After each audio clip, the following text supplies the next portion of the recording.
All right. Hi. Welcome to the Shark Stream. It's me. It's Gage. It's me again. Can you believe it? I have a snack here that I haven't started eating, and because I haven't started eating it, it means I can't have my energy drink. So I'm a little bit on the woozy side right now, only because I'm tired. It's been a long day. But I got flamin' hot Cheetos here that I'm gonna start snacking on.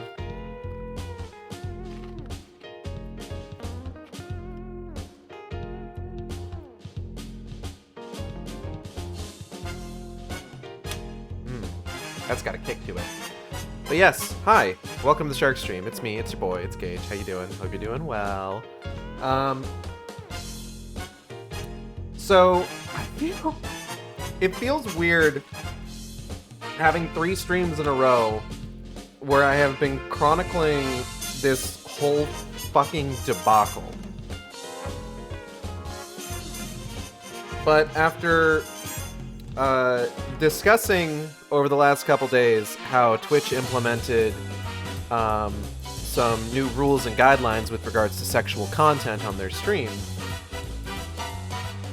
Twitch has rolled them back entirely, and no nudity of any kind is allowed on Twitch any longer.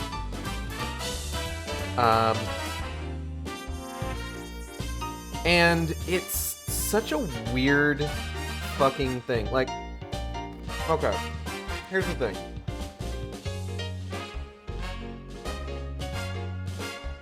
I have seen a lot of people saying that, like, people who overstepped the obvious boundaries and did things that they really should have known better or didn't read the... Oh, it is? Oh, whoops. Hold on. I forgot I wasn't doing Resident Evil today. And got the stream all set up for Resident Evil 4 because I'm doing Separate Ways tomorrow. I got the art for Separate Ways, by the way. But I gotta report on the fucking Twitch shit real quick. So, okay. Alright. There's a lot of blame being thrown around about people who ruined it for everyone else. People who didn't go over the TOS changes and just assumed that they could just throw porn up on Twitch. Not realizing that there were not only specific things that were still banned, but that it's not just about tagging your stream. You have to put the right content classification label on it. And VTubers who assumed that because their VTuber is quote-unquote fictional, it would come under the rules for fictional nudity. Forgetting that VTubers are held to a similar standard as, like, actual people who are on cam. Some of this is willful misinterpretation, some of it is just plain not knowing and hearing things secondhand. Some of it is rules not being stated particularly clearly. And I see where the temptation is to blame others for ruining it. But quite honestly, Twitch's whole response to this is frankly baffling. Like, among other things, there is a certain level of, like, you should have expected certain things to have happened, you should have planned for certain things. And then there's also, like, you know that there's going to be people who are going to, right out the gate, get everything completely wrong, and result in, like, bad actors taking advantage of a brand new situation. And the fact that, like, they rolled back all these changes within, like, a day and a half, instead of just, like, waiting out the bad actors to, like, let them have their fun and then just kind of, like, allow the rules to continue as is with the people that actually know what the fuck they're doing, is an incredibly odd way of doing this. Like, it's super dumb. People have pointed out that YouTube live streaming allows for the same sort of artistic nudity rules that Twitch just tried to implement and then fucking rolled back. There were, like, hate raids, doing mass reporting campaigns. It's all just, like I said, baffling. It's baffling, Twitch's response to this. That they've decided that, like, oh, you know what? No, never mind. We're gonna go ahead and take these new rules and just lock them in the fucking Disney vault. Like, it's... And, like, no implication as to whether or not there's going to be any sort of attempt to try again in the future. Just, nah, we're done. There are some folks that, like, have pointed out that this may be them, using this as an opportunity for, like, if this ever comes up in the future, to be like, oh no, we tried that and it went terribly. And it's just like, it went terribly because of all the reasons that, like, new rule changes go terribly. Twitch has rules against, like, doing drugs or consuming alcohol in, like, dangerous amounts on stream. They don't go and like ban anybody who eats food at all. It's fucking bonkers.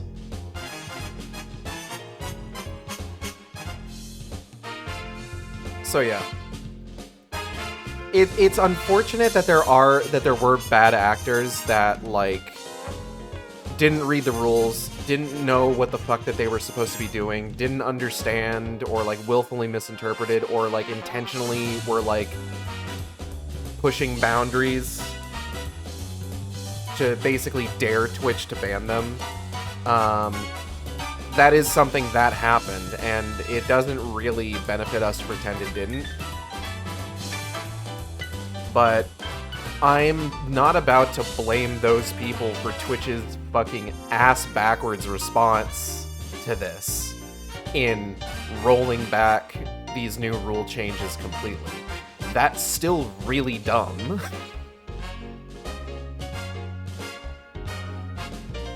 And it's weird to have to keep talking about this every time something new happens with it. Like, I swear to God, between now and us streaming separate ways tomorrow, there's gonna be some new fucking development that I'm gonna need to talk about before tomorrow's stream. I'm like 60% sure that's gonna happen. Like, we're gonna hear, there's gonna be some, like, whistleblower leak about how this was, like, a fucking Twitch sting operation to ban, like, not safe for work artists and sex workers from the platform. Just fucking wild. Natalie sent me something here real quick.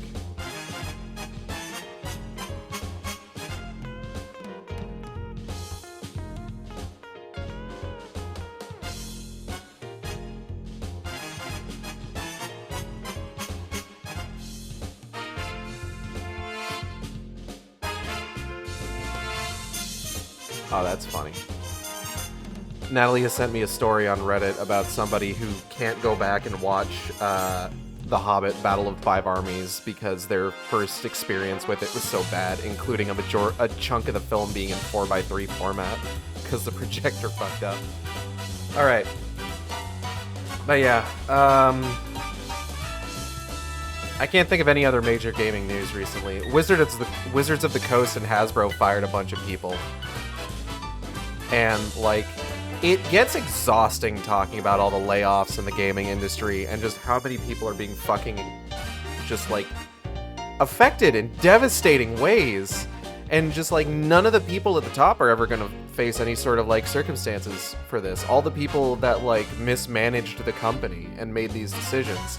Speaking of which, Embracer cutting out more people, because Embracer is a fucking ghoul of a company. Like, Jesus Christ. What the fuck? It's upsetting, man. It sucks. Which is gonna put us in a great frame of mind to talk about what we have to talk about today with regards to where we're at in Deadly Premonition 2. Let's go ahead and get in there. I need to mute the TV, hold on.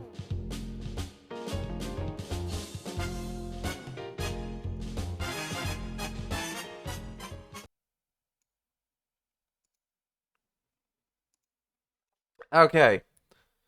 So last time in Deadly Premonition 2, we learned a bit about our good friend Professor R. Uh, Lena.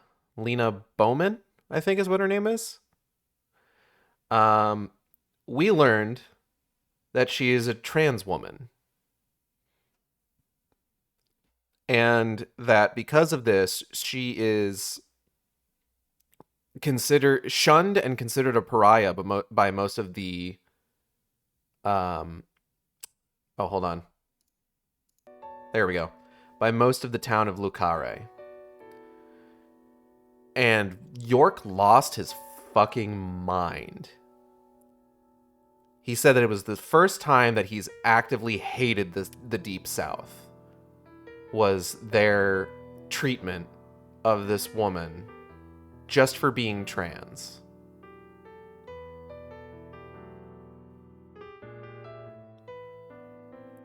And I gotta tell you, York was doing so well. Okay. So we're gonna be getting into the weeds here with how do I explain this? So this game came under fire when it was released for the initial way that a number of scenes within the game played out.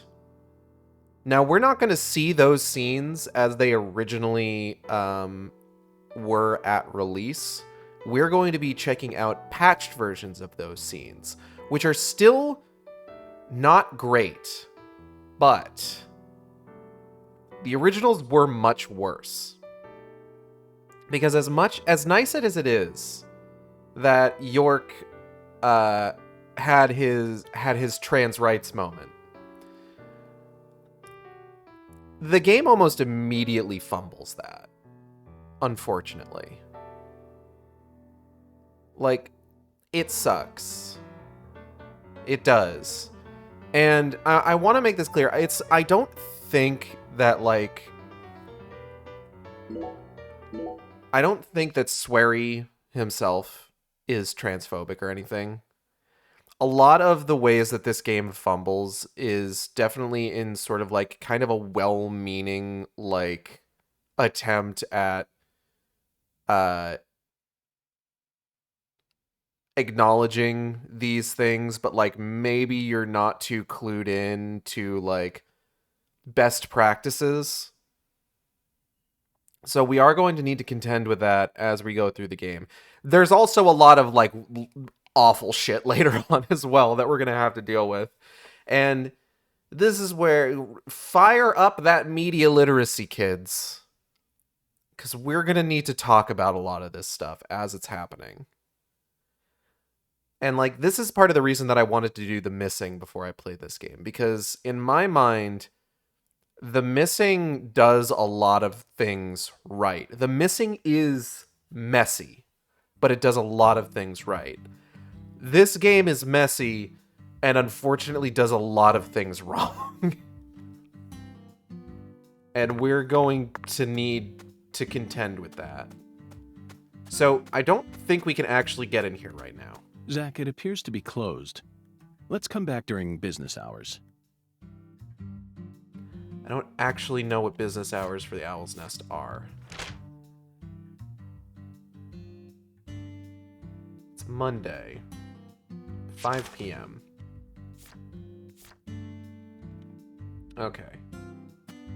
It would probably be worth our time to go kill a couple of hours at the hotel.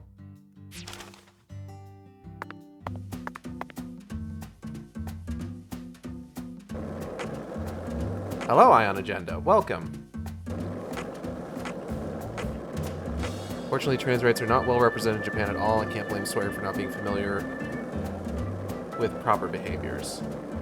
Yeah, it's not something like I don't want to like make like vast assumptions about like the state of like LGBT rights in Japan. Like they only recently had like a Supreme Court ruling over there that made gay marriage legal.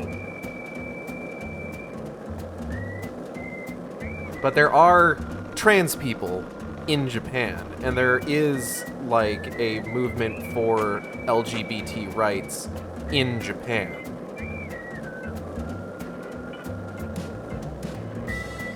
So like those things are happening. And I think because with Swery, it's kind of similar to,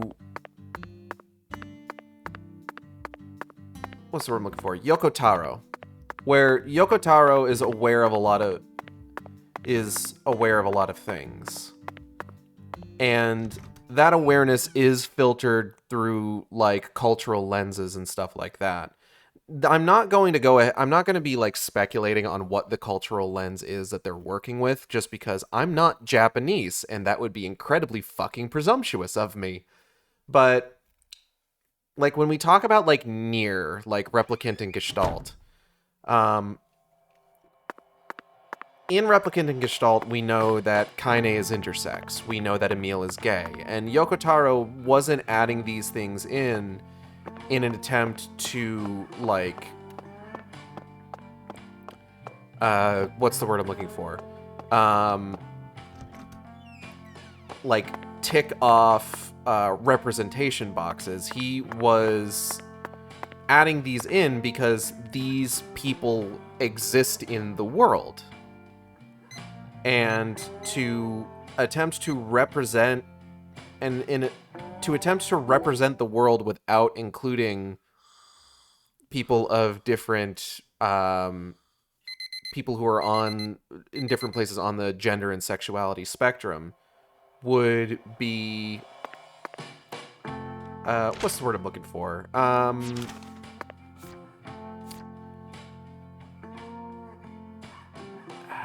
What's the word?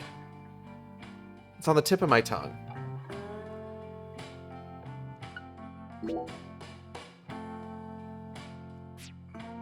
You know what I mean. They're there because those people exist. And I think Swery has a very similar attitude like that. You know, we cast our gaze back to Deadly Premonition 1. The character of Thomas is explicitly intended to be a closeted trans woman. And Thomas isn't treated explicitly well, but has... That's what I'm talking about.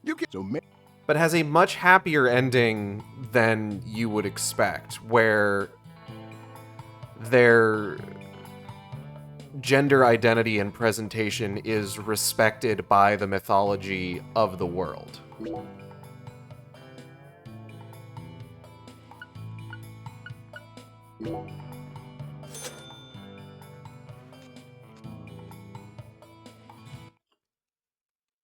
The Missing, as I've said, is a very frank and at times messy examination of a trans woman and the sort of things that she has to deal with in her daily life just trying to live as a trans woman. And it's not perfect in its presentation of that.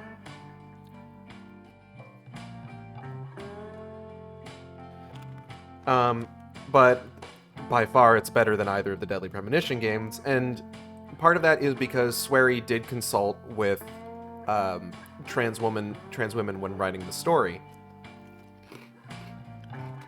And as a result, you do get a sense that he is trying to understand these things and represent them properly.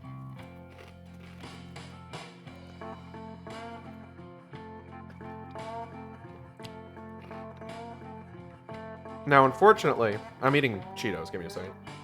Now, unfortunately,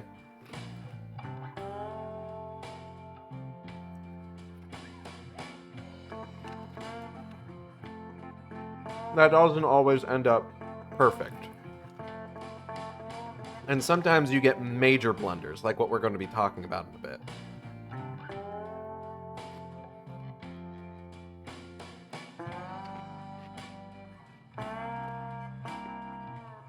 You know, I just straight up don't think I like the normal Flamin' Hot Cheetos.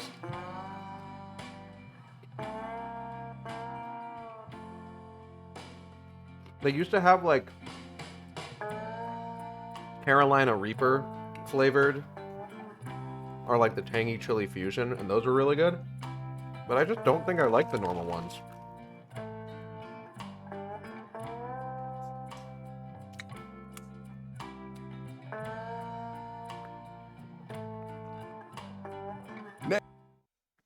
Meh.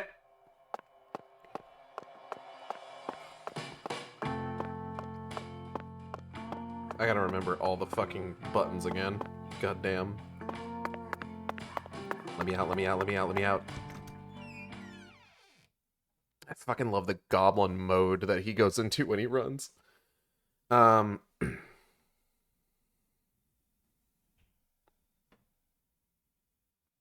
gonna remember what word I was thinking about before when I was talking about Kaine and Emil in like an hour into this stream.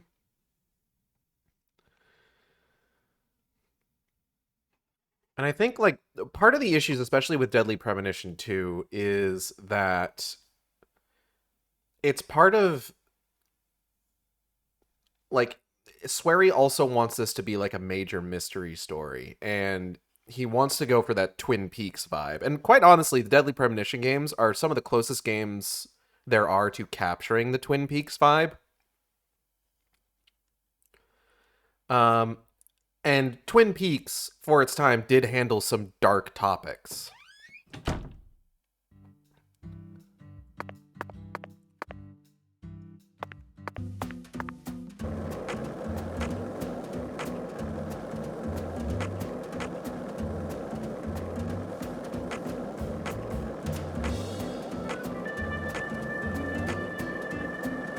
So Swery also tries to handle dark topics, but not always with like the gentlest touch, you know?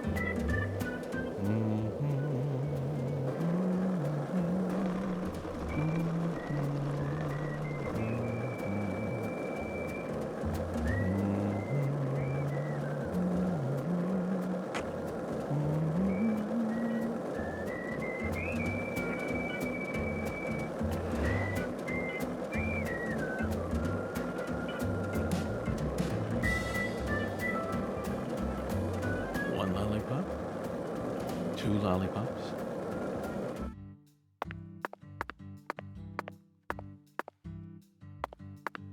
So we still gotta wait like half an in-game hour, which should only be a few minutes.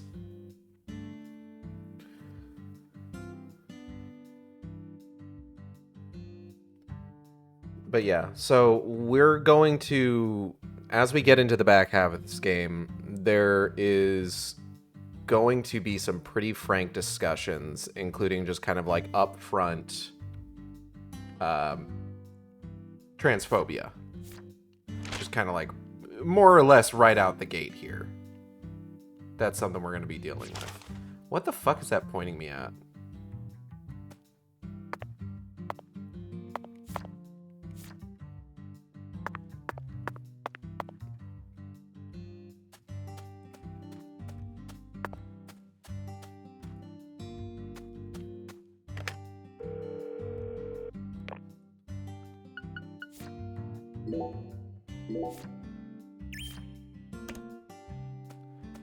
And this was something that I had always kind of like, was something that sort of made me hesitate playing this game to begin with, admittedly.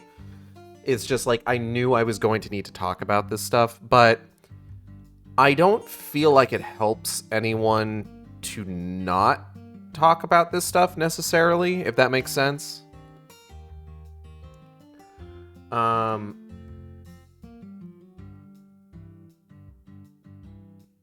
Like, this game was a big deal when it was coming out. Like, it was a big deal that we were getting a sequel to Deadly Premonition.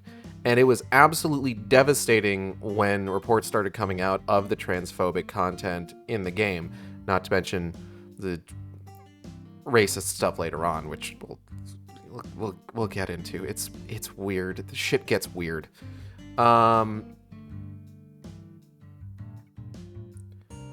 And it's what.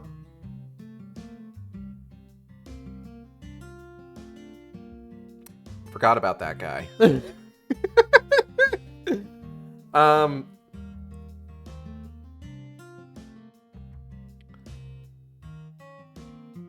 I think it is incredibly important to look at these things with a critical eye.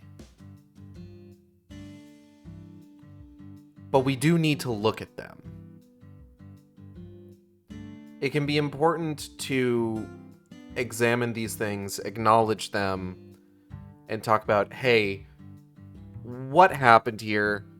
How did this happen? Where does this fail? How does it fail? And what can we learn from it? You know?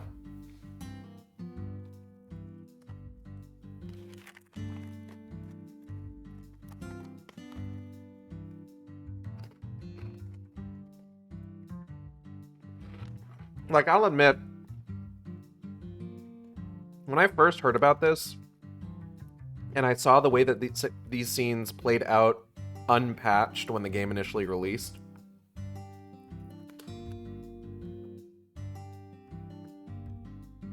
I was like livid. I was just like, how could they do this? Why aren't more people talking about this? Reviews of the game would sometimes relegate these issues to like a single paragraph. There would be more concern about like, oh, it's still quirky as ever. The characters are fun. There's performance issues. Like, I would get really mad about it. I won't say that like I've relaxed on it since then, because it's still awful that it got there to begin with. But like, I myself have kind of mellowed out in terms of just like, you know, it's less about the righteous fury and more about we need to examine what happened and how this happened, why it happened, what exactly is happening, and why it sucks, basically. All right.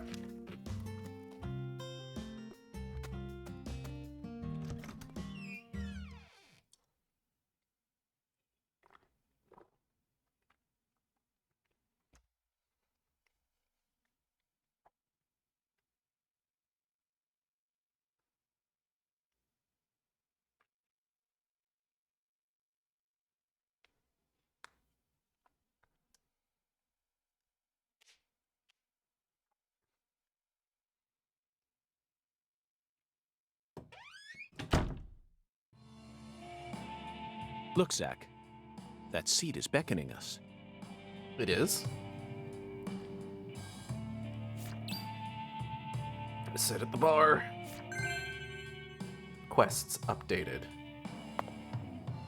Your new quest is to get just absolutely shit-faced. Special sale for sunburned customers only. Why?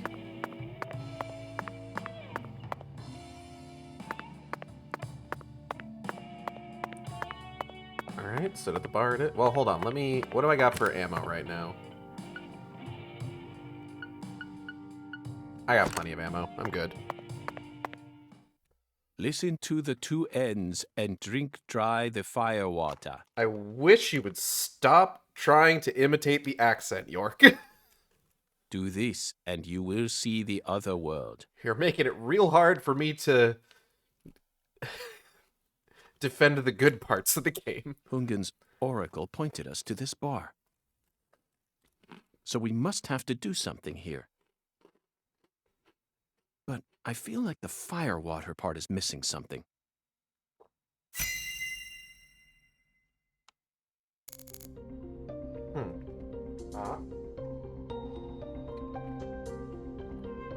Let's go.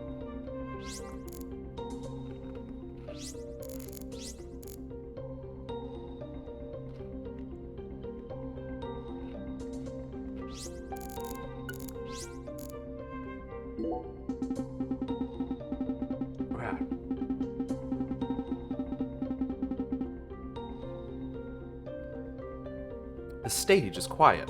No one will be playing here tonight. I was hoping we'd run into Emma here, but it looks like that won't be happening. They certainly take good care of the stage. I couldn't call this a run-down backwoods bar stage if I had a gun to my head. And you do! No, I'm kidding. Not many people in here tonight. It's usually a bit more lively. This is a bad omen, Zach. The Oracle guided us here on our search for our next clue. But how do we know the Oracle wants to lead us toward the light? Maybe it's actually a devil slowly luring us into the mouth of hell. Looks like a flyer for a jazz concert. They actually make flyers for weekly concerts? Tyrone Sanders and his Saintly Melodies, the Speed Witch with kicks like a V12 engine, and the young genius Emma Sanders with bass lines that'll flip you upside down.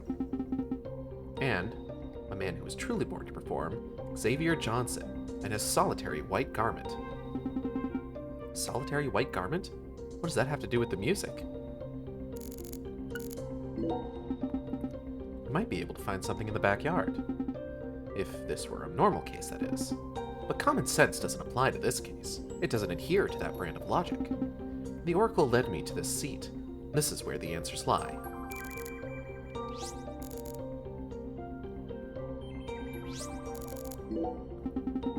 Today's recommended cocktail is listed here in chalk. Xavier certainly knows his cocktails. Firewater doesn't seem to be listed here, though. We'll have to find our revelation somewhere else. Let's go, Zach.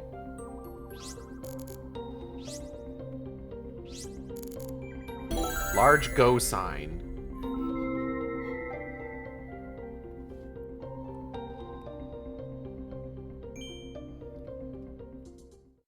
I just like getting all the dialogue.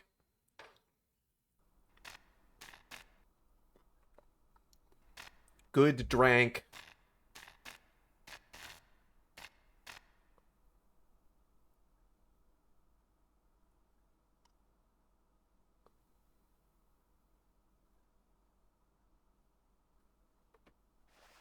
Zach, do you see that? It's a gigantic go sign. I mean, it's pretty big, I think I someone's guess. trying to send us a very powerful message here. That settles it. This must be a singularity.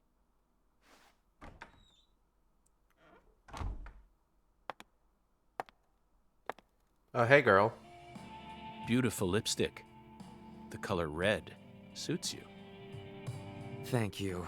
Red is the color of life. No human who knows the joy of life would ever hate this color. Or would they? Lena Dowman. Dowman, that's what it is. Professor R, a.k.a. Maybe. Maybe not. But I know of a drug with a red color that certainly doesn't signify life. It sometimes even steals the lives of those who drown themselves in it. Catch my drift? Before a candle's flame burns out, it burns brighter than ever before, blazing like a shining red star. Don't you think that instant is more valuable than a century of smoldering?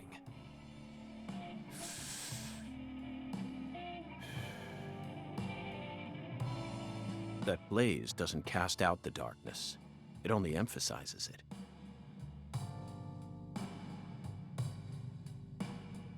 But where are my manners? I'm FBI Special Agent Francis York Morgan. Let me get straight to the point. You were present when Lise Clarkson was murdered. And you were also involved with Galena Clarkson's death. Correct?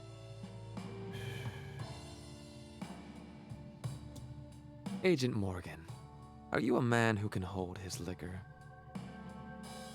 I'd love some firewater. We're similar, you and I. Really? I don't see the resemblance. Well, you should. Look deeper. Think about who you were when you were first born, and who you are now. different selves exist inside your body. She knows. Are you talking about Zach?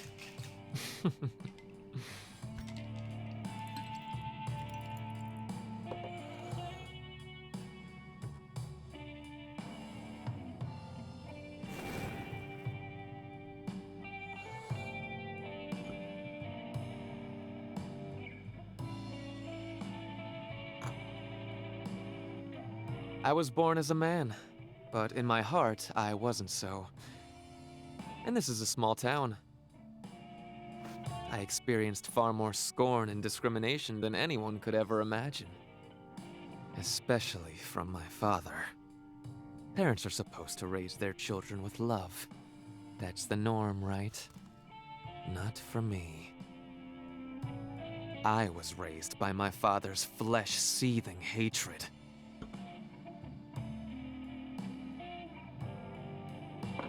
So you ran away from home, started making drugs, then seduced a young life and destroyed it?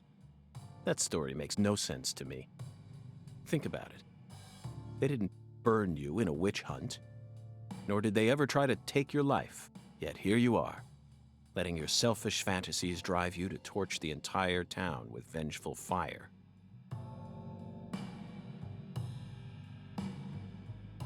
Why did you abandon your inheritance only to end up in a place like this? What do you hope to achieve? You've already figured out that much. Leonard doesn't exist anymore. He disappeared from me a long time ago. All that's left now is the Red Soul. The Red Soul? The Red Soul gives me strength and courage. And I vowed to use that strength to change this world. The Red Soul has the power to amplify the unique characteristics we all possess. Mentally and physically. That's why I created the Holy Red Powder. So that everyone can enjoy its divine benefits. That's ridiculous. Our world is home to scarier monsters than violence and prejudice. Ugh. Zach. Someday, even your best friend will abandon you. No. Never. And in the end, you'll be all alone.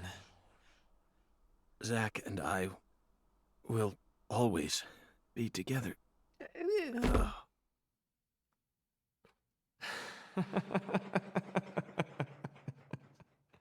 That is Billy Kamets. I was going to talk about that. The trans woman in the game is voiced as like, okay. Daddy! Rest in peace, Billy Kamets. The trans woman is voiced by a cis dude, Where are you, Daddy? which less than great. Don't leave me here! Daddy! Please! I can't find Mommy either! Don't leave me alone! Please? Please, Daddy. Please, Daddy.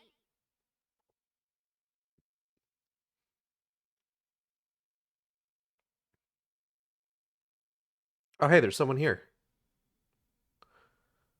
Way in the back.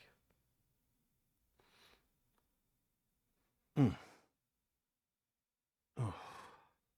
She got us, Zach. She spiked the drink with some sort of sleeping pill. Oh, I have to hit A. No wonder they call her the Professor. Whew. But that was a rash move. Perhaps she realized that she's finally crossed the point of no return. Or... We need to head to the Clarksons at once before it's too late. Okay, so we got to talk about this scene real quick.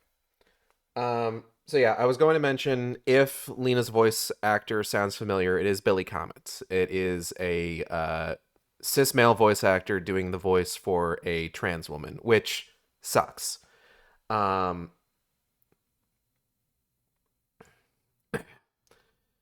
uh, I wouldn't necessarily blame Billy, rest his soul, for that. Just because like I know what that industry is like, having heard about it from people who are in it, and part of me can understand, like, hey, sometimes you got to take the jobs you're dealt. Um, so Lena had a line there where she dropped the name Leonard. Now, if you think back, um, there is a child of the Clarksons named Leonard who was mentioned having run away from home, essentially. Now, you may think that it's weird for Lena to, I'll just go ahead and say it, straight up just drop her dead name to a guy she just met. And the reason that that feels awkward is because in the original version of this scene, York straight up dead names Lena to her face. Um, Basically, Lena's dead name, her previous identity, is treated by the game as a mystery, and York is thus treated as having solved that mystery, having solved the puzzle, and reveals what he knows to her when he meets her. And a lot of people pointed out, hey, this sucks. It sucks that York just straight up dead names her to her face. Um, Now, again, this is one of those things where, like I mentioned before, like, it's messy and it's going to get messier, and it's kind of consistently going to be not fantastic. But to the game's credit, York fairly consistently refers to Lena with she, her pronouns, even after revealing that he knows who she was, save for a couple moments later on, which again are going to be sort of like one of those like naive trans ally mistakes, that we'll discuss when we get there. Um, so when people kind of like kicked up a fuss about like the transphobia in this game, um, Swery and White Owls were pretty quick to say, hey, we hear what you're saying. We're going to go ahead and patch the game to try and fix some of these issues. And to their credit, they did an admirable job with some of these. Like, obviously, York no longer dead names her to her face, though it is weird that she does it to herself a few lines later, now without any context. Um, but the unfortunate fact of the matter is, there are elements of this game uh, in like the plot that cannot be removed without fundamentally changing the plot of the game. And we're going to go ahead and get into that as we're playing along, because this is still a playthrough. They would still be spoilers if I discussed them now. But, and also, we're going to end up talking about them again later on, even if I start talking about them now, because we're going to need to discuss them as they're happening. So we'll save that for when we get there. But for now, that's what was different about this scene. Now, when I like I said, I played through this game in its entirety before the patch hit. So I know what the original game looks like and how the original game plays out. But when the patch hit, this is as far as I got. I didn't go any further than this. I didn't really want to. So I don't know where things go from here. And it's been long enough that I've actually forgotten a majority of like the major plot points. I only know about this specifically because it's the one change that I did see when it happened. We can still stop this.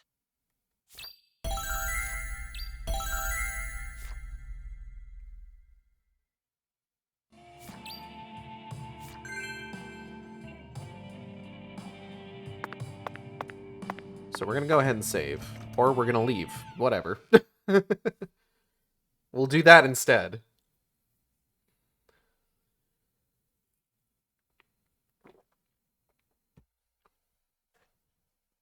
And like, so this is one of those things where it's just like, I've gotten to the point where a lot of times when I think about something that a game or or any other piece of media does that like I don't like, there is a desire to be like, this shouldn't have happened, but there's also a competing, like, kind of, I guess, realization that like, regardless of whether or not I wanted it to happen, this is what happened, and we're going to need to reckon with that. I fucking wish to God that Deadly Premonition 2 didn't have this content in it. But it does. And we do need to reckon with that. And reckoning with that also means that we can engage with it, talk about it, and just sort of like identify the really, really unfortunate implications of everything that happens from here on out. So, on that note, let's get a move on. It's gonna get dark soon, and we're gonna have to fucking deal with that.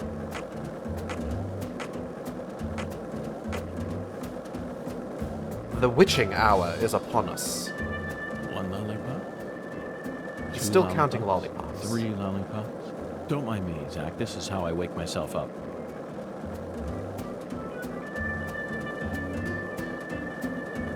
I was kind of hoping he'd have a bit more to say about everything that's been happening, but, you know, whatever.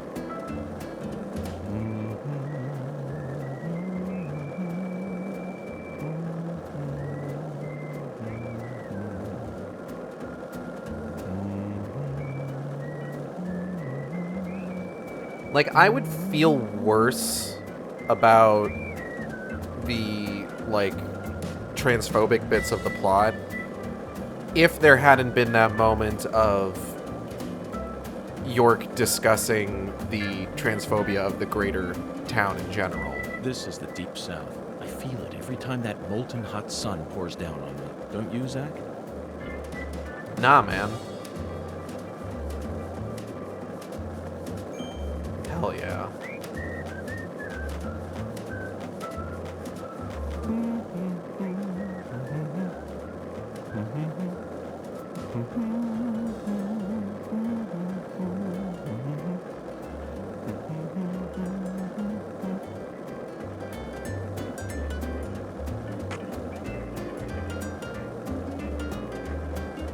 God, I'm so glad we have that max speed increase. Did you notice it yet? The streets in New Orleans were a mess.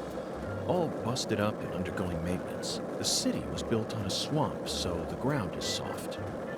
All it takes is some heavy rain to cave it all in. There were also a lot of places where Heavy large rain, tree huh? roots were pushing up parts of the asphalt and the sidewalk. Those bumps were dangerous even when we still had our car, remember? But this town is different. The streets are all paved so cleanly that we can skate along them without a care in the world. And there's hardly any trash or graffiti to be found anywhere. The Clarksons truly do control this place. For better or worse, it's a good example of how allowing certain people to rise to power can have positive effects as well. Also, don't you find that Southern people are remarkably friendly, even to total strangers? Both here and in New Orleans, I've been amazed at how cordial everyone is. Is it just the way things are down here? You certainly don't see that sort of thing in New York or D.C. They never stop to chit-chat, especially when ordering food. They only say what's necessary, without any decoration. A customer only makes eye contact with the waiter about once every 3 times they interact. But that's just how it is. Isn't that right, Zach? The human relationships here are as fluid as an inorganic mechanism running on the smoothest, purest oil there is. And it feels strangely comfortable after spending time in New Orleans and coming here. I think I'm starting to like the Southern disposition. They even have their own breed of bizarre crimes. And besides, the New Orleans area is famous for its paranormal culture. I'm sure it'll entertain us somehow. It's still a bit of a ways off, but perhaps we can also do a little case study for our... Oh, damn. I don't think I've ever gotten that far in the conversation. Given the serious nature of what's going on, him humming and this fun music is quite the juxtaposition. Yeah, don't worry about it. The Clarksons, the Oak Castle.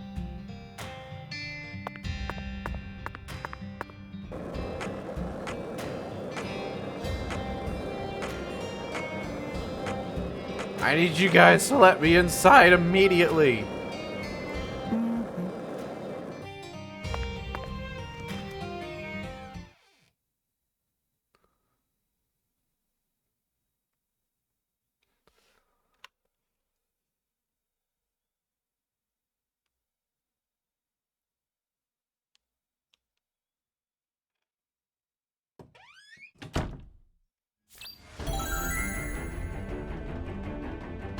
Oh. Well, that's no good.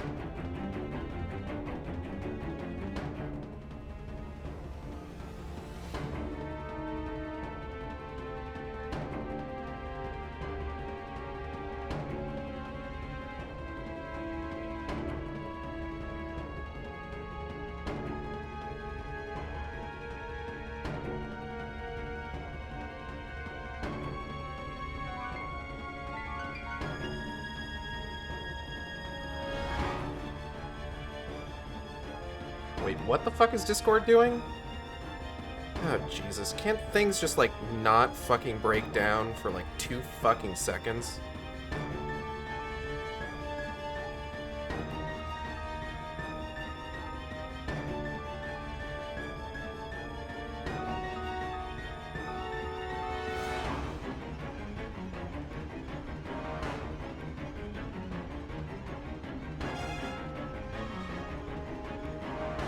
Give me like 1 second. I'm trying to fucking figure out what's happening right now. Don't you have a rippling vortex of dark energy in your house? Oh. Wait, hold up. What the fuck? No text chant. What the hell is going on? What happened to my server?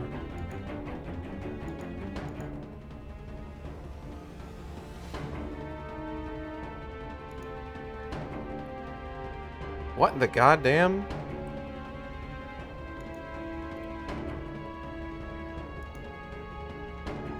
Well, I had a server. It's no longer there, which makes my reactive image not work. That's great. Cool. Thanks, Discord. Appreciate that.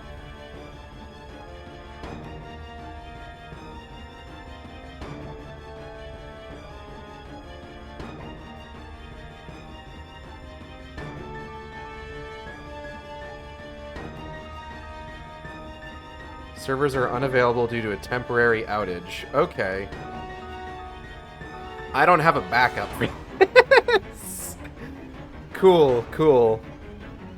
Very nice. Very nice. Awesome.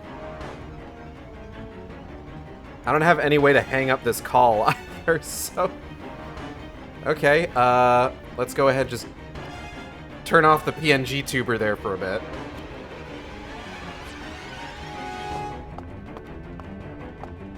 Is there a save point in here? There is. Thank goodness OBS isn't dependent on Discord.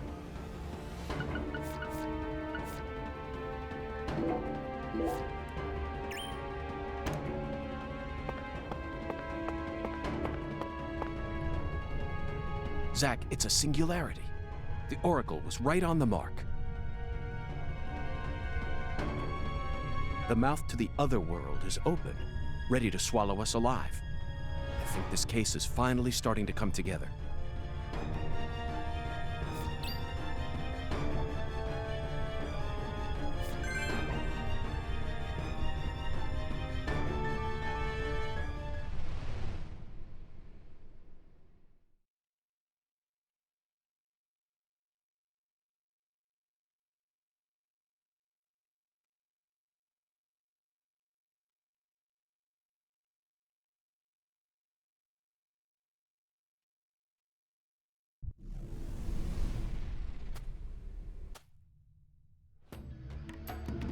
Here we go again, Zach. You're as excited as I am, aren't you? I guess. You don't have to explain everything. No need for words right now. Not while this eccentric, provocative experience is begging us to come inside. It's begging us to what?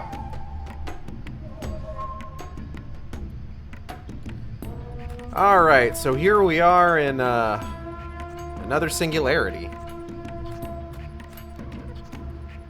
So I mentioned... Oh, hold up.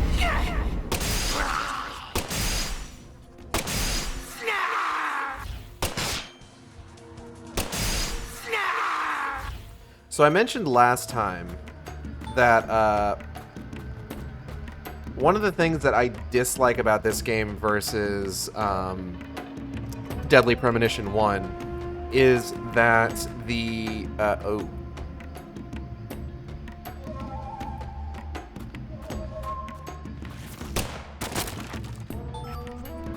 all of the otherworld sequences look exactly the same.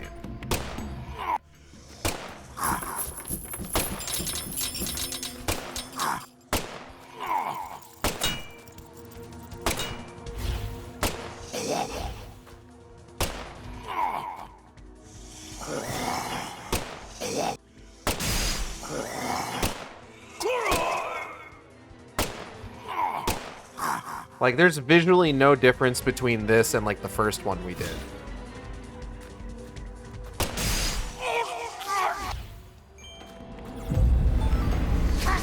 Oh, beans. Ow.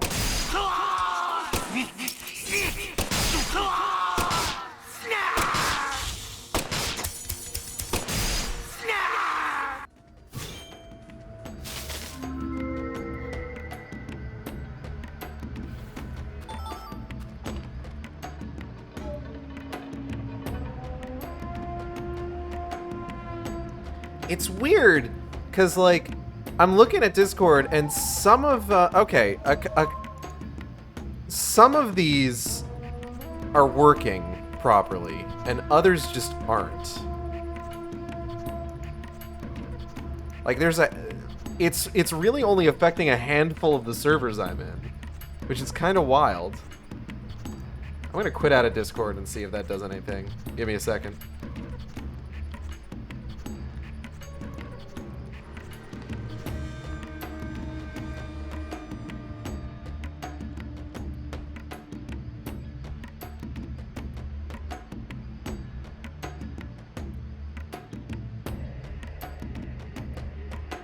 Oh, now it's just gone.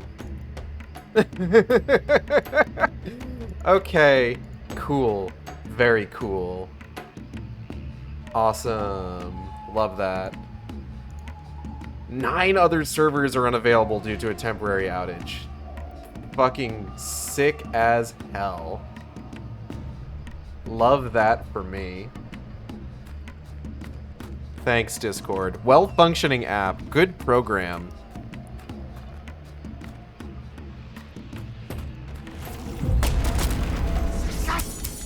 Oh, someone's behind me. Oh!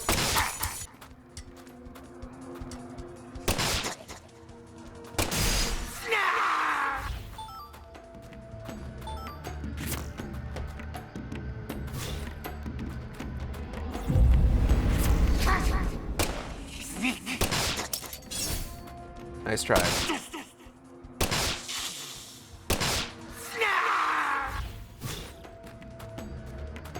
He didn't drop anything, unfortunately.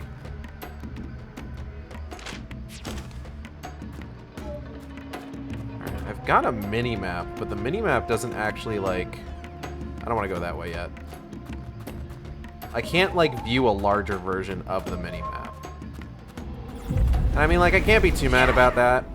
Here's the thing. By John Carpenter.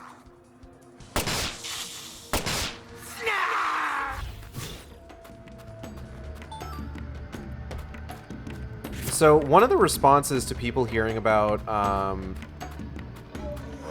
Deadly Premonition 2 having less than stellar technical performance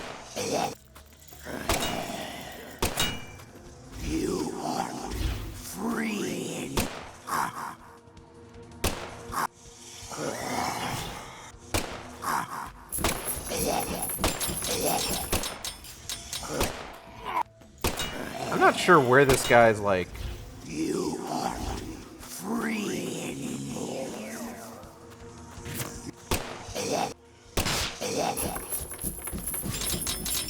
I think it's the locks.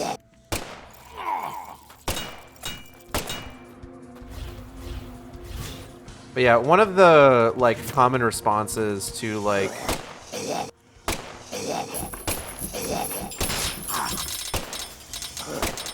people pointing out that Deadly Premonition 2 had like a bevy of technical problems was like, yeah, it wouldn't be Deadly Premonition 2 without that. And like, they're not wrong, per se.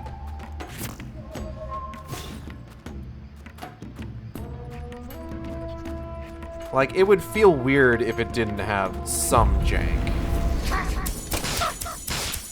Ow.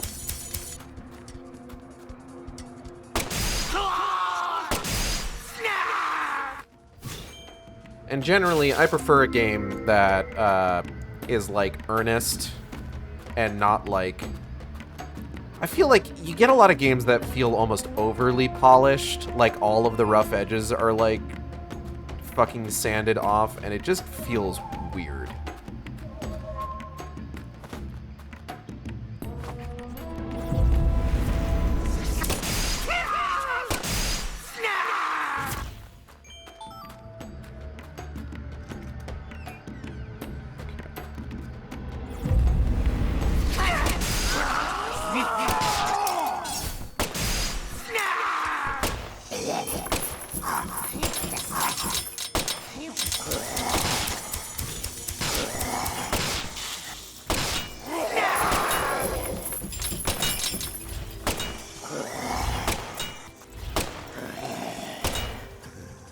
You aren't free anymore.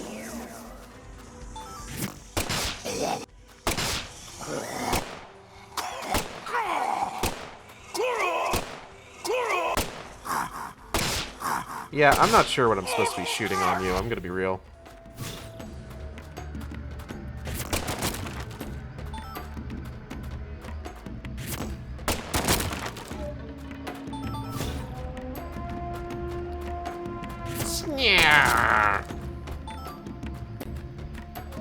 I don't know what they're supposed to be saying there. Outside of just fucking snarling.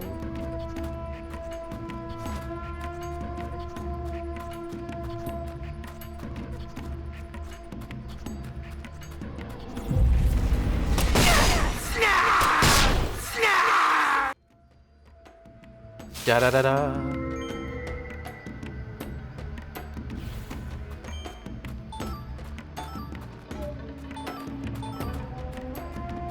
Thank you.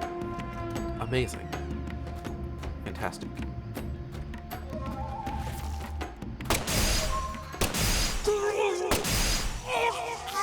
Like, I have no idea what the fuck that I just shot there that did all that damage.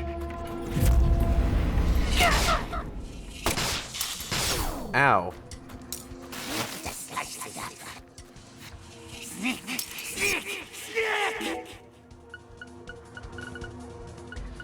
I just picked up anti-numb, didn't I? Hold on.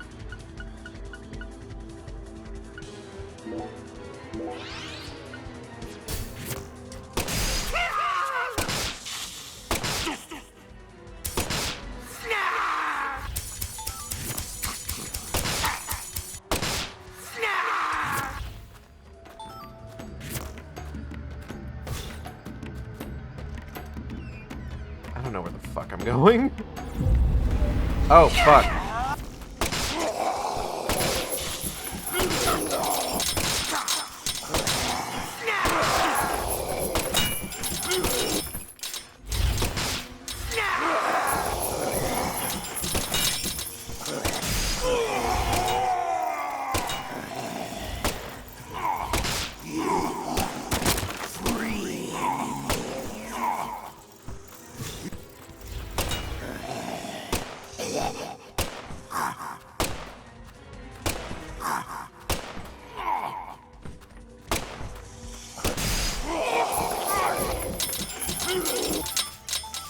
still don't know what I'm hitting on them that's doing all that damage.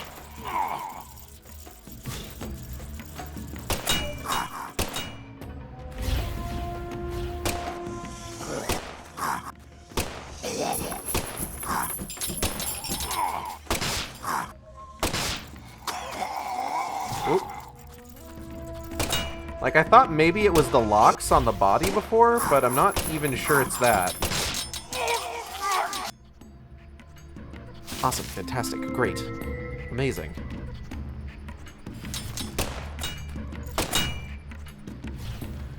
Oh my goodness, alright. Cup of coffee. Milk. Oh, and an antidote.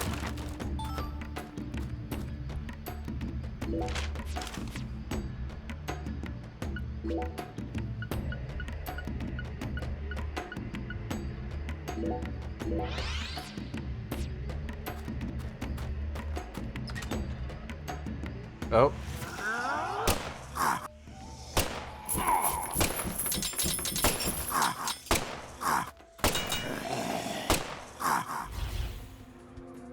Hey, turn back around. Hey, hey, look at me. Look at me. Look at me, bitch.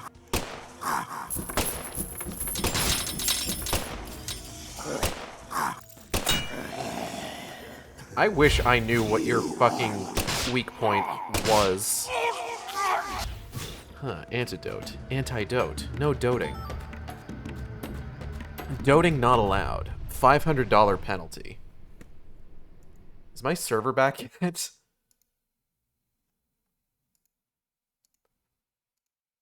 Oh, there's only 6 servers that are unavailable due to maintenance now, or due to an unexpected, a temporary outage now. So they're working on it. None of them are mine yet, of course.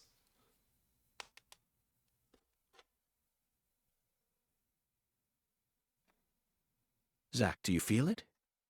Something happened here. It's the same feeling I got when we entered the place where Lise died.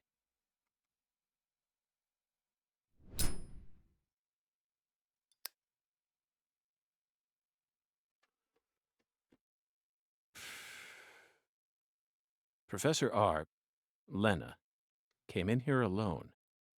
It looks like nothing but a suicide attempt to me. Did she have some trick up her sleeve? Profiling start. Alright, let's take a look around here. What we got? What we got? Zach, that's a miniature bomb. Lena must have set it here. Is this her trump card? It looks pretty elaborate. Another accolade for the professor. She also displayed expert precision when she used that fire to make my cocktail. Her wisdom gave birth to San Rouge. She must also have an advanced understanding of chemistry. And let me tell you, she makes electronic music like it's nobody's business. I just hope she hasn't laid any other traps for us up ahead. Now you decide to come back, huh? What for? I know you've been hiding from me, planning God knows what. Too bad it ain't gonna amount to anything. It don't matter what you do. The Clarkson family is already on its last legs. After only a single century, we're on the verge of losing all that power our ancestors built up for us. Sucks. Ever since the day you left home, that was the beginning of the end. Tragic. Maybe you shouldn't have been transphobic then. Let's talk to this guy. Let's see what this guy's deal is. They certainly look a little rough around the edges. Perhaps we should just call them the Clarkson Gang. They're holding their weapons like total amateurs, which means they must not have had any formal training.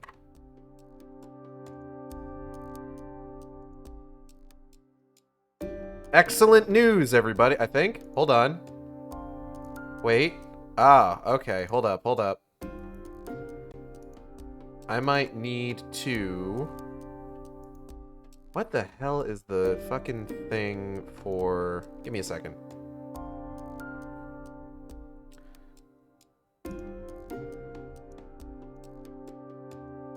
Oh, right, StreamKit Discord overlay.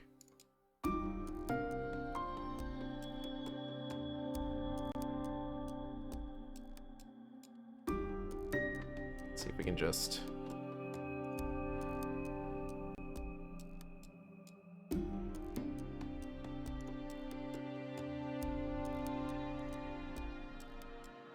Okay. Alright. Yep.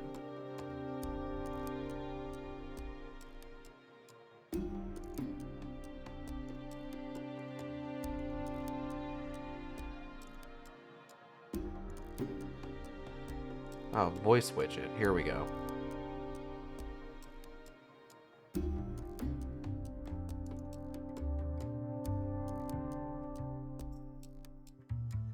Okay. Sorry, I'm trying to, like, figure this out live on stream. Give me a second.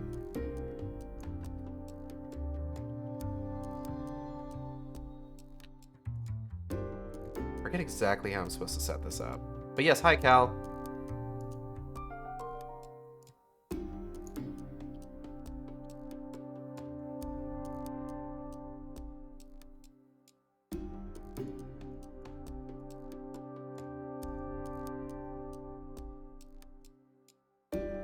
Show my avatar first. Okay. Let's try that. Yep. Hey, there we go. Now we're doing it. All right, cool, cool, cool. We're back in action. Even if they came rushing in all at once, they'd still be no match for us. Maybe the Clarksons aren't as fearsome as the rumors make them out to be. Maybe they suck, Zach. Or perhaps they've fallen into such a decline that they can't even manage their own allies any longer. Cal, I should probably... Okay. Cal, because you're just showing up, I should probably let you know that we're in the Deadly Premonition 2 Transphobia arc. Just as a heads up before we go any further.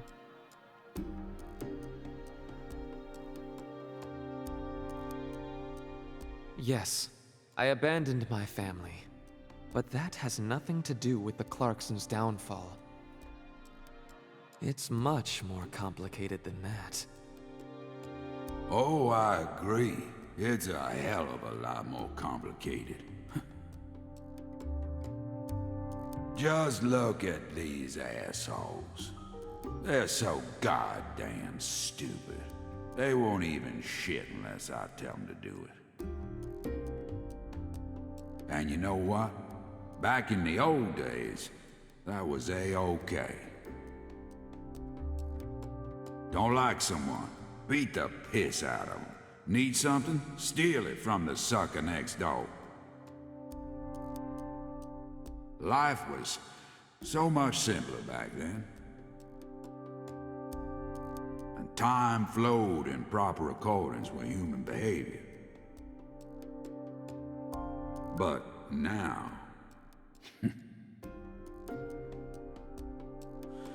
it's all so complicated now. Everything's changed.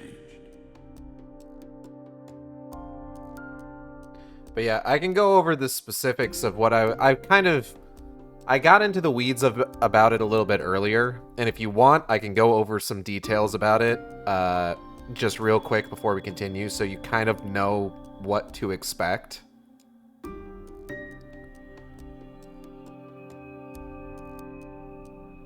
I don't think you need to. I was watching the JJ Macfield stream.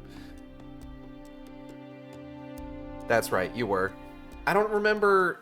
Okay, but I don't think I went into the specifics about, like, the issues with Deadly Premonition 2. Specifically.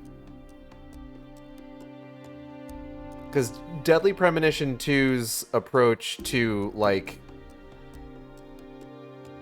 its whole shit and its, like, relationship with, like, trans people is very different from JJ Macfield. But let's go ahead and observe Lena real quick. That face, Zach. She looks so calm and collected. Perhaps she intended to take her own life after she murdered Philip. But that wouldn't solve anything. We know how calculating she is. Surely she must have understood that. The legacy of the Clarksons is like a candle in the wind, a sad vestige of what it used to be. But it's not completely dead yet. So what? You came here to snuff it out yourself? Oh, no. I didn't come to snuff anything out. I came to make it burn red once more. What in hell is with you? Did that red powder finally make you lose your mind?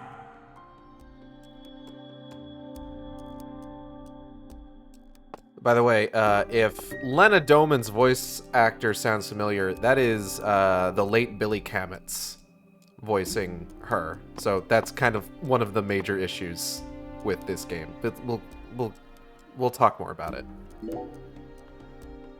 Philip J. Clarkson. The horrible father that Professor R spoke of. Of course, he looks perfectly calm.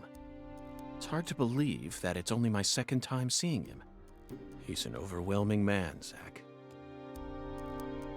Just like you said, times have changed. You've gotten old. Your power is waning.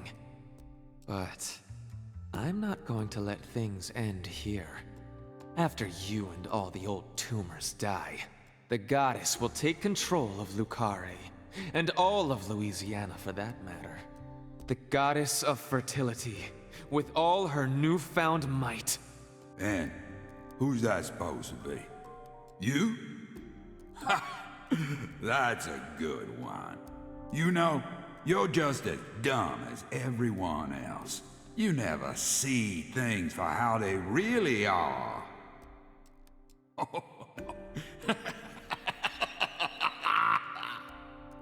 Here, go on. Take my life. You can have it. Do whatever you want with me. But don't you forget, that's Clarkson blood you got running through those veins. Oh, you took the long way to it. But it looks like you be inheriting our legacy after all. Just like I always wanted you to. Oh, I won't be inheriting anything. What? I'm not the goddess of fertility either. Well, then...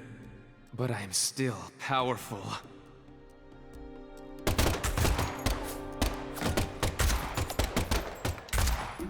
Damn, fucked up if true, Zack.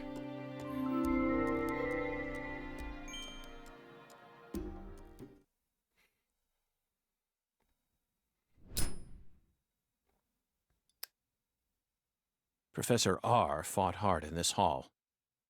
And the last gunshot we heard sounded ominous, Zack.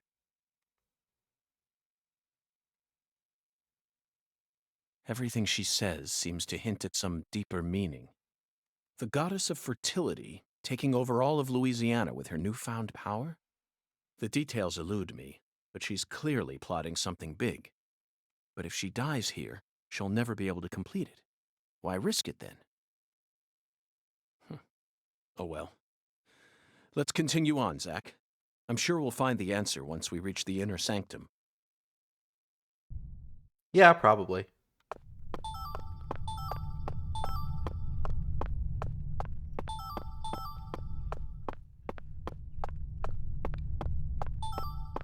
Yo, there's hella bullets in this room. And a cup of coffee. And a cup of coffee. Bullet.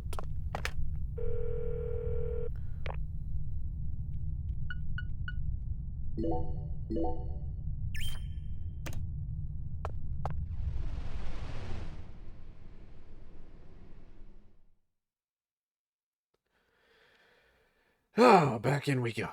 Who's ready for a boss fight? I don't think there's a boss fight yet. I think we have some more, like, samey hallways to run through, unfortunately. Maybe. Yep.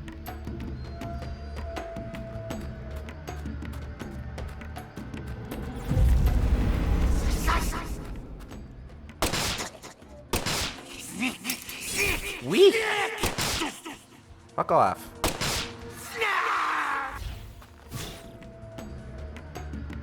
Anyone behind me? Nobody spawned in behind me. Okay, good, good, good, good, good, good, good, good, good, good, good. Oh, beans. Woof. Get fucked, idiot. Whoa. Ow. My tender meat. Time for Igor the Murder Clown? Those guys have a name. What is it? Capitano. It's all like Italian.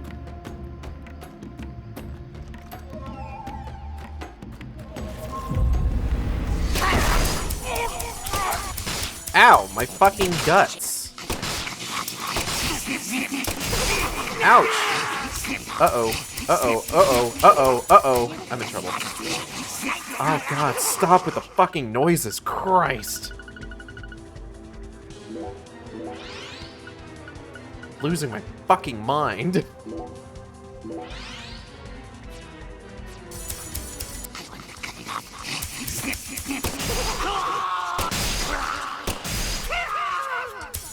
Hold up.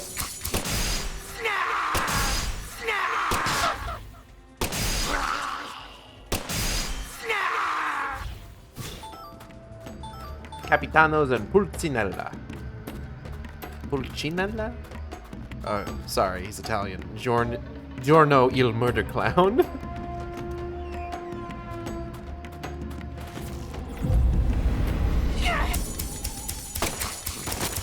Shit. Fuck.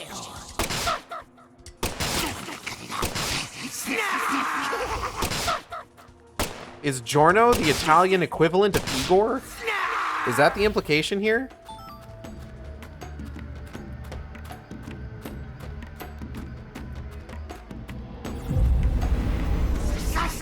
Hawa? Oh. Hold up, hold up.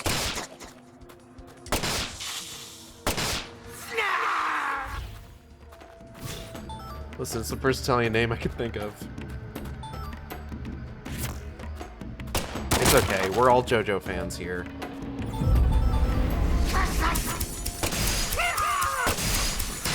Ouch! Bitch!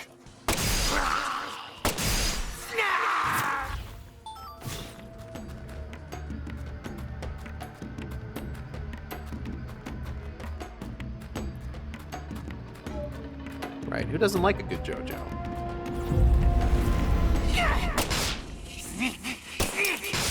Ow!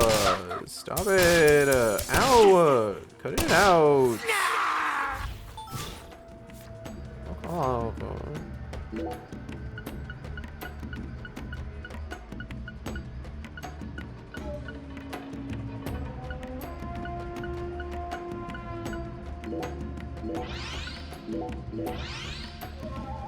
I haven't seen part 5. I just literally could not think of any Italian first names.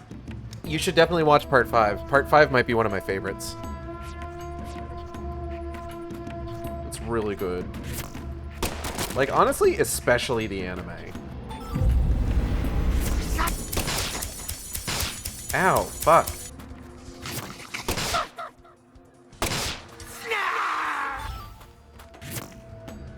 Like, I would almost recommend watching the anime versus, like, reading the manga, if I'm being entirely honest. Like, it's that good of an adaptation. Whoop. Ah. Fuck. Fuck. This sucks.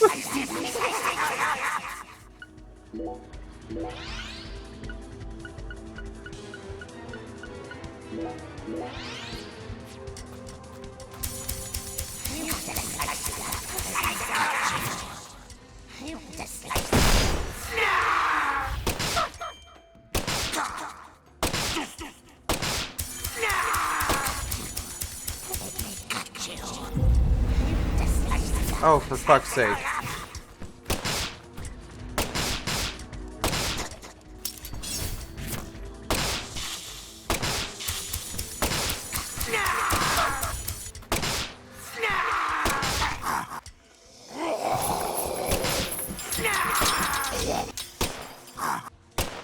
Still don't understand how this guy's weak points work.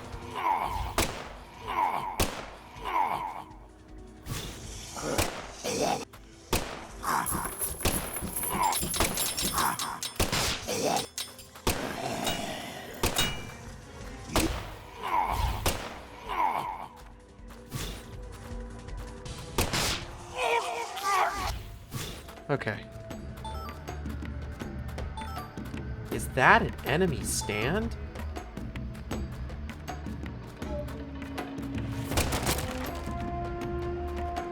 No, that's just a weird guy.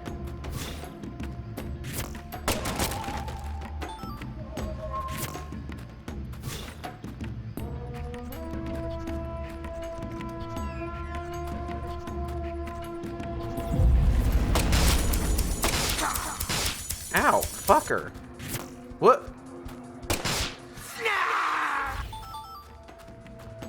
So unnecessary.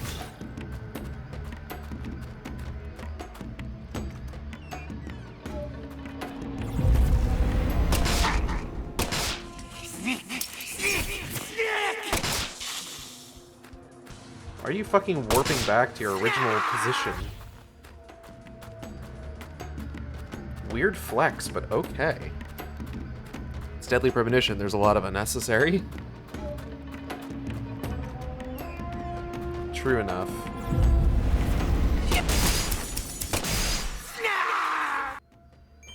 Da da da da.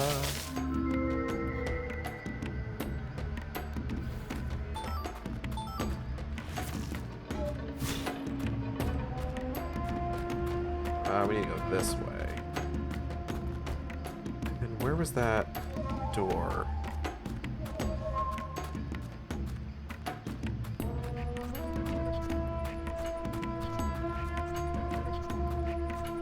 Is it over here? No.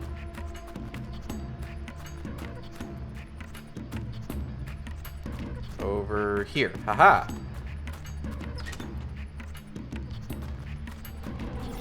Oh, fuck.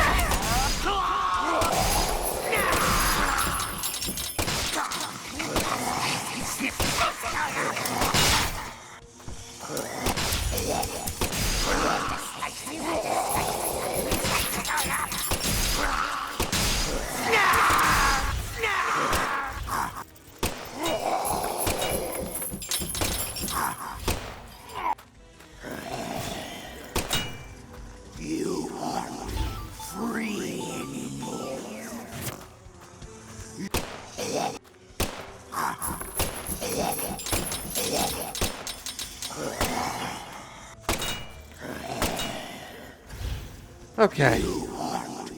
Those explosions linger a lot longer than I thought. It's kind of nice.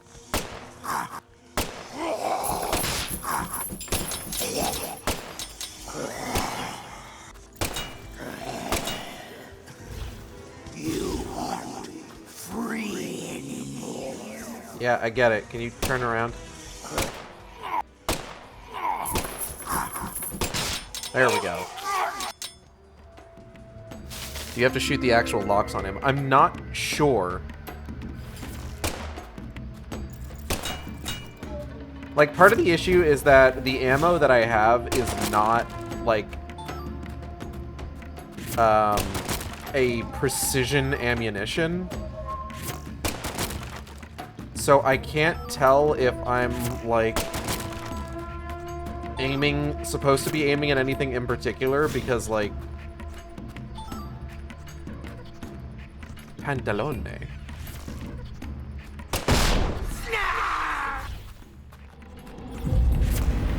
Oh, for fuck's sake.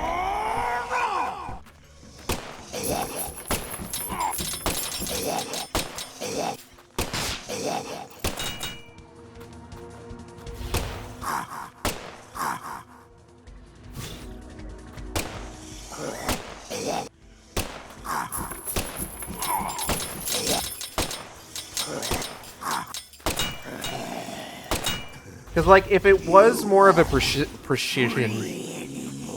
If it was more of a precision ammunition, then I would be able to confirm whether, like, certain spots that I'm hitting are supposed to be doing more damage or not. Ow.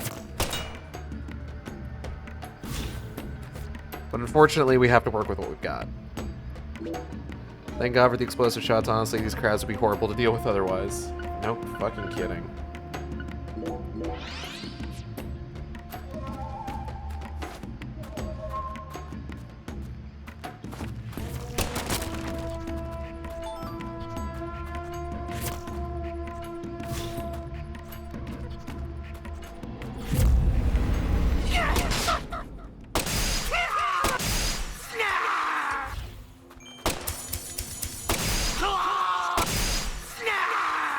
Because, like, I can reasonably assume that, like, those guys, like, their heads are the weak point.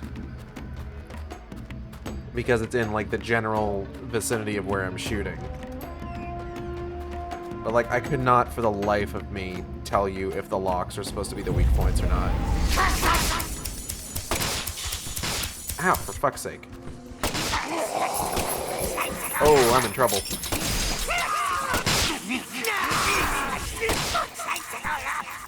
Oh, God. Oh, no! Fuck. Ah. Let me control you. Let me own you. I really wish you wouldn't, buddy.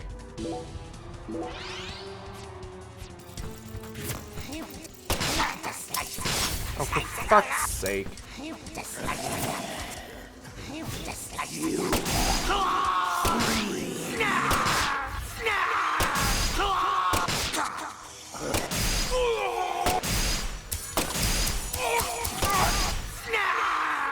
Alright, we figured it out. His weak point is the dick. Good work, team.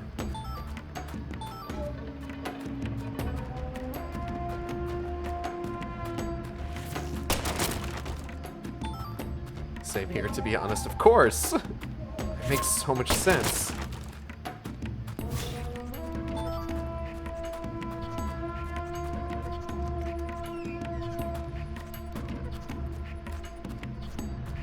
Wow. What we got in here? Is this the boss fight? Perhaps? Gage, I'm bound by chains to a door and throwing lock crabs at you. Please do not explode my dick. Can't promise anything.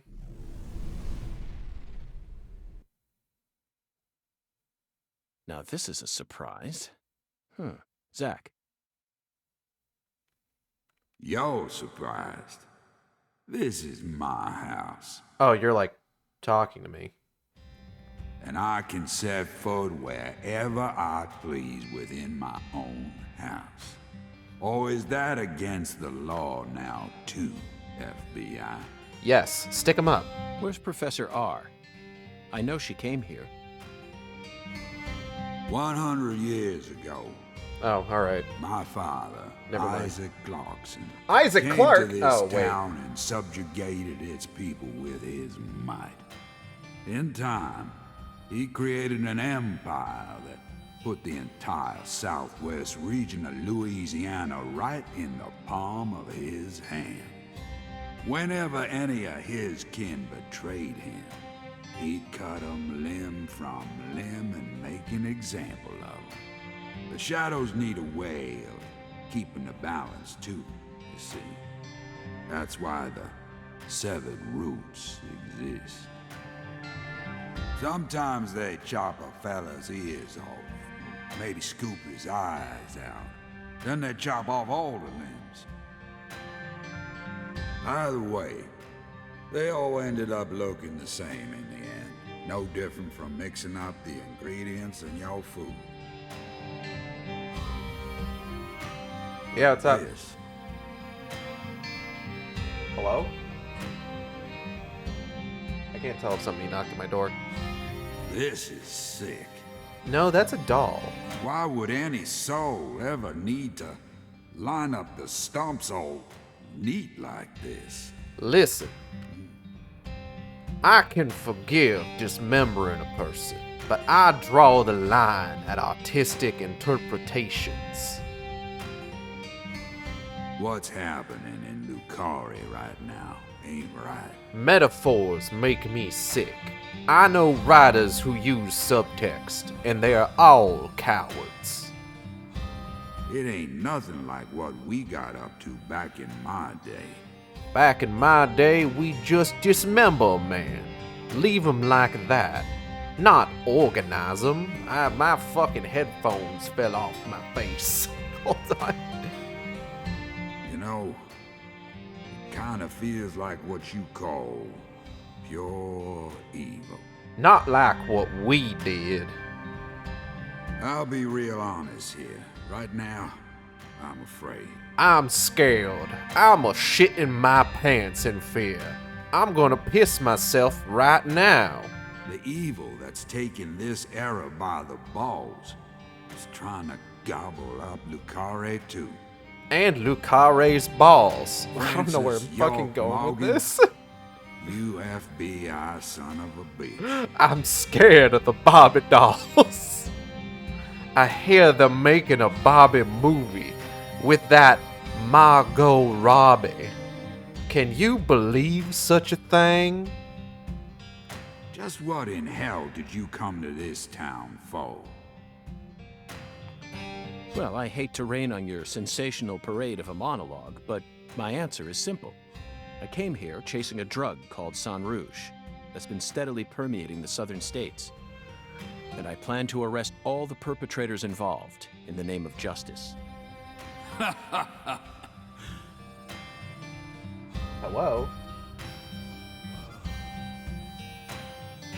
Oh, you sure sound like a devil, all right. So be it. You're free to interpret my words any way you like. Well, interpret this. You've come here to bring death and destruction to our town, or my name isn't P.J. Clarkson. You can interpret this dick, Mr. FBI.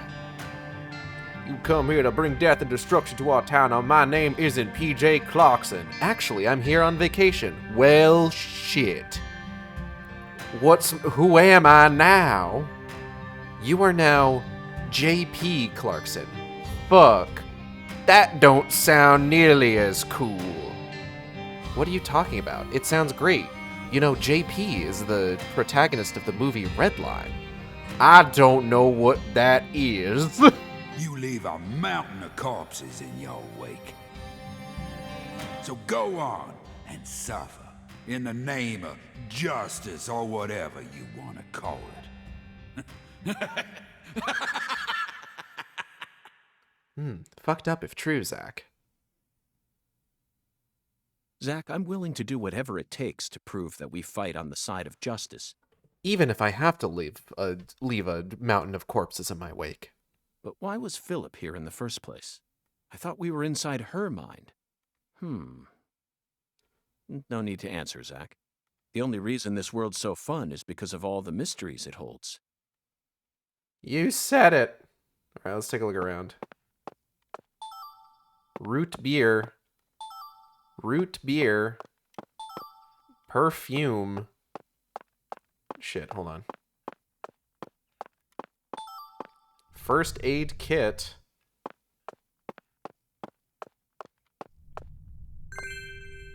Galena's doll. The doll Galena was looking for. Kind of looks like Lise. That's cool. I'm gonna save my game. Yep. Dinner. Dinner food? Food dinner? That's correct. Yes, dinner food. Dinner food dinner? Dinner food dinner. Dinner food. Your hat is amazing. Thank you.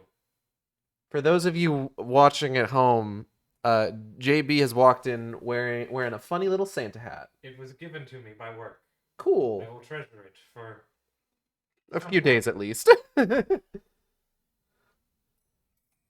am now that much closer to Santa. I'm proud of you. Thank you. Thank you for the dinner. No problem. I am sorry. I am admiring your setup. It's pretty good, right? Yes. Anyways, are you wrapping up? Huh? Are you wrapping up? No. Okay. It just looked like you were on a menu. Well, I'm paused because dinner food. Is there a bone in this? Oh, there is. Goodness. Careful, because there's bone in this. Yeah, I'm noticing that. I forgot to say it to start. I'm sorry. It's okay. Have a good one. You go. I don't know how I'm gonna get this apart. But I guess I will eat a potato.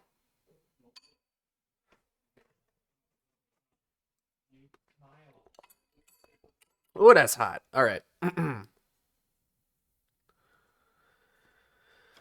Santa JB. All right. We gotta go. We gotta continue.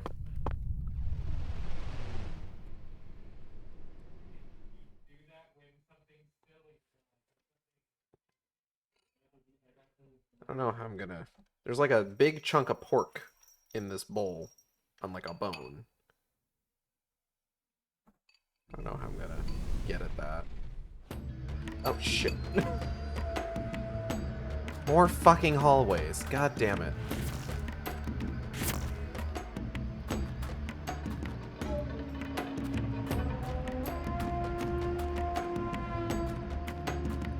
Like, I wouldn't even really be upset if it wasn't for the fact that, like, all of these fucking sequences look exactly the same. Like, if it was more interesting, I'd be fine with it.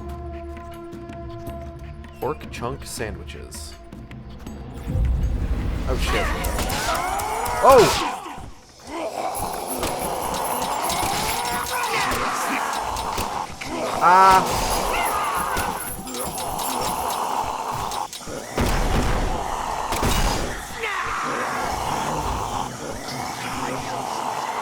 What? Oh, the stream's going good. I'm sorry, I have a lot of, like, snarling voices in my ear right now. I will. How are you? How you doing? It's good. So far. Mitty no boppin'. Mitty. I don't know, I think I heard a growl. I might have heard a growl. Explode their dicks, small their asses. I'm trying. Sorry, that was chat. Hi. Damn it. He turned at the last second.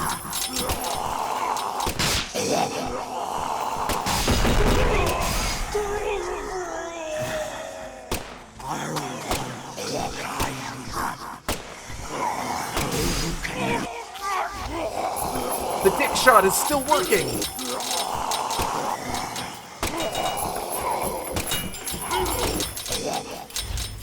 It's gotta be very precise. Whoa! Whoa, what the f- they explode?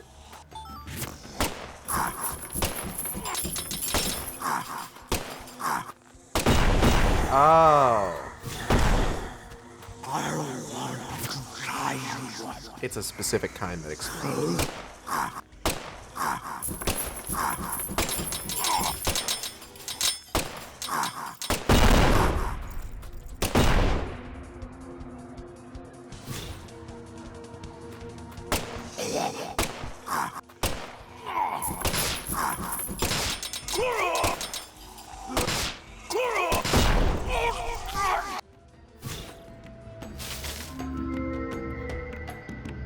Oh shit.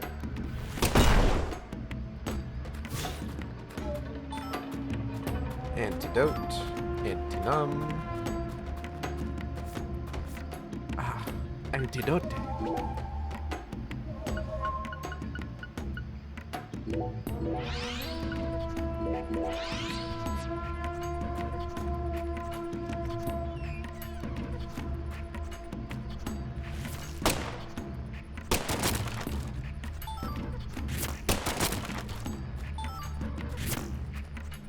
Cup coffee.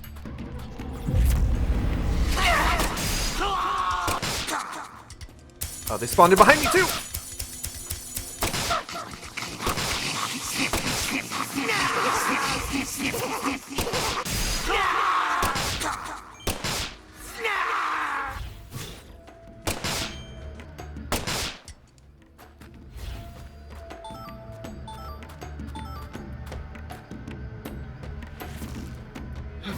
I need a moment. Give me a second.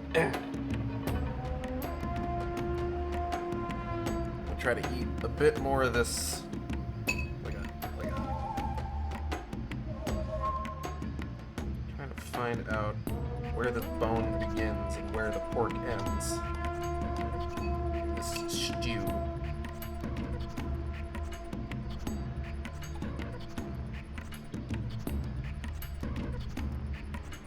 I'd like to eat the pork, please.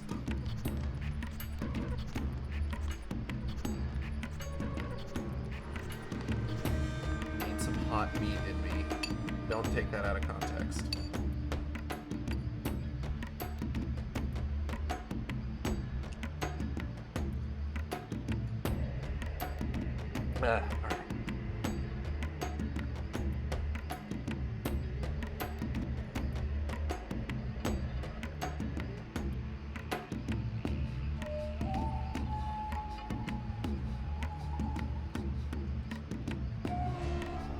Alright.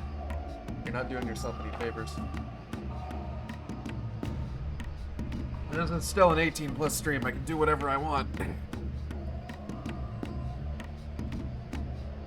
Well, not whatever I want, as we've seen from Twitch's fucking weird reaction to their own policy changes. Alright.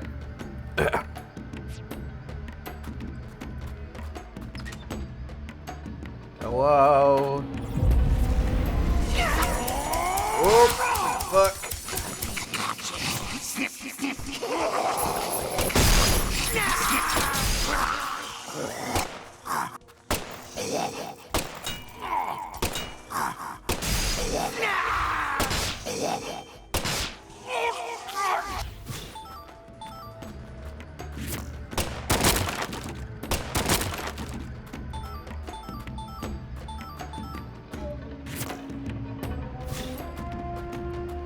Wait, is that it?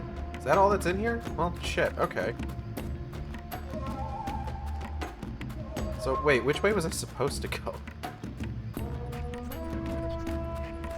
What a mysterious Jogo.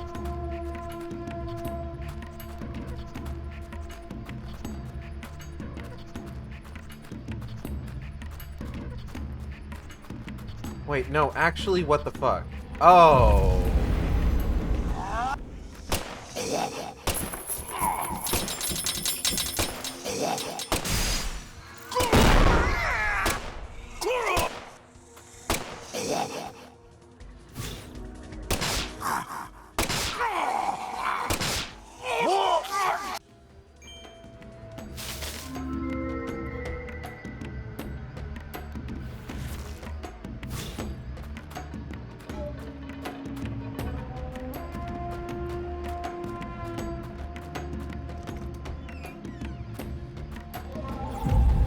Ah, beans.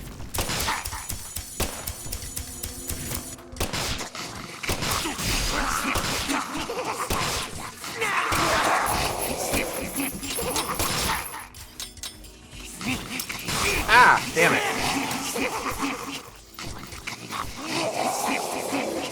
Oh god, the noises.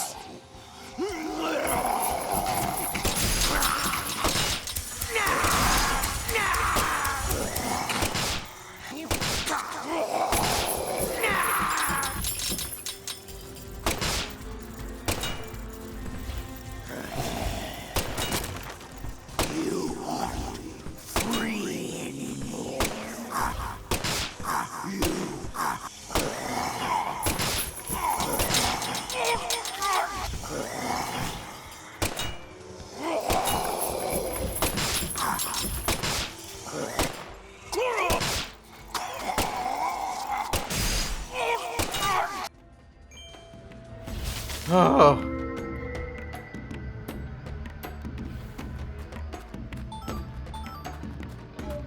Like, half the time it feels like the benefit to killing everybody in the room isn't safety, it's not having to fucking listen to them anymore.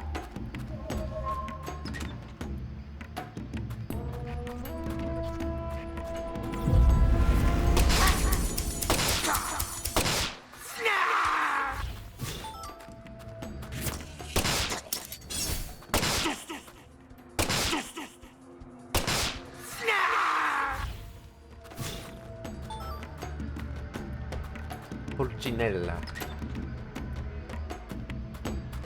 Hello?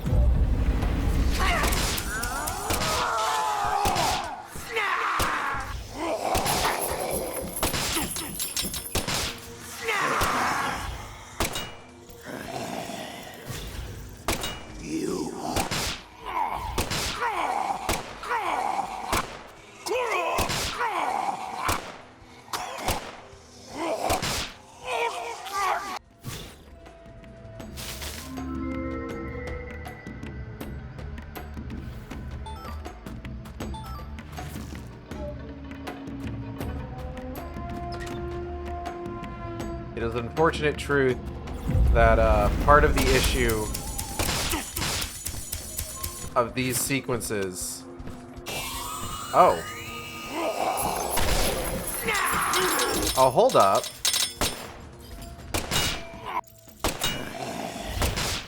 That makes me think.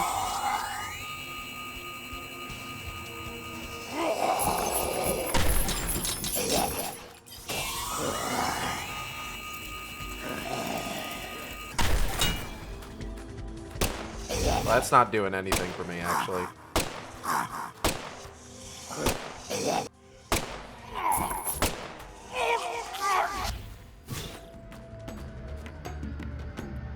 Like, these sequences just also, like, aren't very interesting, unfortunately. And, like, this is what I'm talking about with how much, like, I prefer, like, the other world sequences in fucking Deadly Premonition 1. Just, like, they were at least, like, interesting to maneuver around and look at.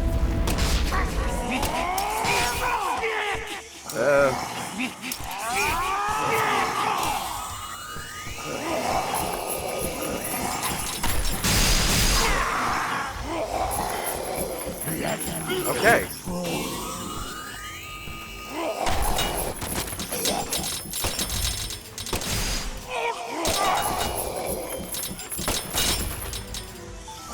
I forgot I had a charge attack, I'm gonna be honest. You aren't free anymore. You...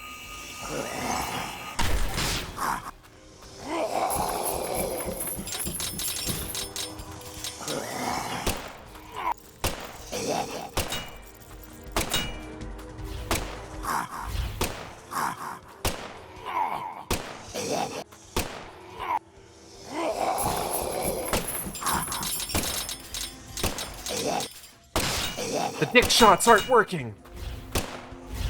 Oh, he's dead. It's fine. Thank God you charge up your homing exploding rubber bullets that are firing out of your finger guns. What if York said bang bang every time you fired a bullet? Well, the game would be better.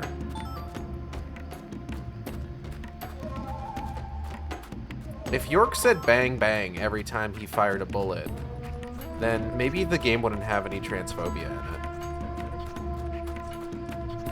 I'm just speculating. That makes sense to me on a logical train of thought, you know?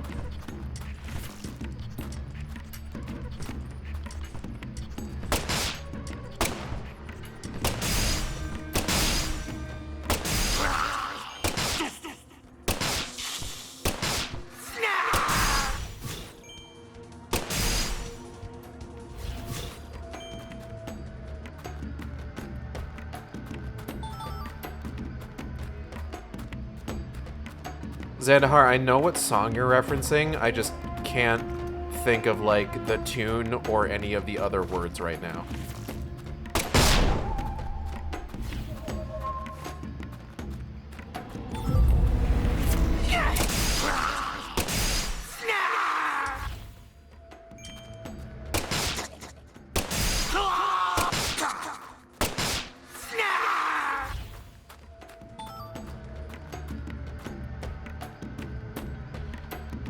second. My phone's buzzing, so I just want to make sure I check that.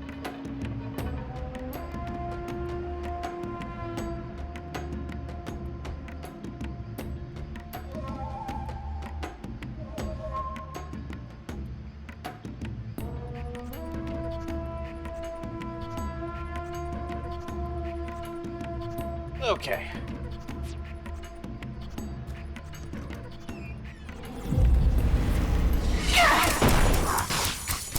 Ow.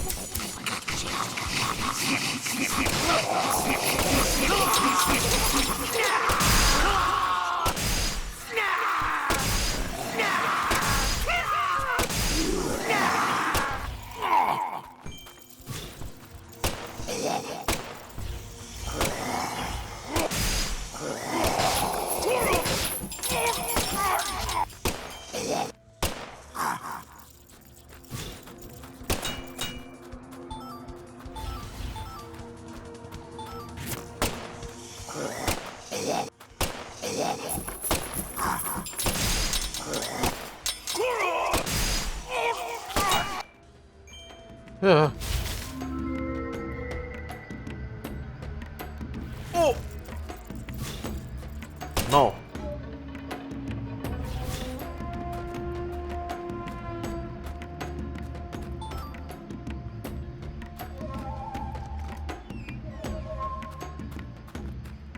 You hear that horn that's like, there's a similar thing like that in the theme song to Silent Hill Downpour. So every time I hear it, oh, we're in trouble, we're in trouble. Ah, God. Fuck this place. I don't want to be here anymore. Oh, thank God. Oh, you mean the Monster Hunter horn? Probably. But I don't play Monster Hunter.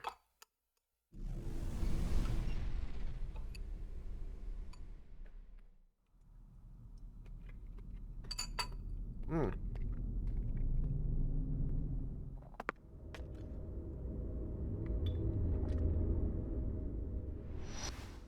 Was it? I grew up in this room. As my back broke under all my father's expectations. Your cocktail was delicious. So delicious, in fact, that it carried me off into a dream.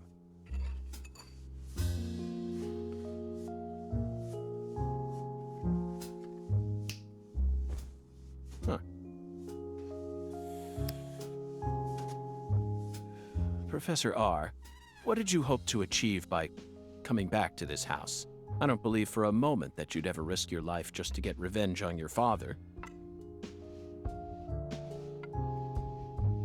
Oh, she's gone.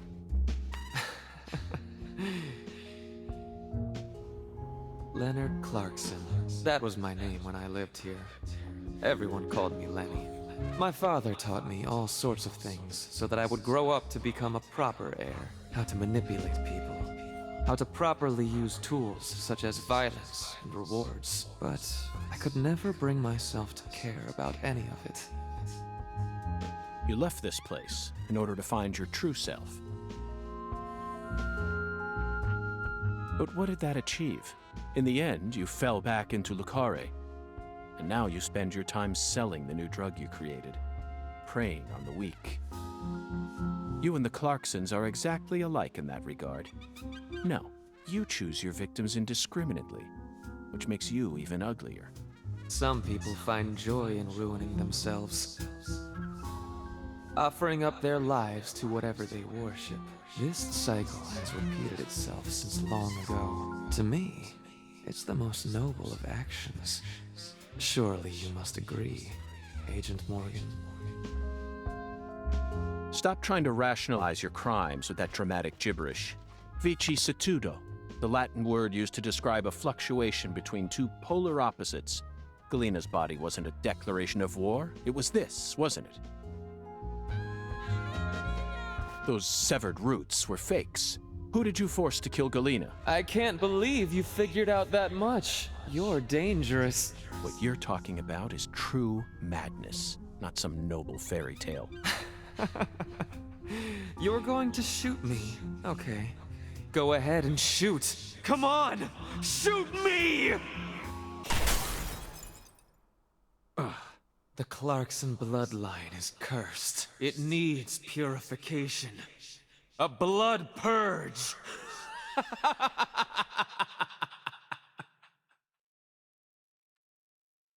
I don't know if you want to purge your blood. That seems dangerous.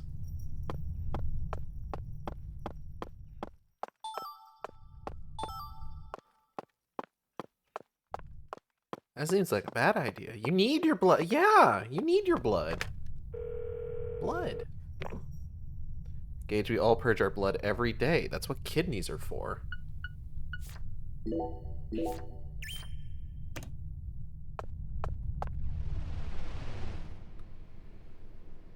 Listen, if you're expelling blood,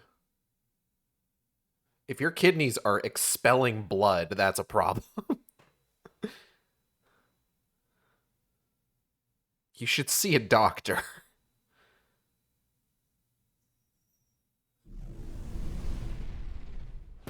Ah, fuck. Alright. More of this.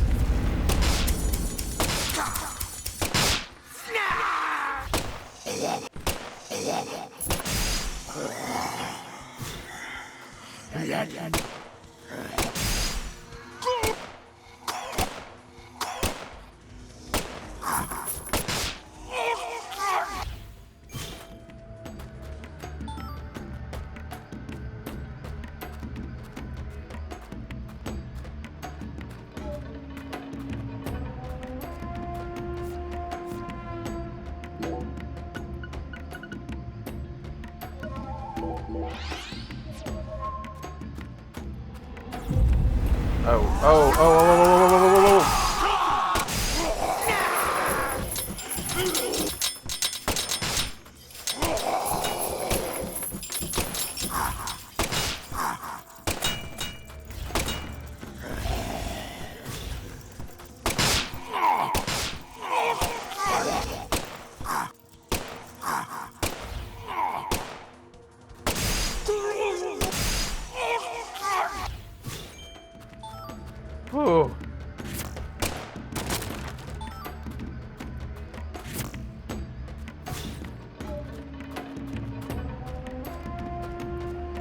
Okay, door. Nice.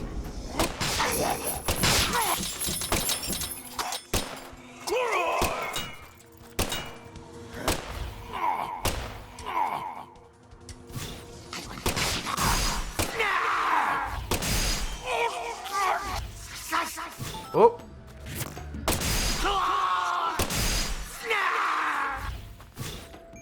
Nyar.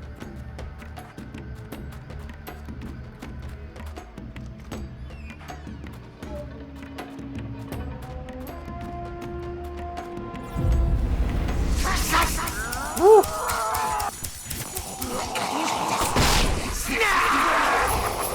Everybody over here. Actually, not over there. Over here.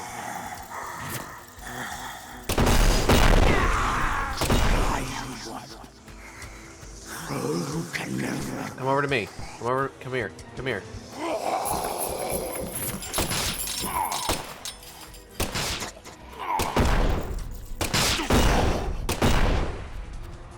Hold up. Hold up. Don't move.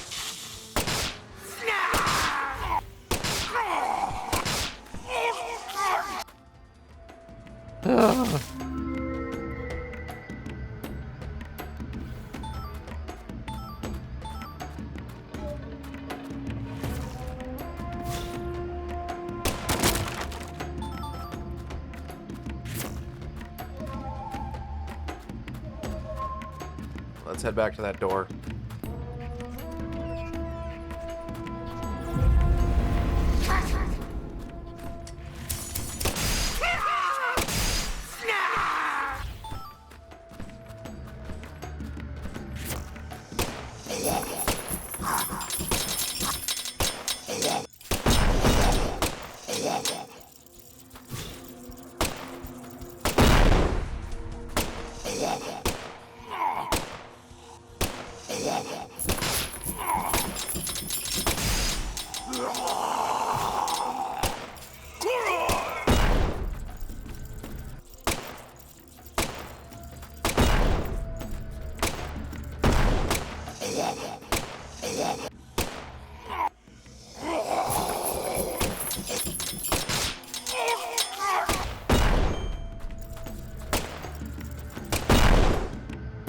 Okay. Oh, God! Fuck. Oop.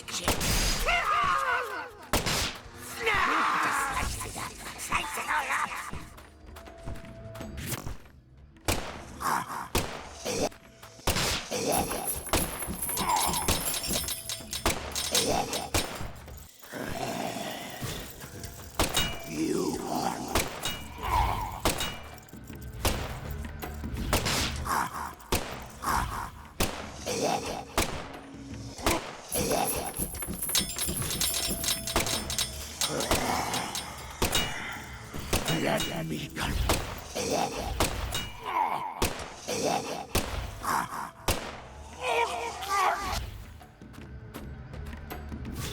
Oh, he's having a rough one.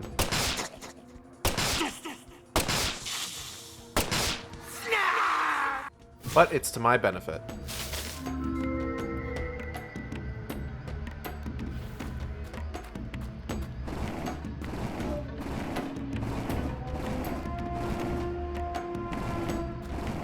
No, no. Put it over there.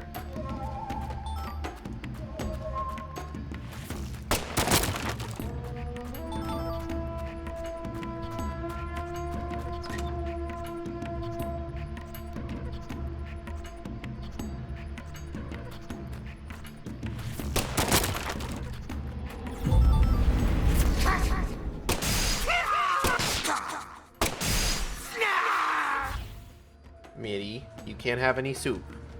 I'm sorry. Kitties are not allowed to have stew.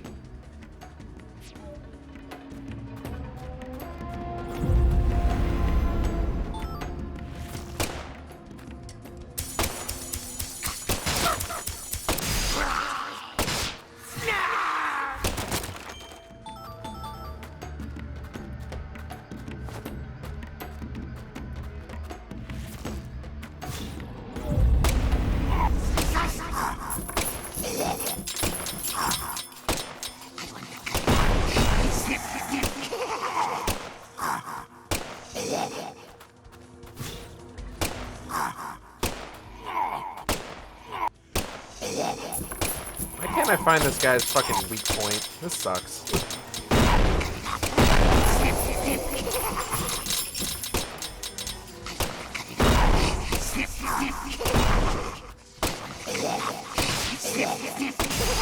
There it is.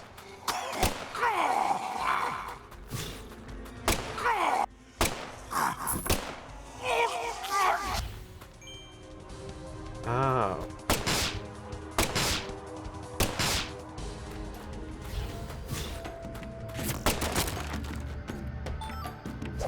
Oh, right, I have a punch. I don't need to be using bullets to break these boxes open.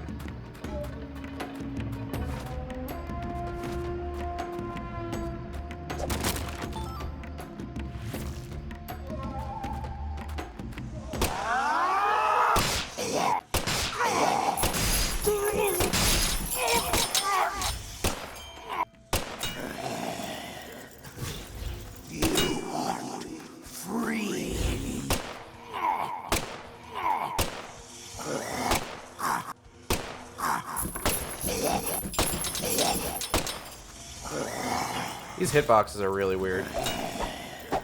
Hiya. Hiya.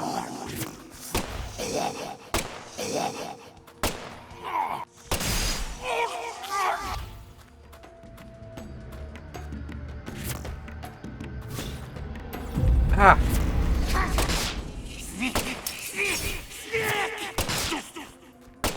Fuck.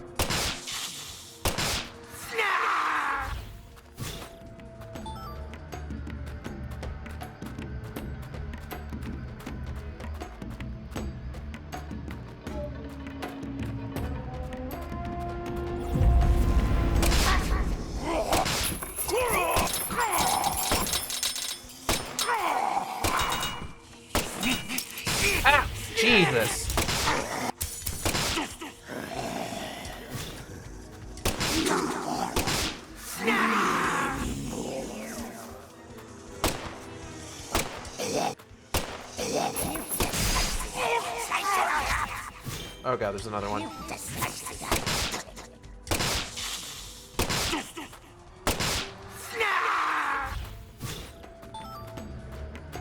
Oh god.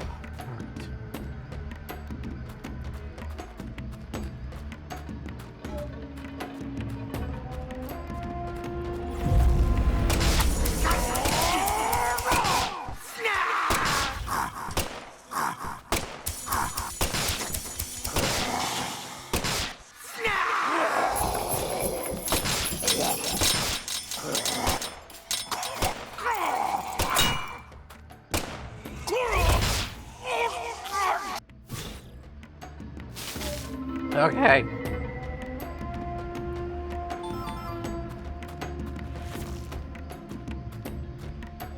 Oh god.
Oh my god, that works so much better!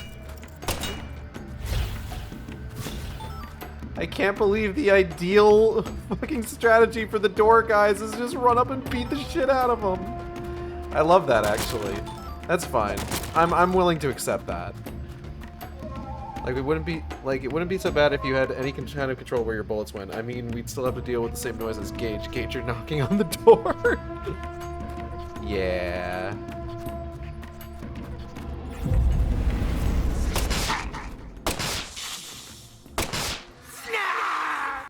Cause like the little snip snop guys, they're still a concern because they have close range. But like, if I can like rush the door guys and just beat the shit out of them.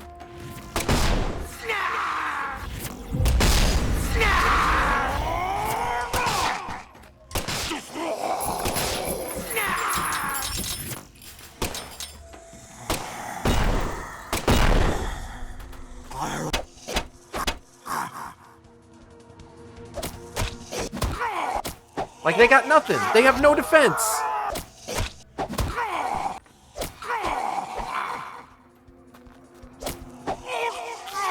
They have nothing to defend against that. My god, this changes everything. What an incredible tech I've discovered.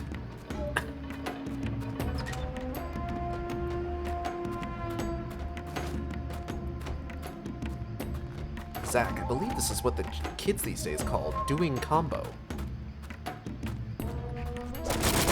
Honestly, running up to doormen and beating the shit out of them is an effective strategy to get through IRL 2. They definitely don't have a giant wooden door they could use to shield them. That's the thing. The giant wooden door does shield them. If I attack from that side, then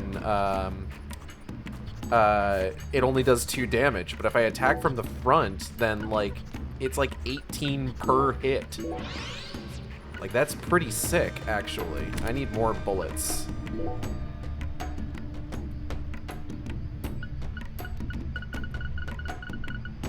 I think what I need to do is drop some of these coffees, actually.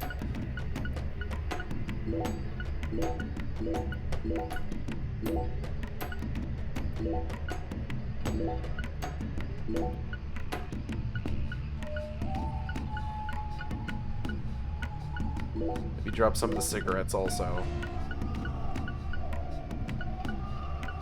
Drop a couple anti-numbs. There we go. That should be enough to get me through the boss fight. That is almost certainly coming momentarily. York, why do you have so much fucking coffee? Why not? My mans likes coffee, okay? Don't hate.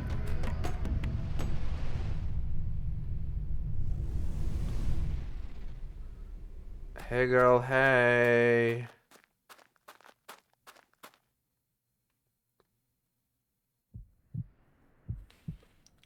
Lena, how you doing? You're a fucked up free fruit. Free fruit? Tree fruit. Zack, here it is again. A red tree and a translucent cocoon. I think we've reached the core. The goddess of fertility will descend into Lucare, and then the sweet fruit will be ours. Destruction is the first step. So we're still dealing with evil trees, yeah. We didn't down 6 cups of coffee. We stored them for later. They'll keep. Don't worry, it's fine. Lisa's death sent everything into motion. There's no stopping it now. Her death proved how determined I am, how dedicated I am to all who trust in me. Galena and Lise, their deaths were not in vain. We didn't drink They 6 led cups, we us stored them. to the harvest. The Clarkson blood curse will be washed away. Girl, I need you to calm down. Must be sacrificed. Blood purge. Blood purge. Blood. Blood. I need blood. Girl, what you need is a spa day. And a Xanax. Ow. Ow.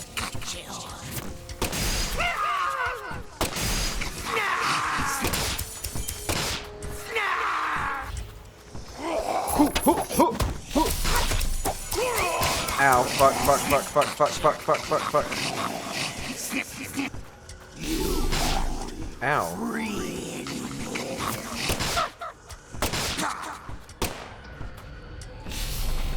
Haha.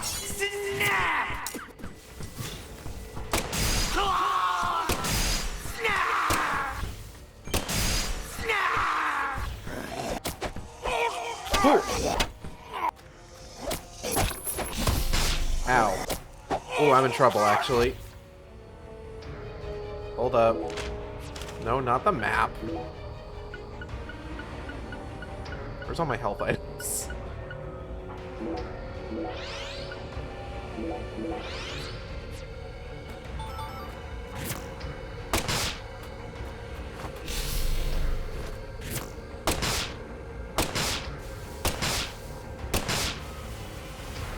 Hold up. Oh, she hates it. Oh! That is a lot of dudes.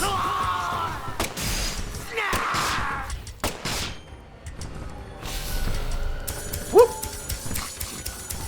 I don't want to deal with any of this. I'm going to be real with you.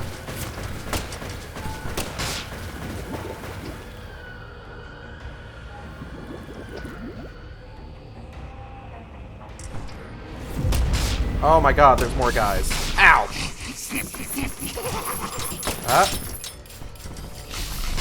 Ah, I tried to duck down. What the hell? I need this phase to end now.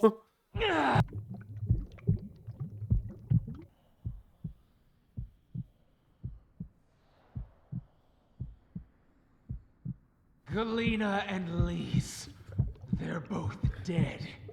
I can't turn back now! The Red Soul can't die here. You can't erase it! Blood Purge. The Blood Purge. We will create a new world! You ever get high on drugs and then just want to, like... The blood must be purified! do all this?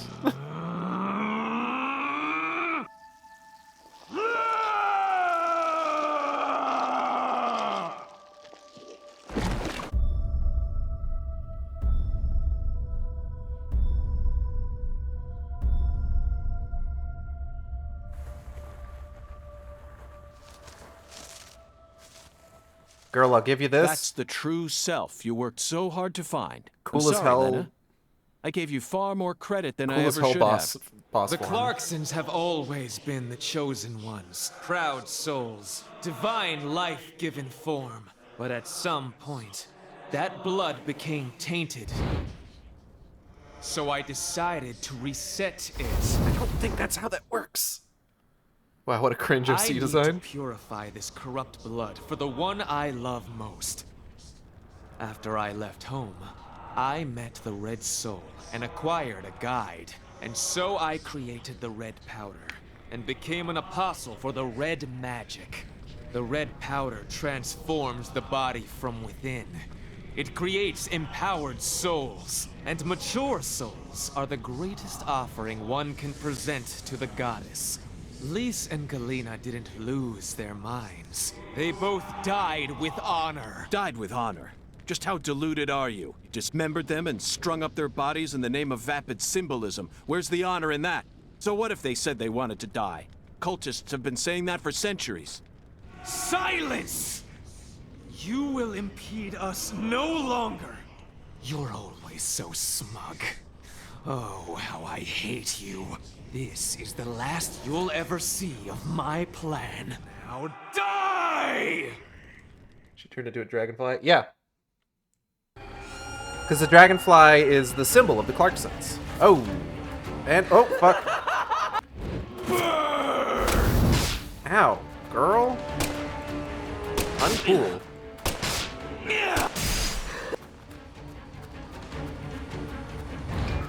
Purification! Oh, shit. There are lines on the ground. There aren't. I just like that video. I think it's really funny. Fire and brimstone! Ow.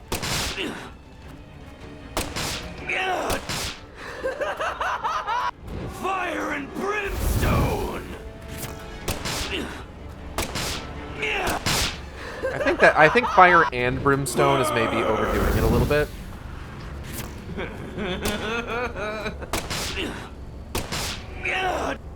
I think perhaps we'd be better off just doing one or the other.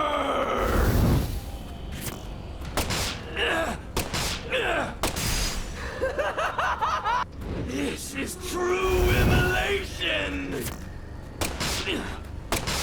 No one can stop my plan.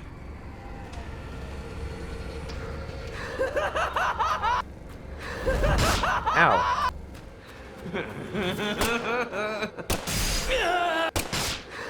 Genuinely, I think this is a really cool boss design.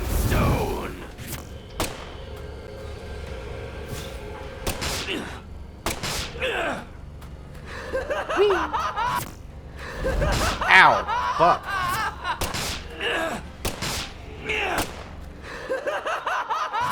Fire! Damn it! 1 second. Here we go.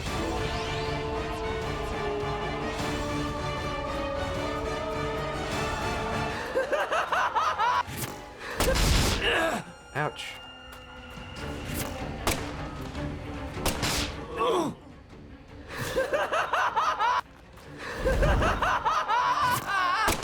At least she's having fun. This can't be happening.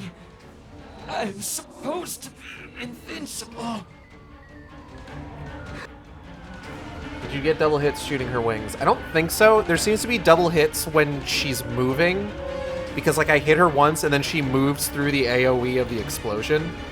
It's only true immolation if it's from the Immolate region of Louisiana. Otherwise, it's just sparkling fire. Man, that boss fight theme is cool for the 3 seconds it plays. Back to dust you go! Woohoo!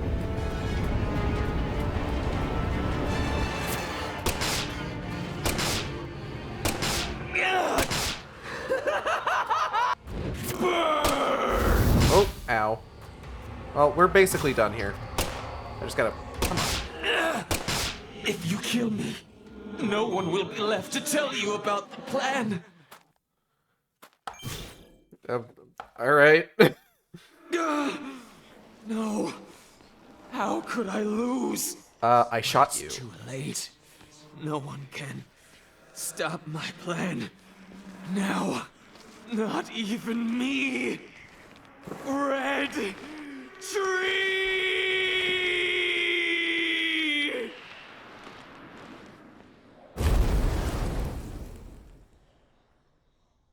Egads, a bullet came out of this gun somehow. How did Detective York identify my only weakness? He's just that good of an agent. Ooh. Piece of candy. Oh, it struggled with me breaking that box open.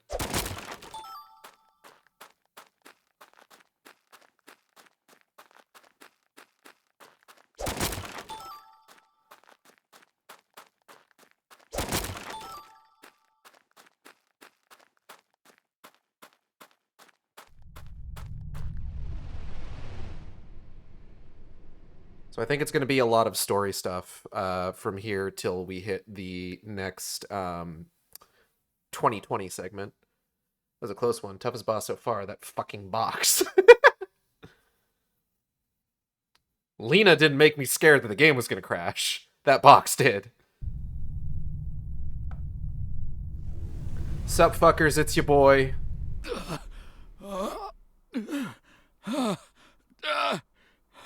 I see things are going well here.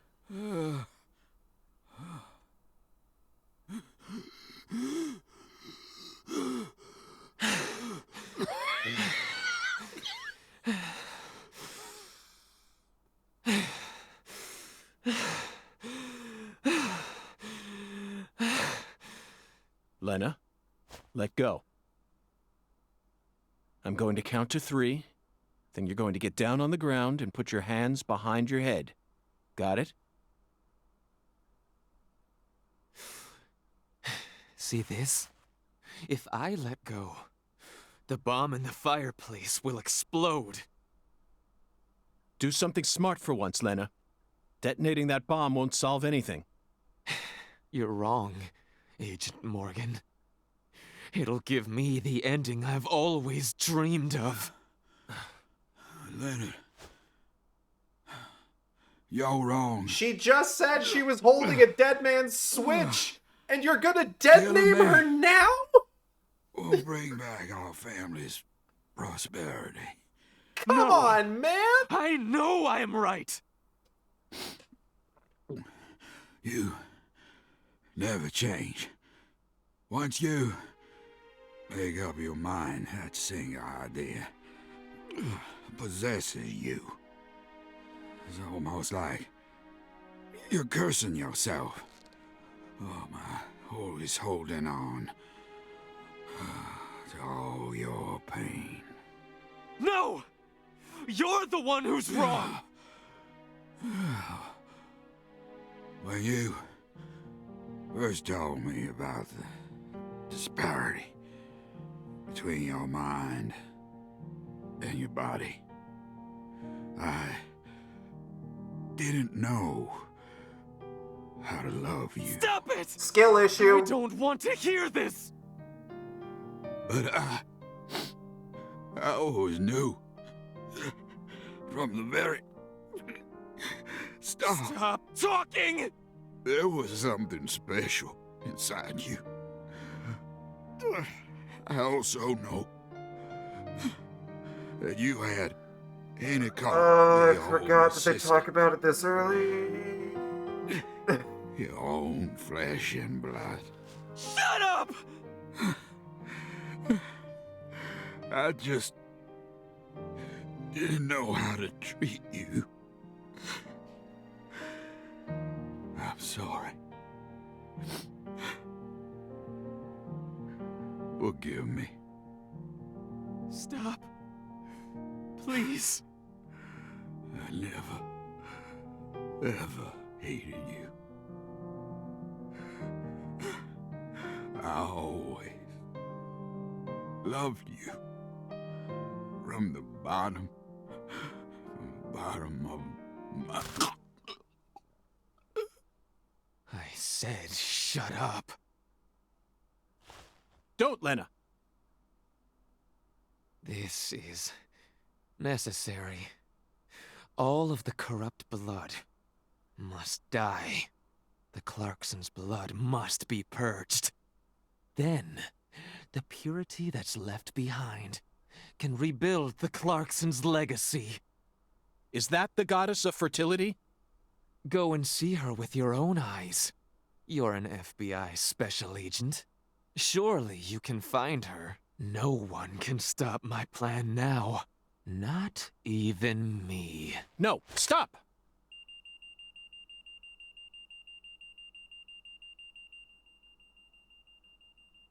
Patricia Clarkson.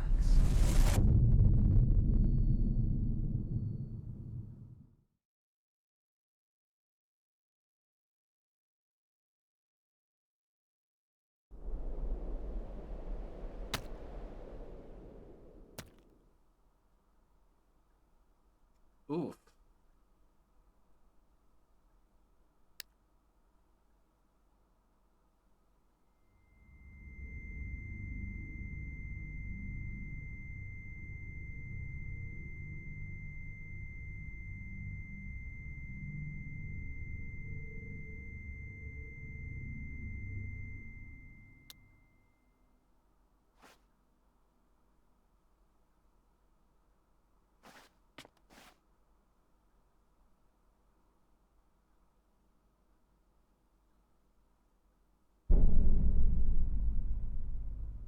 Damn, what are the odds of that? Paul! Oh, hey, dude. You missed a lot. Oh, Paul! Oh my God!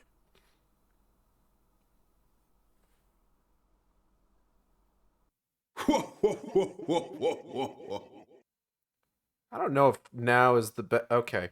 Agent York? Can you hear me? What is it, Patty? Just Where's very Melvin? calmly answering. Well, I don't know. He won't answer me, and he ain't at the sheriff's office either. What should I do? You think he got caught up in some kind of trouble? No, I did. Danny, can you calm down? I'm on the phone. I got nothing now. I can't. Patty, I need someone at the Clarksons' house ASAP. I don't care who you send. They can also ask Daniel Clarkson about the details once they get here. Not that he You knows should what also happened. call an ambulance just in case. Got it? Huh? Sure. I'm going to head straight over to the sheriff's office, Patty. Let's meet up there.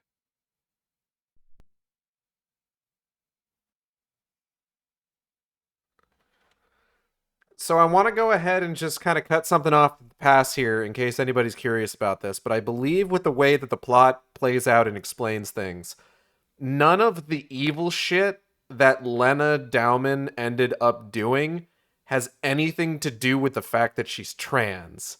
It's one of those things where it's just like, yeah, she did all this stuff and she happens to be trans. Not that that makes it better necessarily, but like that's how the game frames it as we go along. Just for the record. In case you were worried.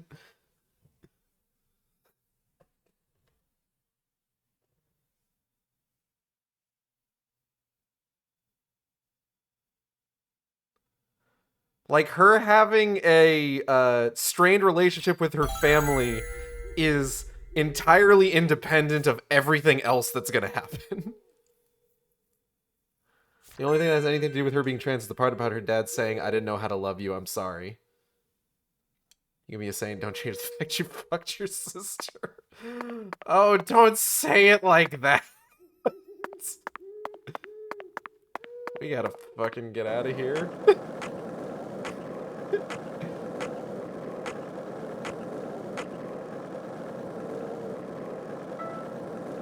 Oh hey, we got $600 for traveling over 60 miles. Hooray! Where the fuck do I have to go?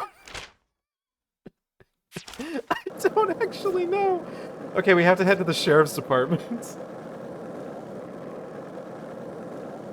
I'm sorry, Gage, would you prefer you had intercarnal relations with your sister? I'm just saying she's Zach, you're a coffee person, right? This is a good No time to sugar, have this only milk. conversation. Yes, I'm completely with you on that one.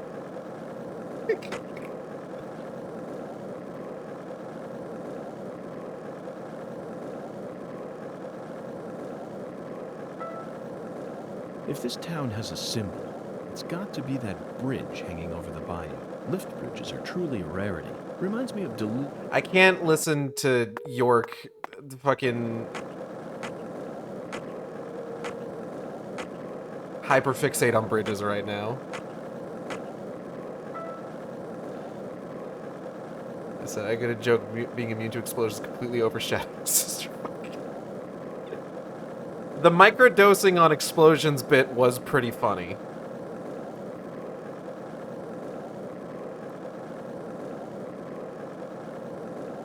I will give you that. Okay, thank you for acknowledging my genius. There was a lot going on. I'm sorry. Please don't die.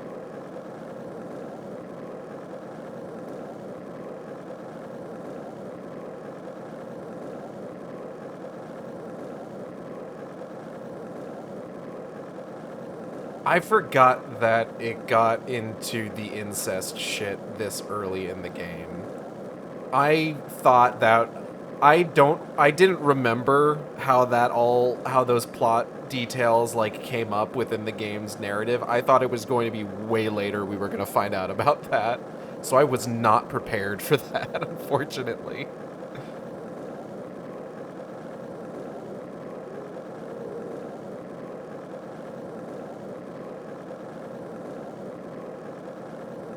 You're in the Deep South, so it's not surprising in hindsight. You don't have to say it like that, though.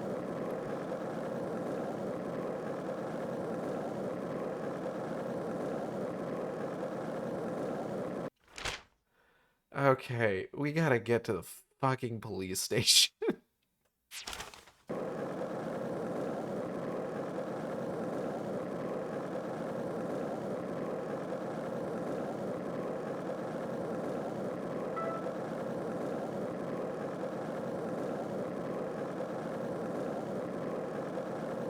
I am gonna need to just kind of like put a.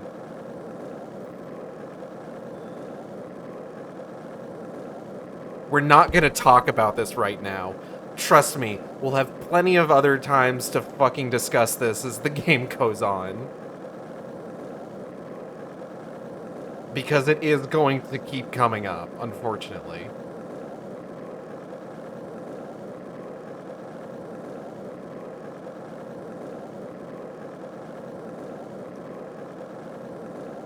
Appreciate it, thank you.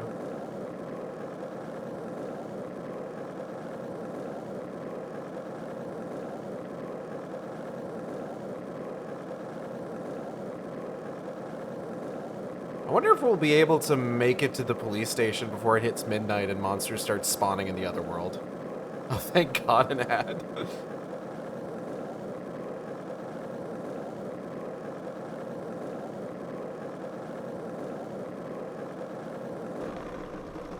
So we're over the bridge. Now, where's the police station in...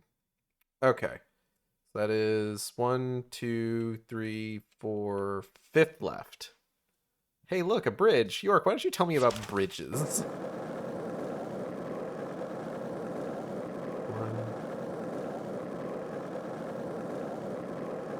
2... Were you thinking about Galena too? And all the other women we've seen so far on our travels across the states? Zach, I'm right, aren't I? This is a vast country. Incredibly vast.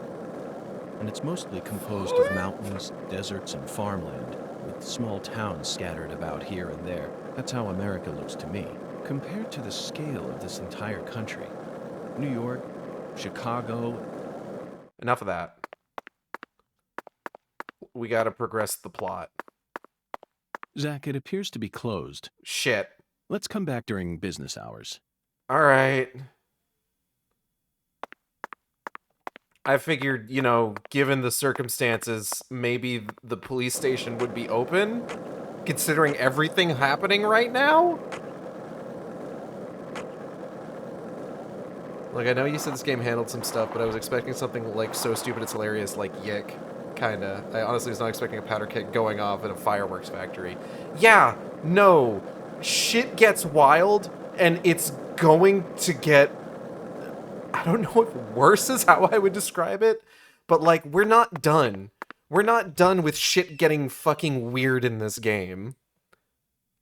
There is so much more that happens.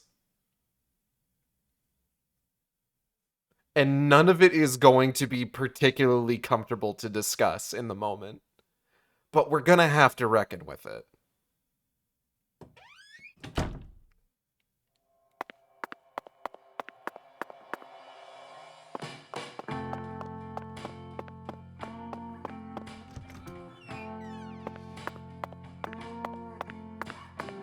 So, EP.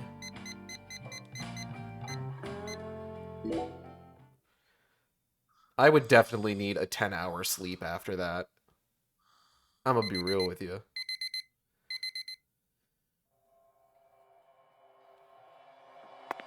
Ooh, hungry.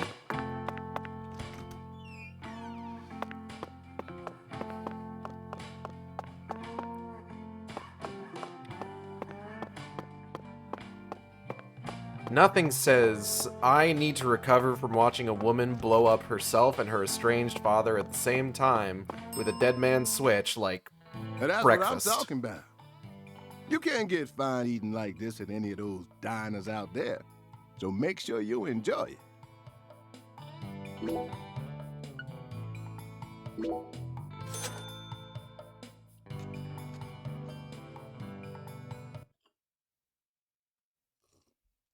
So remind me, this game, Control, and Alan Wake are all somewhat connected. No, this one isn't. Thanks, mister. Next time you get a hankering for old-time Creole food, just stop on by. Though the Deadly Premonition games are potentially connected to D4.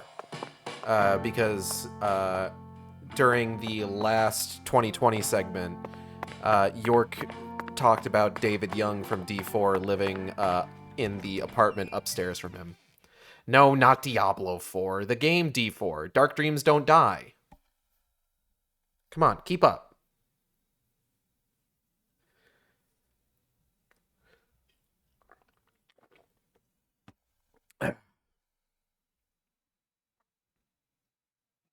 Bleh. Excuse me.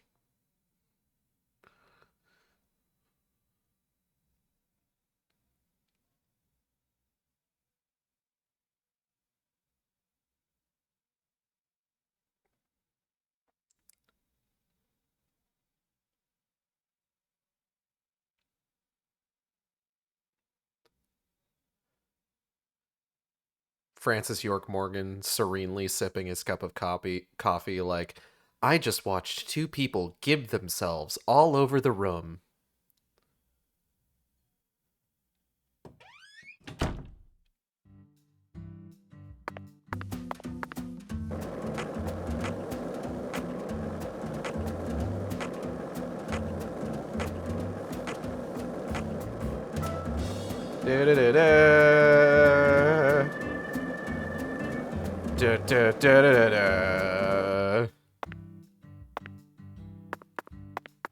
Gotta love the, like, complete tonal whiplashes in this game.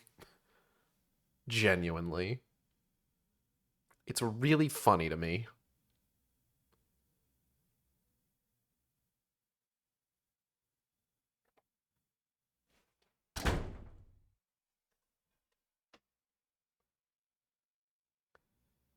Patty, you'll never fucking believe it.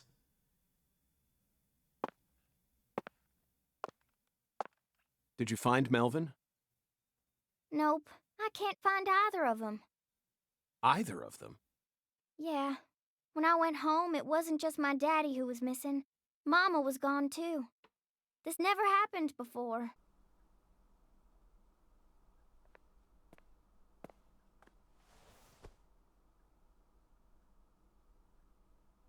Zach, we need to stop Professor R's plan no matter what it takes. Sure, man. Relax, Patty. You don't need to worry about a thing. I'm sure that Melvin just stumbled across an important clue that's stolen his attention for now. And I'm sure he's protecting your mother while he's at it. Let's just leave the investigation to the local police and rest for today. I need to prepare a report for the HQ anyway. How about staying with me in my room until we find them? But... You don't need to worry. I can't make you any homemade food, but I've got a first-class chef and a first-class concierge at my disposal. Oh, and a very affable bellboy. It's a lot of fun at that hotel. But... Okay, I guess. Thanks, Agent York. You're a lady, so you take the bed. Zack and I will be fine on the couch. Mighty cordial of you, York. To prepare myself on a scale from 1 to 10, how much worse does it get? I would say a high 7, maybe 8.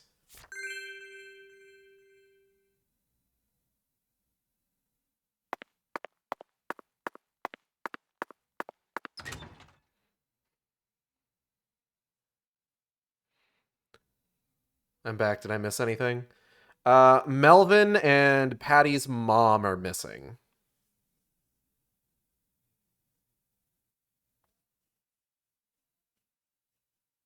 And York has offered to have Patty stay with him in his hotel room until they're able to find her parents. How are we defining worse here? Like, okay, so you know how we have like we've got the transphobia and the incest, right?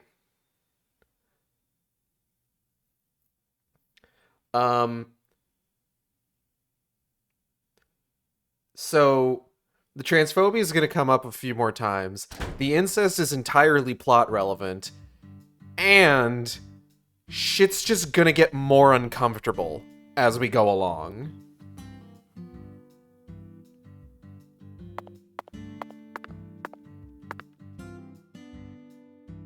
Patty, what are your thoughts?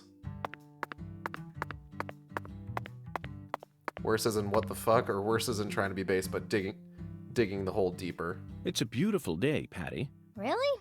Seems kinda normal to me. Now that you mention it. I'm done with that conversation. Nothing new between Patty and York, despite everything else going on. Hey Patty, do you want to go shoot some dogs again?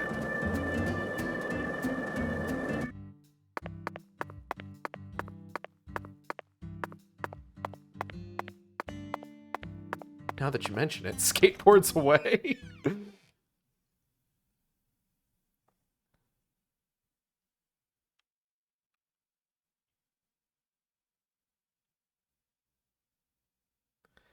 Yeah, it's just, it goes some weird fucking places.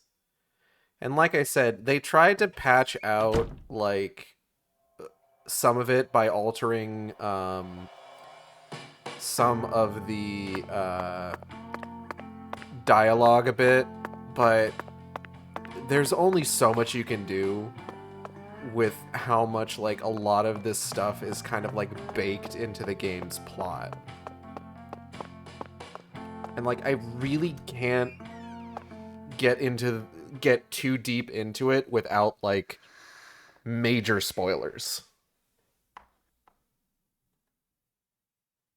Zack, the Clarkson family tree is nothing like we thought it was. Patty's definitely a honk shoe girl. We need to reorganize everything we've uncovered so far. Sounds like a plan. She was so tired she fell right to sleep. Hey, Zack. I'm in a very difficult spot right now. I feel like this case is heading in a direction that will be extremely unpleasant for her. It's extremely unpleasant for me right now, in this moment. I've never felt anything like this during any of our cases thus far. Not even the guy who, like, saved his victims' skulls for, like, various unsanitary reasons. The Clarkson family tree is nothing like we thought it was. It's actually circular. No! Stop! Evidence organizations start. First, let's go back to the beginning. Lise Clarkson's body was found hanging under a bridge over the bayou, in a deserted spot close to where the bayou meets the Mississippi. Okay, I'm gonna go look up that boss fighting theme again. The one who fired the pistol at Heaven surely had no idea what he would find there. Speaking of which, Zach, Chuck, the man who started this race we're running, what's his occupation? He's a crawfish farmer. That's right. He's a crawfish farmer. And after chasing a poacher's boat that crossed over into his farmland, he went up the bayou and was fortunate enough to find Lisa's body. I don't know if fortunate is the word I'd use here, but okay. I doubt it was a very pleasant experience for him. But if not for his discovery, Lisa's body might have started rotting out there. He's a difficult person to be sure, but I don't think he's a bad guy.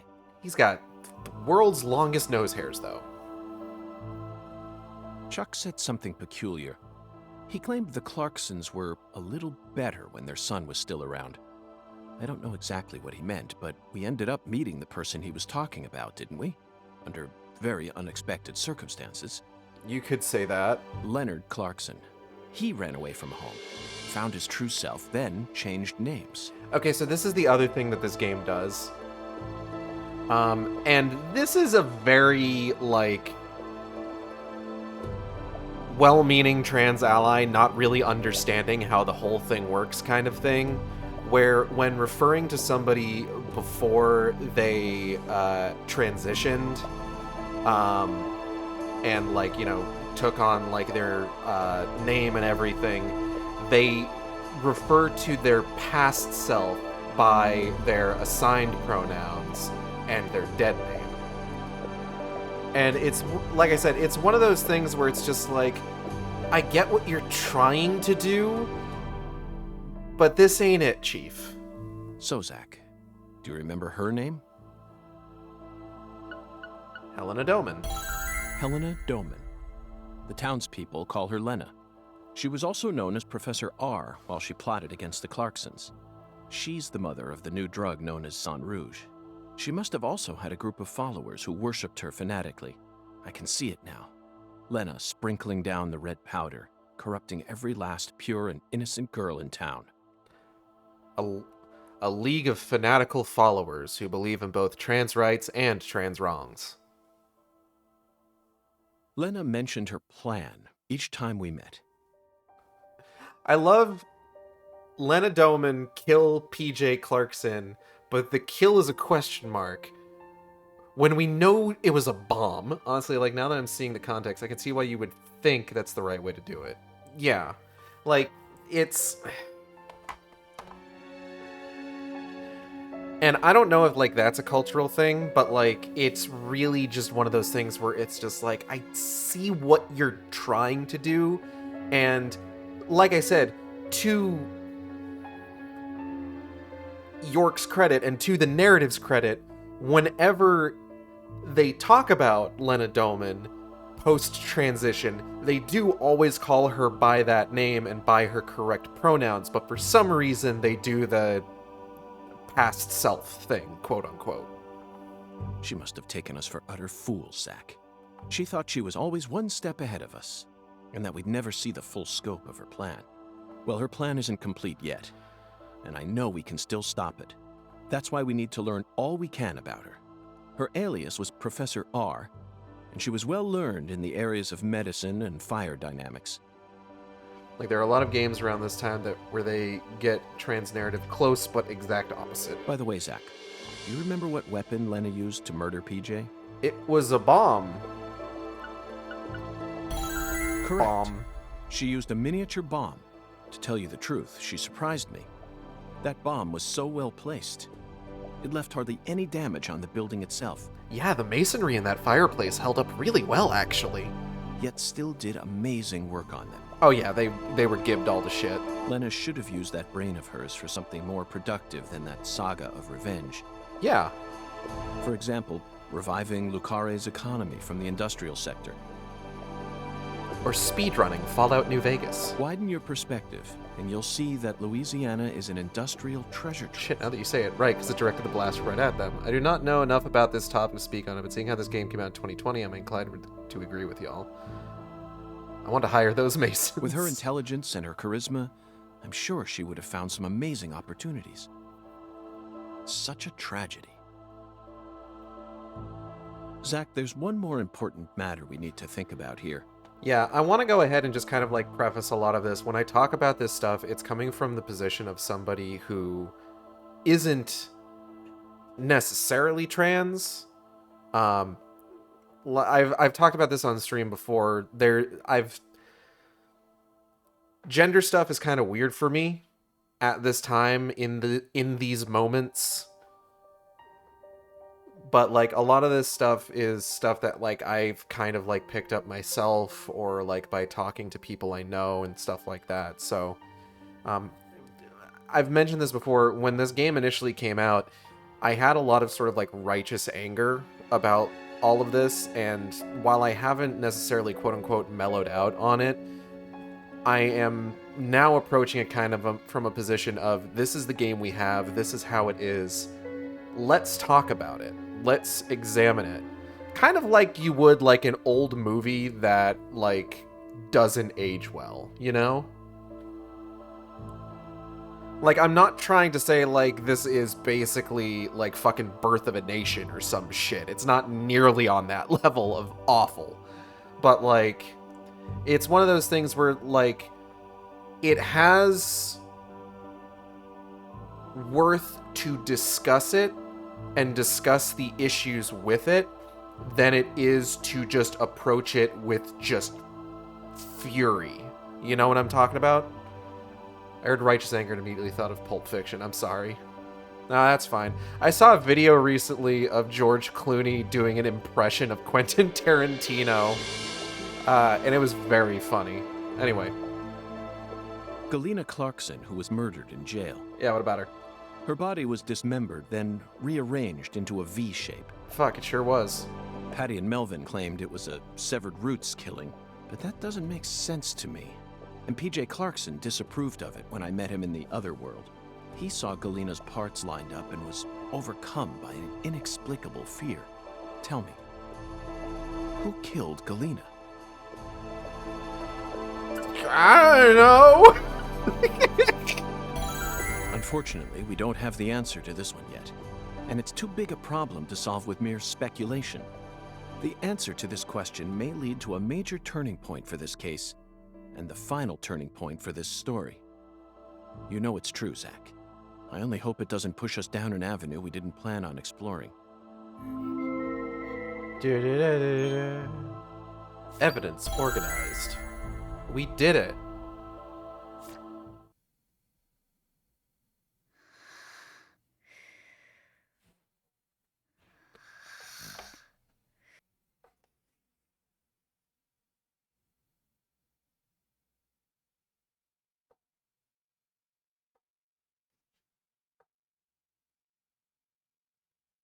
Clarkson's eldest daughter, unknown.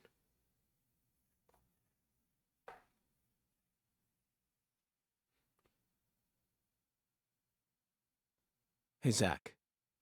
Do you remember PJ's last words? Lena had intercourse with her older sister. I kind of wish we wouldn't bring Her this up. own flesh Okay. and blood. Yeah, This means all right. there's still one more person out there who inherited PJ's blood. The goddess of fertility.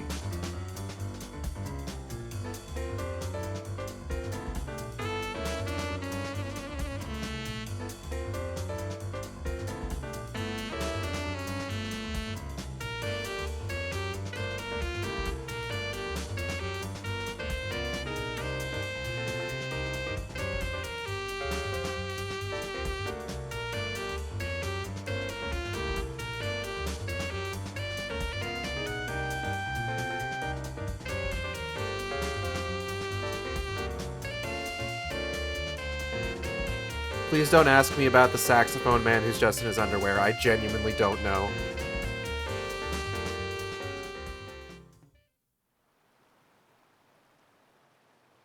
Funny boat. Oh, fucking poachers, now I gotcha. Caught you red-handed. Yeah, get their ass, Chuck. This game is a fever dream. That's part of what I do like about it, though.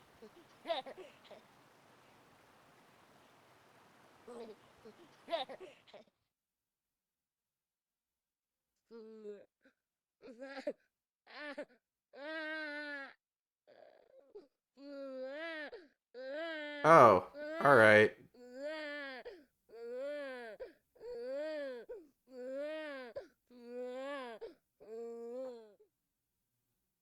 Looked around to talk about weird NPCs with Goldie and I have no idea why there was jazz. That's normal.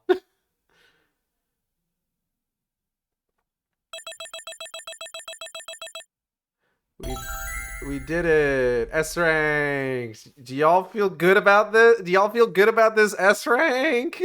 Okay, hold on. I'm fucking terrified right now. Yeah, S rank. Oh. Shit, Lena looks cool. Lena's boss form is actually dope as hell, honestly. Like, you gotta give it to her. You gotta give her that much.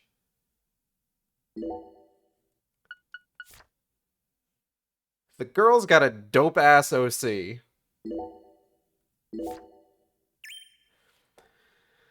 Using the highlighting to emphasize the eyes like that is good. Anyways, we gotta fast forward. I think last time York was being a fucking weirdo. Soon. I'm almost there. Just... Please, someone. Stop that noise.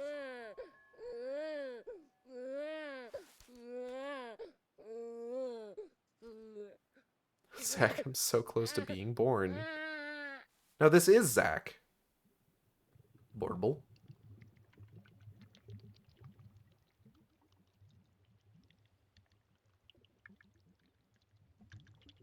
Zach is soup. No, that's not Zach. The guy is Zach. The soup is soup.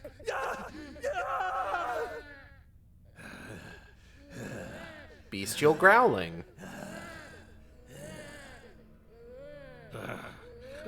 Oh boy, delicious baby soup. Don't say it like that.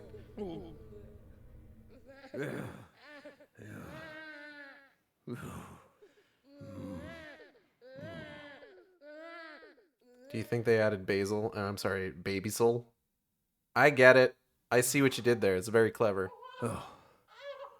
Oh. Oh. 2019. Thompsonville, a suburb of Boston, Massachusetts. They make really good woodwork there. I'm so witty and funny, and my ass is fat, and my opinions are correct. Right, I forgot about this part. Yeah. So again, all of the Francis York Morgan sequences take place in 2005. I want to go ahead and emphasize that. Louisiana 2005. Don't think about it too much. So now we are flashing forward. No, not the singer. So now we're flashing forward to 2019, where we've got Aaliyah Davis interrogating Francis Zach Morgan. Helena Doman was the mastermind behind the entire incident. Gage, you told me not to think about it. Yeah, don't. Stop it. I have a confession to make. I have thoughts. See, that was your first mistake. But Helena Doman was actually P.J. Clarkson's son, who had severed ties with the family. Not how that works. And it is 2019 now, so you have no excuse. Helena was also known as Professor R, the mother brain behind the drug known as Sang Rouge. Mother brain? Wait, that's... Hold on. That's Phoenix Wright. That's right. She was responsible for everything. Did you say Mother Brain? I love Metroid. Not everything, but most of it. Do you think that Metroid 4 will come out in our lifetime? Metroid Prime 4? Sorry. That's what I meant to say. It's 2019. We still don't know that Metroid Dread is going to come out. I mean, what? Almost everything went according to her plan. But if you'd already figured out that much, why did you continue to stay in Lucare? Because we had to. You had to. Whatever for. The goddess was still there. Metroid 4. This motherfucker never experienced Fusion. Fusion's literally my favorite one, honestly. Like, real talk? Real talk? Can we take a moment to talk about how fucking good Metroid Fusion is? The goddess. Because Metroid Fusion is so fucking good. The goddess of fertility. Lise Clarkson's body. No, that's dumb. She was dead. Don't be stupid. Not her. She was as beautiful as a goddess, but she wasn't the goddess. She was just a tragic victim. Then who is the goddess of fertility? The person at the root of this case. Is it some kind of metaphor?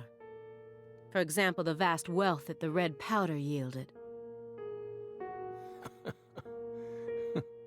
Gage, I have the worst confession. When Fusion came out, I was a Metroid purist and one of those kids who was like, ew, hand-holding and linear gameplay, not a real Metroid game. I was wrong. I was so wrong. Forgive me.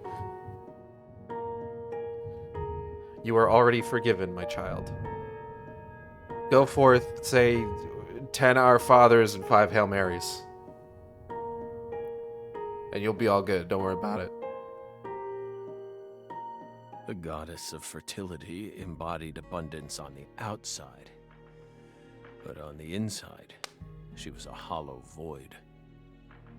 And that void was threatening to swallow up all of Lucare. If you said other M, though. Oh.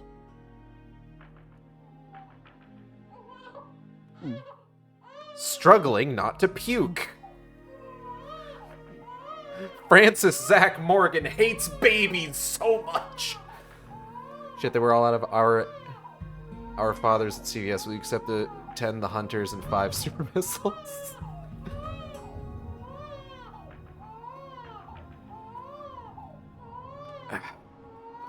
I guess. I'm sorry. Babies Shut make me up. want to vomit. I hate them so much. Shut up! Shut up! Shut up! Wow, the baby shut up. I too puke at the thought of children existing. Are you okay, Mr. Morgan? Morgan almost sounds like a prophet talking about the end of the world. Oh, he is fucked up. Vague, elusive, and intent on deceiving those who listen. But every now and then he adds an interval of truth.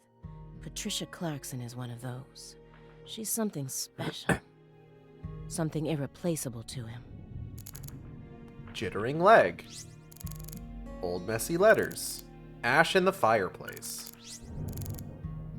So I want to say, hold on.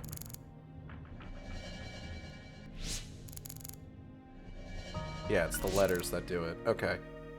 It looks like he burned something other than firewood in here. Did he destroy something when he figured out we were coming? Ma'am, he is as far away from okay as you can feasibly imagine. Maybe it's just a red herring meant to throw us off. I know how he operates. I can't take anything at face value. This D4 stuff. Yeah, because we're in the same apartment building as the one that David Young lives in that game. He actually lives upstairs from Zach. The logs in the center look far more burnt compared to the rest. Almost looks like they were used in conjunction with some kind of accelerant. Did you recently burn something there? It's our fireplace. We're free to use it as we please. It's literally the middle of winter in Massachusetts. What the fuck do you want from me? I see traces of resin, which leads me to believe you burned up some sort of toxic substance. It doesn't matter what kind of fireplace you have. Burning anything other than firewood in it is dangerous. Next time, don't burn it up at home. Dispose of it like you would any other non-burnable refuse. This is the weirdest conversation to be having right now. Hey. Look, I put up with you smoking that fucking marijuana and you obstructing our investigation, but I will not stand by while you don't burn in an environmentally conscious manner. Especially if it was something like a smartphone or a USB memory stick. It's called you could just say a thumb drive. Non-burnable refuse like a smartphone? Did I tell y'all about how I found a thumb drive when I was unpacking stuff that it turned out had a copy of fucking Final Fantasy Spirits Within on it, and that is the funniest fucking thing I think I could have possibly found on it.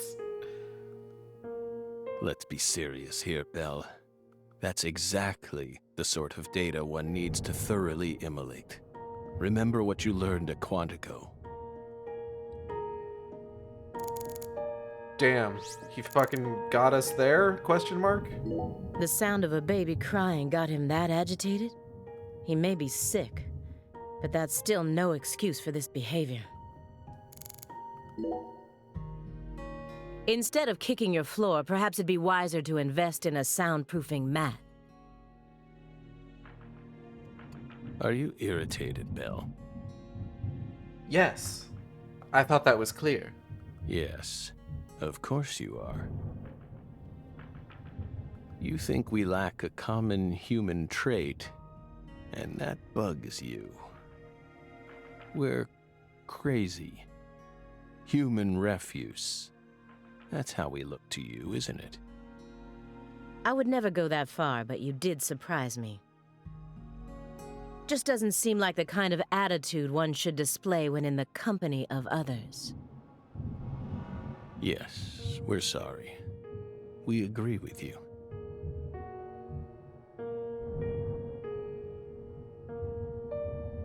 Cool. It just made us remember a time when that noise kept ringing out, and we couldn't stop it.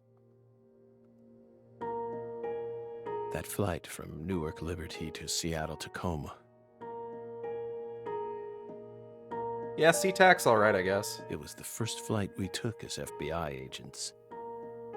The plane was shaking violently due to turbulence, and when we looked to the side, we saw a young mother cradling a baby with a frightened look on her face. We got worried, so we spoke to her. Then the baby started crying. And I threw up everywhere. It was really nasty. It was so loud. We couldn't resist plugging up our ears. And since it was so loud, the rest of the passengers started glaring at us. At first, the mother and I waved our hands, trying to quiet down the baby. But our efforts were in vain. It never stopped crying. The more our anxiety levels rose, the louder its cries grew, shrill and piercing, as if they were heralding the apocalypse. We were powerless, and the baby's mother was helplessly bewildered. Once the plane landed safely in Tacoma, the baby finally stopped crying. Shout out to this baby.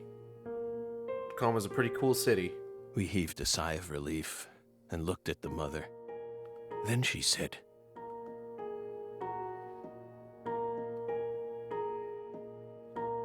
"Whose child is this?" That's an odd thing for a mother to say. We were shocked, so we asked her what was going on. I say hey. Apparently, sometime after she boarded the flight, that baby randomly appeared on her lap. Then, it ordered her to call me over, and kept sitting there, as if nothing was wrong. Fucked up if true. Can you believe that, Belle? No. Bizarre, isn't it? while we were talking, the baby disappeared. The being responsible for all that loud, grating noise simply disappeared without a trace.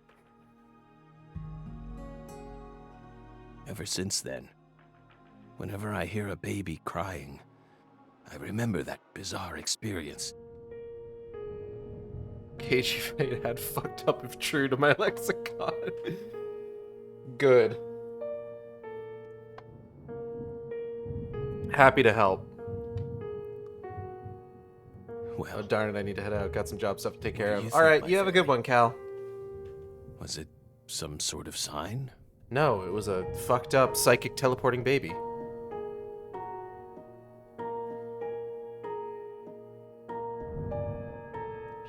Anyway, I'm so close to finding out where she is. So close now. By the way, you're still searching for Patricia, yes? You don't need to worry about that. We're investigating. In fact, we've almost reached our goal. We just need to find some conclusive evidence. Oh, we sincerely hope that's the case. Hard to believe, though. After all, so far you've just been barking up the wrong tree. Barking up the wrong tree. that is what he said, yes. That's right. You shouldn't be wasting time here. You should be out there, looking for her. Then I'll just ask you straight away. Do you know where she is? No, we don't. Oh, cool. But we can feel her Oh, cool. when we close our eyes and become one with the world. It's very faint, but we can see her. We can see Patricia. Are you trying to distract me again? Yes, is it working? Or do you really expect me to believe you're clairvoyant or something?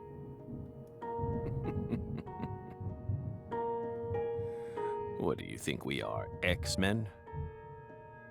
Yes, maybe. It's metaphysical offender profiling. That does sound like some X-Men bullshit, to be fair. He actually asked me where Patricia is? Does he have full confidence that we'll never find her? Fine. I can deal with that. I'll just ask him everything I can about the Le Carré case. Okay, Le Carré case files is probably what's going to progress the story. Milk carton wall. Low-fat vitamin D milk cartons. Why are they all lined up so neatly? That's a really good question, actually. This square area enclosed by milk cartons. I've been meaning to ask, what the fuck? Is it another sanctuary? The more I look around, the more I feel like there's some sort of system to all this. I feel like he implied that there was a system to it, like, way earlier. The sanctuary on this table. The fireplace sanctuary. And the milk carton sanctuary. They all lead into the room back there. And there's one more by the window, and yet another by my feet. Are they signs? Or is this all some sort of path? Hey, Belle. Is that a serious question? Of course it is. Do I look like I ask anything other than Drying serious them questions? out. We line the milk cartons up to dry them out, What? so we can turn them into Halloween decorations. Oh. Okay.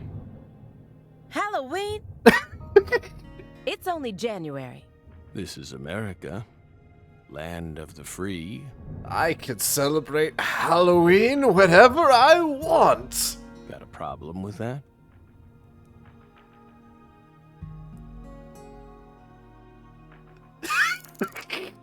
Good talk. Good talk. Professor R was a Clarkson, and also the mother of Saint Rouge.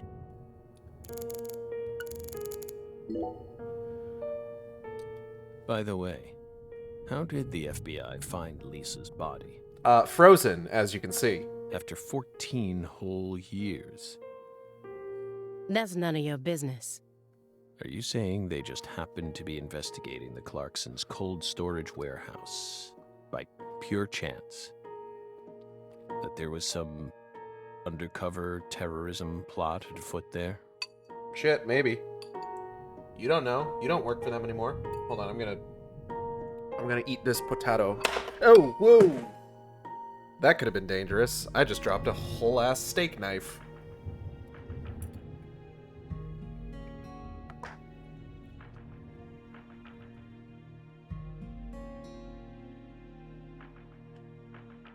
That could have been really bad.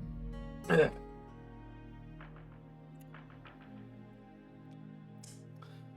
fucking love Halloween, Agent Davis. Shit, spooky all year round. Oh gosh, you good? Yeah, I'm good. I got really concerned for a second, but I'm fine. Nobody got cut. Me and the cats are safe. I said it's none of your business. Well, then we'll just have to guess. It was an anonymous tip. Damn, he got it in one. A tip related to Saint Rouge. Did we hit the nail on the head, Belle?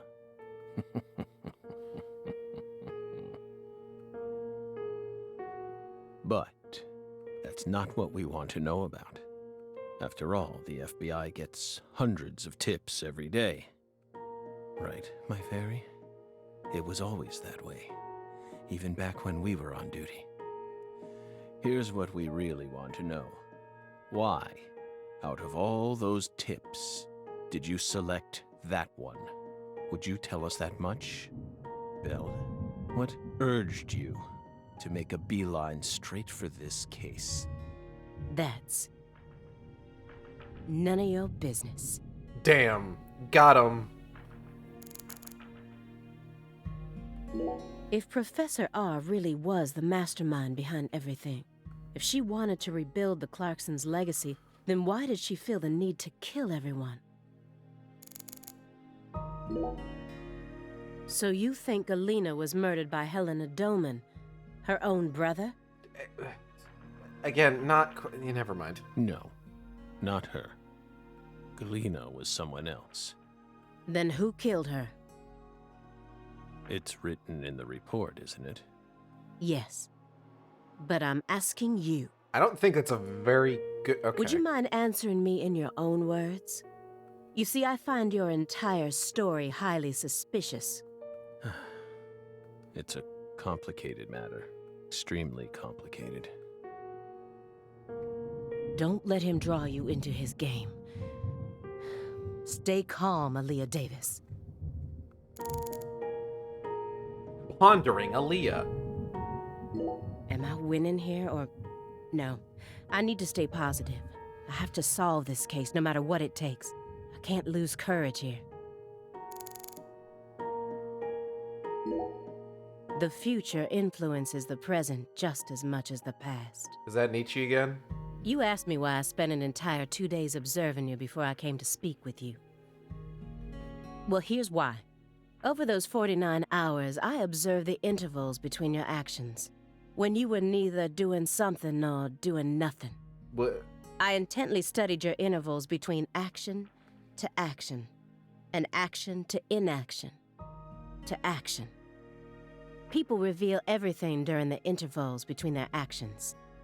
For example, when you eat alone versus eating with someone else. The most prominent differences always appear when someone either begins or finishes eating a meal. Yeah, I'll believe that. And since these are unconscious actions, they can't be consciously hidden. When you prepare to eat or finish eating, when you move in to clean up, when you pick up a book or close one, when you raise a cup of coffee to your lips. I gotta read more. I got like 3 books I'm working on. Human actions speak volumes. Take a shot every time she says action. Not even the person doing the actions is conscious of them. That's what lies in those intervals. Easy way to get alcohol poisoning. That's my modus operandi. Sure. And here's the conclusion it helped me reach. There's one other person in this house. Oh! Isn't there? Yeah, the fairy. The one he's been talking to the whole time. Come on, man. I got 2 books I've been meaning to start myself. I'm like halfway through 9th House, and I really want to finish that so I can read the next book. And then I've started the first volume of Stone Ocean, and I need to read more of that. And then I'm working my way through some of the Grimoire Near, the official English release of it. I got to the part where like the short stories start, and I want to go ahead and read those because I think I'm probably going to read the short story that they based Ending E off of once I finish Gestalt as part of that particular stream. Hold on, my fucking headphones fell off my face again. Here we go. You're incredible, Bill. You outdid all our expectations. Impressive, to say the least. You're right, Bill, but only half right. Oh. Half? Half. You should still be proud, though. Honestly, we never thought you'd make it this far. Thanks. You've got real talent.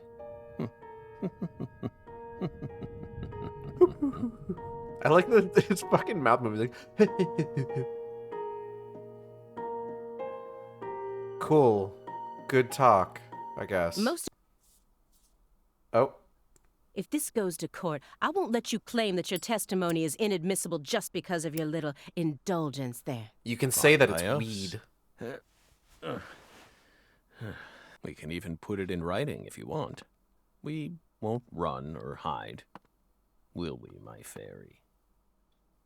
Where's the paper? I know I had it around here somewhere. Where is it?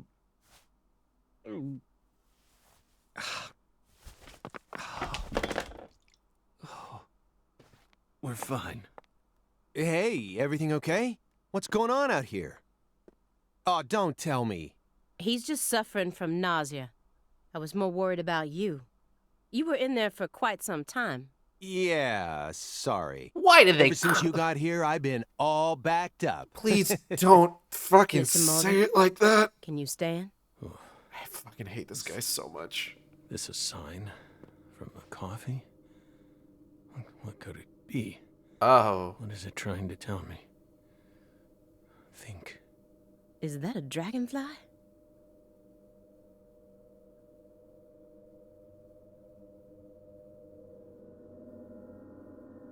Footsteps.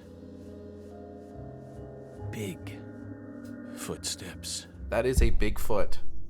Footsteps. Big footsteps.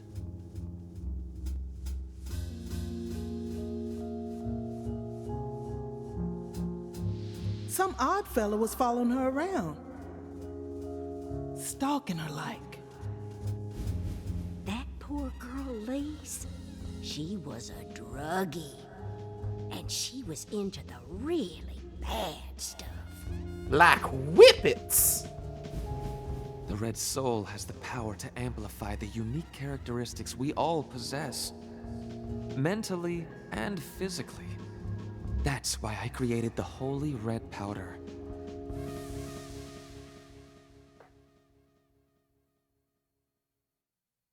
You okay?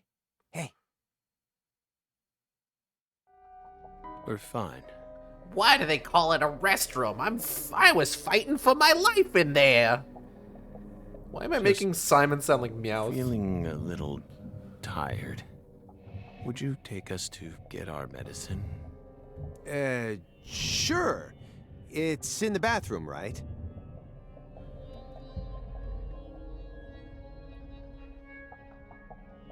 Whew.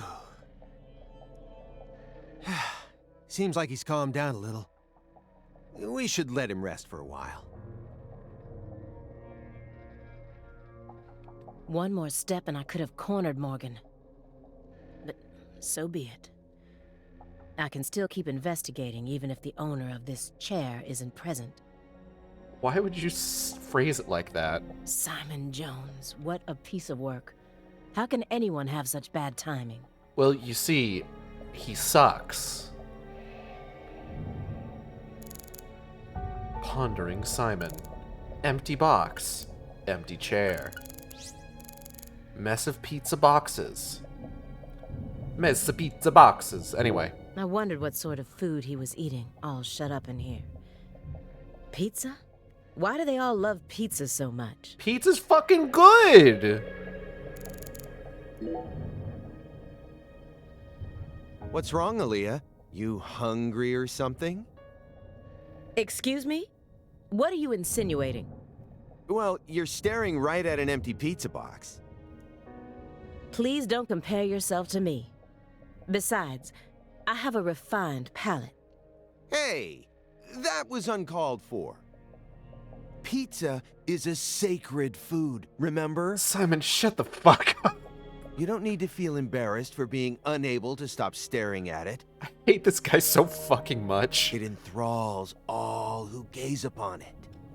That's the power of pizza. Stop, Agent Jones. I've had enough of this sacred pizza bit.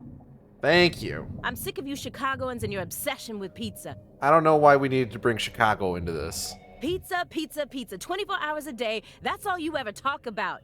You badmouth pizza and not let him cook. No, I will never let Simon cook. What's next?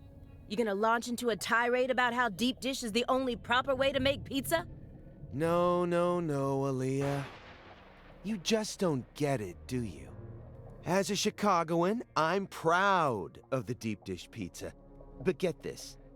I love New York-style pizza, too. It doesn't matter what kind of pizza it is. As long as it's a pizza, it's beautiful. I love how necessary this fucking conversation is. What? Still don't get it? Okay, here. I'm gonna put it in terms that I'm sure even you could understand. Oh, this'll be good. All pizzas are created equal. Hey, Simon, what the fuck do you mean by that? Simon? Simon, what the fuck do you mean by that? What are you trying to imply? Eat your heart out, Nietzsche. Oh, is it a Nietzsche thing? Just forget I mentioned anything.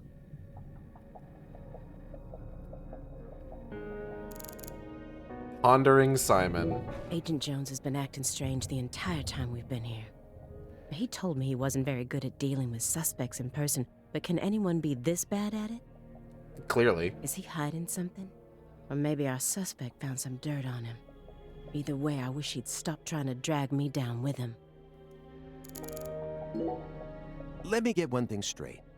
You started this investigation based on an anonymous tip, right? What kind of a tip was it? Phone or mail? What does that matter at this point? This may surprise you, but these kinds of details really eat me up inside. I always get hung up on the most insignificant of details. So you admit that they're insignificant? Especially during the most vital times. For example, To be fair, she is kind of being a wet blanket. I get that, but I hate Simon so much. You know how people go to bed early the night before they have a big job? That's exactly the time where I start focusing on meaningless nonsense. When did I last clip my nails? How long is my milk good for? I just can't help myself. I can't resist the need to know. It's just the way I am. It was sent in an envelope, postmarked December 28th, sent out from Louisiana. What did it have inside? A postcard with a dragonfly on it, a wrapped sample of Sang Rouge, and a note. What did it say? Investigate the Clarksons. F.K. Oh, shit. That's it? Yes, that's it. Who's F.K.? Anonymous tip, remember? It's obviously just a fake name. Did you confirm that? Hello, Lucas. Of course I did. Louisiana has a population of 4.5 million. The FBI database has a list of 6,682 individuals whose initials are FK. 1 out of every 6 individuals is a child under the age of 14, born after 2005. The remaining 5,500 people include those whose initials changed after they married or incarcerated individuals. After subtracting those, I was left with 3,800. That's when I stopped searching for FK, and I decided to change up my approach. Been busy all day, so couldn't drop in earlier. It's all good. You missed a lot of really uncomfortable shit to talk about, so... It isn't important where the tip came from. All that matters is solving the case. I got this far by taking the most efficient route possible. Are you satisfied now? Yeah. Thanks. I feel a lot better now. Oh, good, because your comfort was definitely what I was most concerned with. Yep. It all checks out. Glad we had this talk. Whatever his goal may be, Morgan's gone to great lengths to survive. But no matter how hard he tries, the heartless monster inside of him will just keep devouring his body. You can say cancer. When Katrina stole my family from me, I lost all hope. I wanted to die. Actually, hold on. If you're working on a case, wouldn't where the tip came from matter a lot? I suppose with anonymous tips, maybe not quite as much. All checks out. What does he know? I don't fucking know. What is he hoping for? Why do you think he's trying to survive so badly? What does he hope to achieve? Living? What do you mean? He who has a why to live can bear almost any how. No more Nietzsche.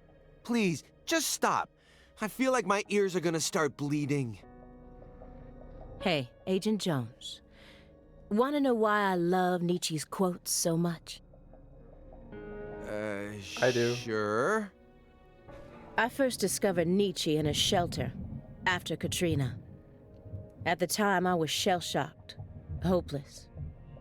I wanted to die. How could a 13-year-old girl go on living alone with her little brother? Then, in that shelter, I met a college professor. His school was damaged by the hurricane, too, and got closed down. He also lost his family and was living there in the shelter, just like me. So we gradually started spending more time together.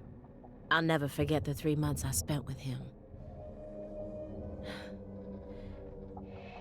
He loved Nietzsche. And out of all of Nietzsche's quotes, there was one from Thus Spoke Zarathustra that he repeated over and over again. Better know nothing than half know many things. Better be a fool on one's own account than a sage on other people's approbation. I thought it was a strange quote to hear from a college professor, you know? Why would he think it would be good to be a fool? But I understand what he meant now. He was trying to encourage my little brother and I, so that we'd be able to bear the weight of the victim label that was about to be slapped onto us, so that we could go on respecting ourselves without ever succumbing to all the patronizers. After that, my grandmother in Lafayette took us in, and that was the last time I ever saw the professor. But whenever I quote Nietzsche, my memories of him come flowing back into my mind, and they give me the power I need to keep pressing on. That's pretty dope, actually. So I'm gonna keep quoting Nietzsche, just to make sure I don't forget my roots. Yeah, fuck you, Simon. Oh, I see. Yeah, I think I get it now. Nietzsche is to you what pizza is to me. God fucking damn it.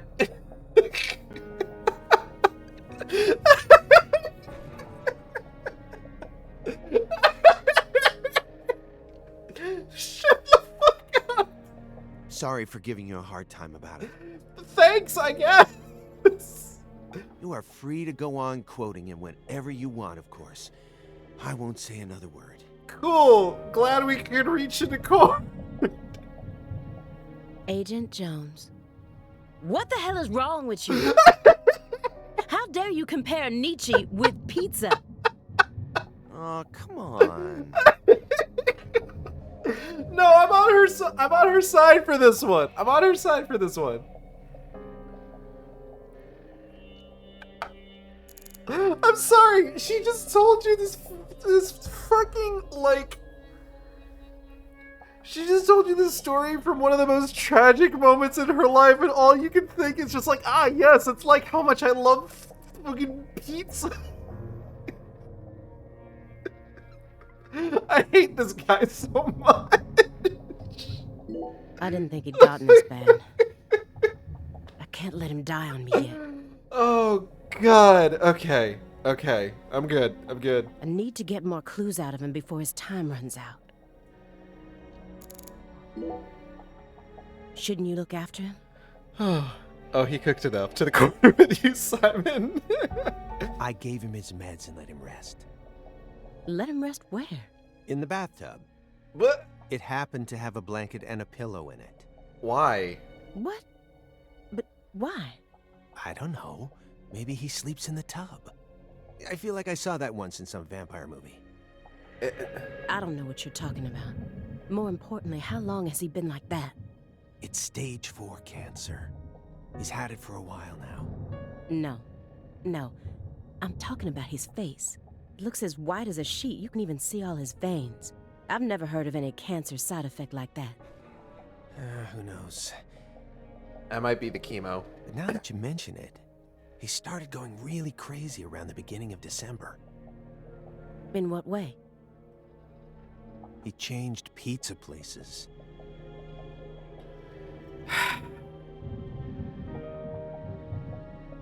This better not be another joke. It's not, really. It's not.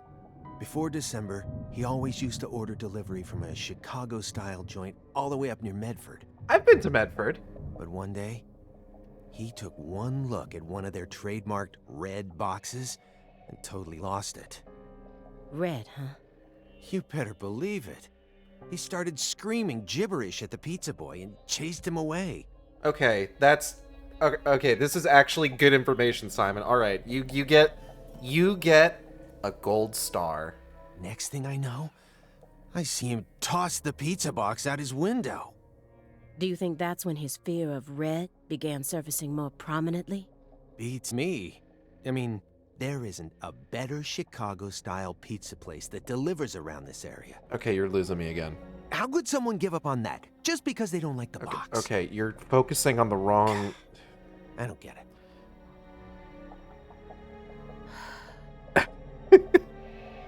Were you serious for even a fraction of that story? I would say he the was. letter that was delivered to me bore the Clarkson symbol. I will give Simon an iota of credit. That is genuinely a halfway decent observation. He's so close. He just trips the finish line with his stupid... God, all right. A postcard decorated with a dragonfly. The mark of the Clarkson family. A single sheet of paper ordering me to investigate the Clarksons. And... Sang Rouge wrapper. Professor R, the mother of this evil powder, is dead and gone. So then why are her demon seeds still being passed down? This drug has already taken so many lives and more are bound to follow. It has to be stopped. Demon seeds, you say? I feel like I've seen that art. Anyway, record collection. So many records. I guess it doesn't matter what kind of person you are. Everyone loves some kind of music. This man has a constant state of being competent and making grade schooler look like Einstein on steroids. I can't wait for Simon to somehow become the hero of the game and for pizza to save the day. Panda! That's one of the reasons why music is so powerful. But... Yeah? Who collects vinyl in an age like this when you can stream just about anything? Hey, Aaliyah, that's not very nice. I'll have you know that friend of the stream and housemate JB recently, for my birthday, got me a vinyl copy of Stromberg Sings and Other Type Hits, and it's dope as hell. True. Morgan's got refined taste. You really think so? Now, even I thought they were cool back when the vinyl revival first started. But now, every suburban mall has its own vinyl shop right next to the novelty store. Okay, I see where she's coming from. At this point, it's become a solid component of modern snobism, which only makes them that much more uncool. Okay, you know what? Fair, actually. People who know nothing about real music are buying them up just so they can decorate their walls with cute album art. Okay, now you're kind of crossing back into... Now you're being a snob, kind of. How do you ever have time to enjoy anything when you're always so busy putting people down? Okay, Simon's making a good point, which means in, like, 3 lines he's gonna start talking about pizza again. Excuse me? You're like IBS. You keep flaring up at the worst times and there's no end in sight. Or about IBS, I guess. And when you're alone with Morgan, it's just an all-out war zone. We're in the middle of a very important investigation right now. Don't you think we ought to take it seriously? Aaliyah, you just started talking about vinyl records! To me, it just looks like you're putting yourself under a lot of stress for no good reason. Why can't you, show a little humanity once in a while? Does one need humanity in order to track down criminals? Ideally, yes, actually. Yes, one does. Or at least I do. Oh my god, I'm agreeing with fucking Simon. Well, I don't.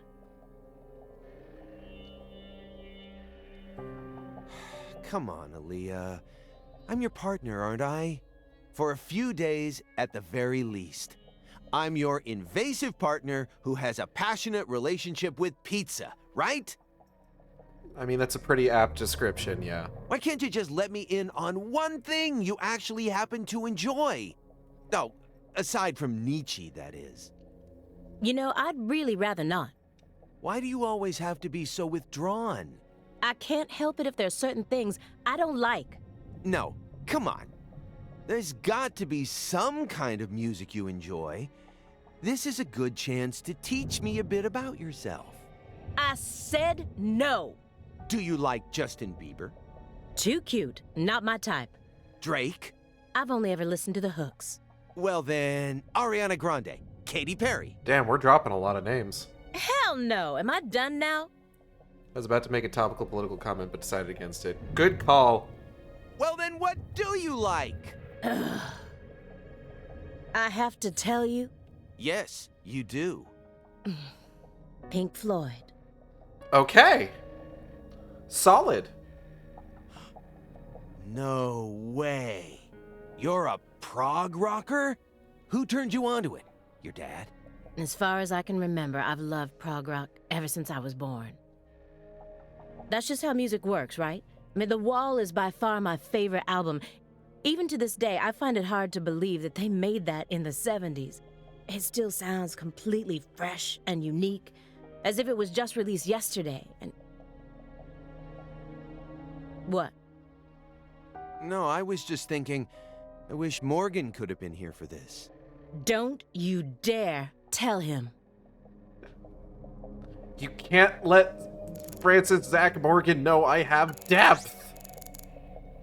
Or are we gonna talk about the fucking pizza again? All pizzas are created equal. He's got some nerve. He's making fun of me. I know he is. Minnie, you can't have any stew. Let's talk about the fucking pizzas again. Hey, Aaliyah, sorry about before. I went a little overboard. Oh, he's apologizing. That's nice. What are you talking about? Okay.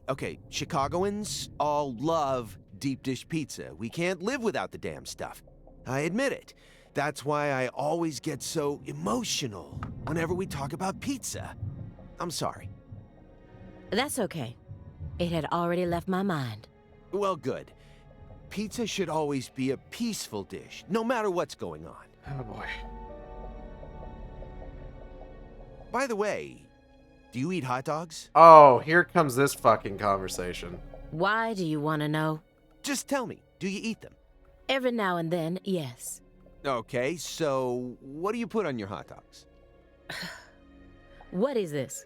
A personality test? No, nothing of the sort. You see, the thing is, we Chicagoans are very tolerant when it comes to pizza preferences. Oh my god. But hot dogs? Well, that's a different story. Meaning? I just can't stand those people who put ketchup on their hot dogs. Oh, fuck you, Simon. Fuck you. Huh? Mustard is the only condiment that people should be allowed to put on their hot dogs. Shut the fuck up. Anything else is heresy. And yet, look at our world today. Do you know how many people are out there dripping ketchup all over their Franks? As somebody who puts ketchup on his hot dogs, I am offended. I mean, let's think about this. What is ketchup exactly? Tomatoes? Ketchup is a condiment meant for French fries, right? It was never meant to be an accessory for hot dogs. This is the dumbest fucking... It's out of the question. You got a hot dog, you use mustard. It's an unspoken rule. No, it isn't. So, Aaliyah, lay it on me. I want her to say ketchup. Are you one of those degenerates who puts ketchup on their hot dogs? Don't say it like that. I do. My girl. All right. I put ketchup on my hot dogs. Of course I do. No. Well, this partnership isn't gonna last long. You've definitely convinced me of that. Oh yeah? Well, good. From the moment we started this investigation, I always assumed it would be a one-time only thing.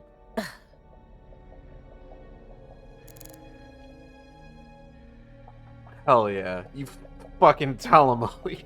This is the weirdest fucking... Oh, I love these parts of the game. This is... It almost makes you forget about, like, all the weird shit that the game gets into during, like, the other parts of it. Honestly, this is pretty funny that this is an actual argument people have. Ketchup on hot dogs. He doesn't even understand the first thing about me.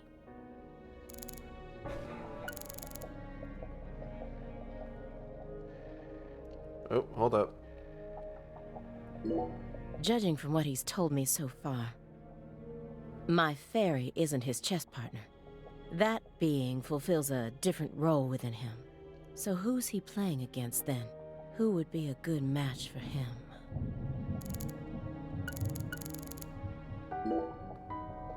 Ready to spill the beans, Aaliyah? Oh, fuck.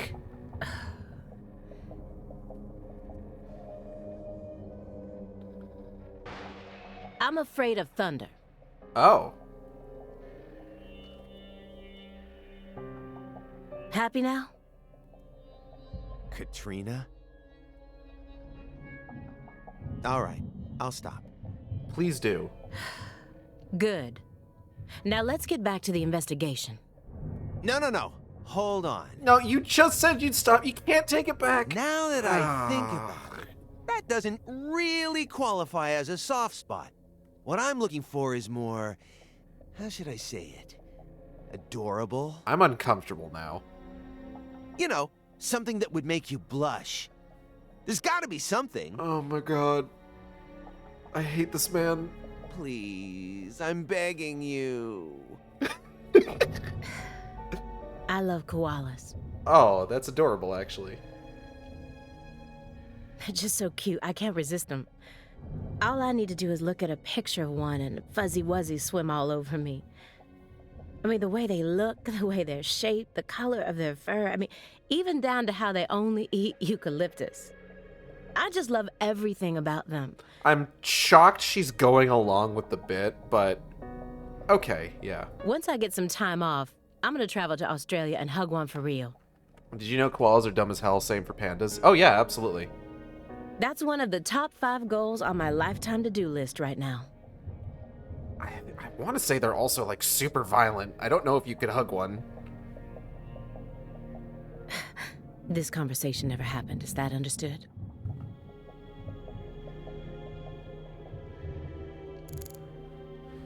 Good talk. He's got films from every genre you could possibly think of.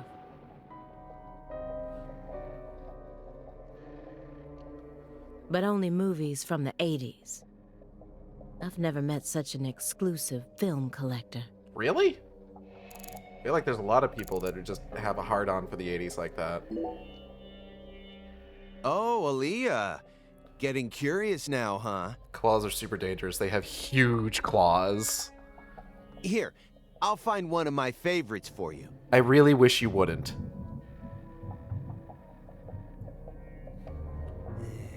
How about this one?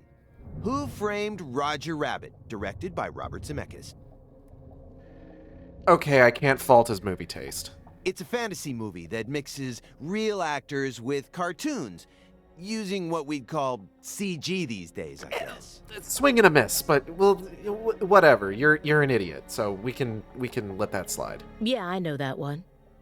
It's the one where Michael Jordan plays basketball with all the cartoon characters, right? Swing and a miss again. What? No, that's Space Jam. Okay, this is getting to be a pretty good conversation. It's not even the same director. And besides, that one has the Looney Tunes in it. Hey, Who Framed Roger Rabbit has the Looney Tunes in it as well. Whatever. Either way, I'm not watching it. Fine by me. You know, you're really lacking in the cute department. Simon, shut your fucking mouth. Is that supposed to be an insult? No, not at all. I'm just trying to help you turn a new leaf. I'm your invasive partner, remember? Don't describe yourself like that. Why do you care so much? I like myself just the way I am. I was once standing next to a woman that was peed on by a koala. They're not to be trifled with. No, wrong answer. I think you could use a little more softness. You know what I mean? That would definitely make it easier for people to help you out, you know. You're flawless, intelligent, and charming. All you're missing is some soft spots. Okay, so this conversation was supposed to happen before the one about thunder and koalas. What is this guy talking about? Okay, so I don't even know where to start with this. Simon has been spending, like, half the time we've spent in these 2019 segments, Simon has been trying to get Aaliyah to, like, open up to him. And he's just such a fucking idiot. Soft spots. Yeah, you know, like when people find out a super serious politician is actually a huge comic book nerd. Something like that. Oh, here's a fun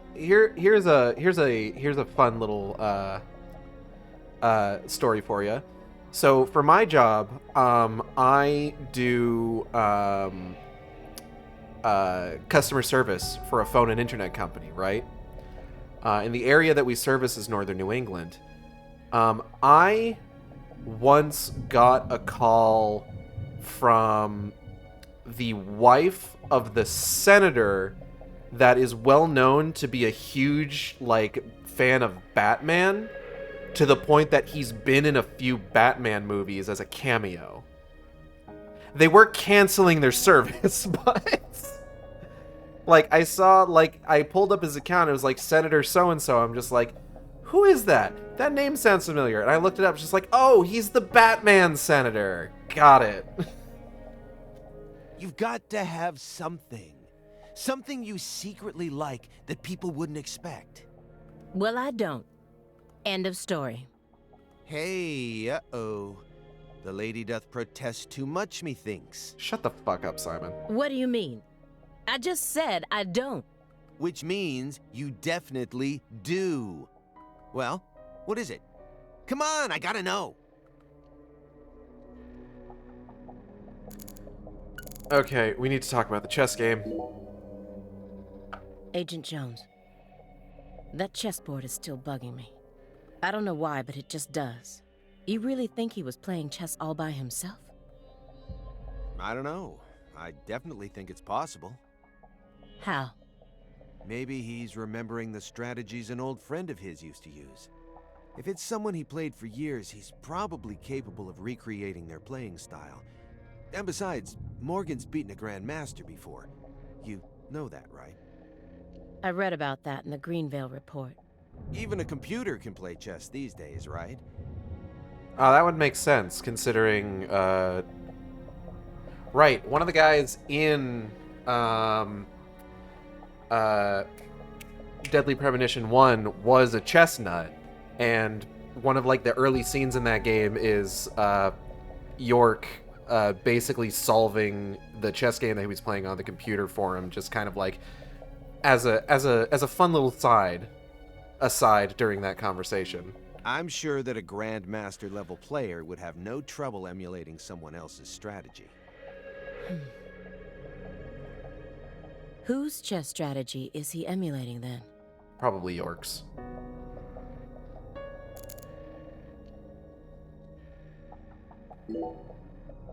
So, why did you decide to take this case? Because it's my job. Really? I don't buy it. Why not? You aren't just following orders here. You've got way too much emotion invested in this. Some kind of special emotion. There's no use trying to hide it. Despite how I may look, data analysis is my forte. I know how to see through lies. Is that why you've been so annoying this whole time?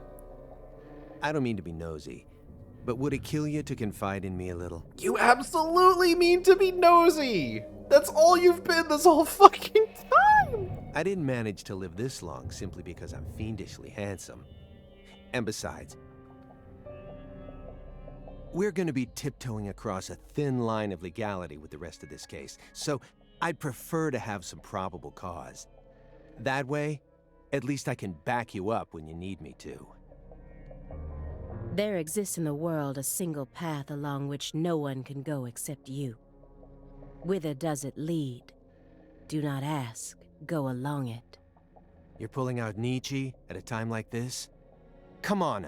We just had the conversation where you weren't going to give her shit for quoting Nietzsche again. I have a little brother. After overdosing on a certain drug, he was thrown into rehab. He's been clean for 2 years now, but he still won't utter a single word.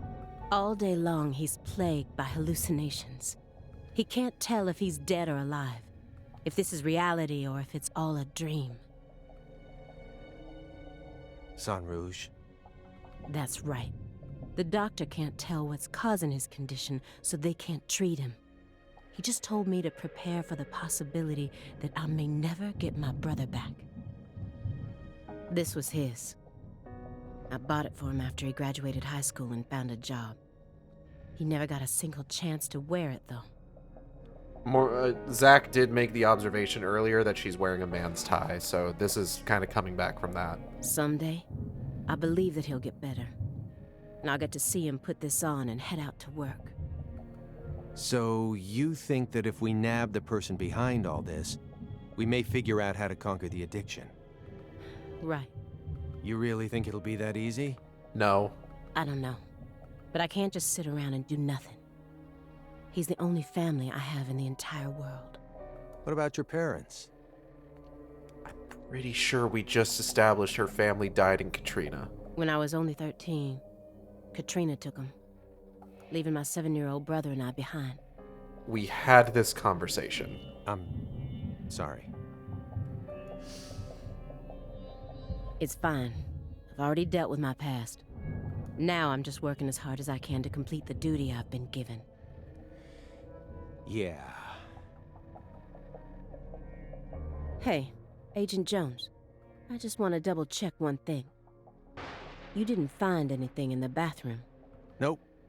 Nothing in there. It must be the bedroom then. Just like I thought. Are you serious about this? Huh? Now you're having second thoughts? Well, not exactly. Then what? I understand how you feel, but he's got an incurable disease. And he used to be one of us. So? The truth he's given us so far could all be completely fabricated. He's a genius lone wolf agent who solved nothing but difficult cases during his years of active duty. That's what they told me at Quantico, at least.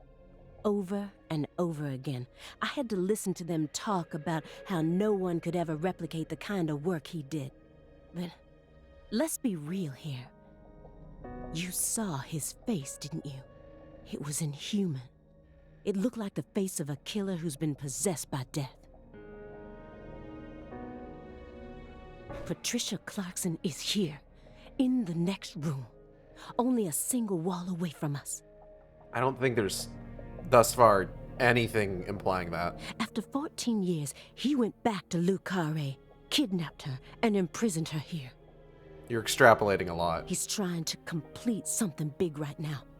Something that's deeply connected to Saint Rouge.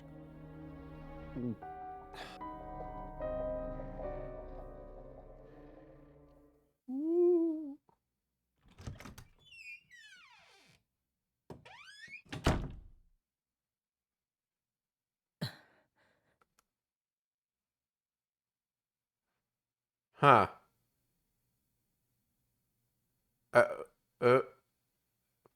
What is all this? Well, I'll tell you what it's not.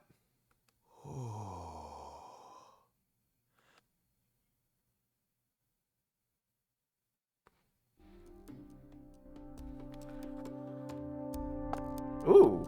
Actual control. Well, no, not actual control. Pictures of people from Lucare. And this wall is dedicated to Greenvale. I remember. Ah, good times.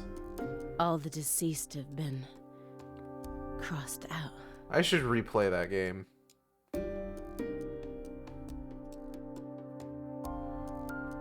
Sheriff Melvin Woods?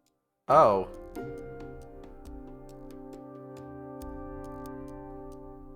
So Melvin's not long for the world.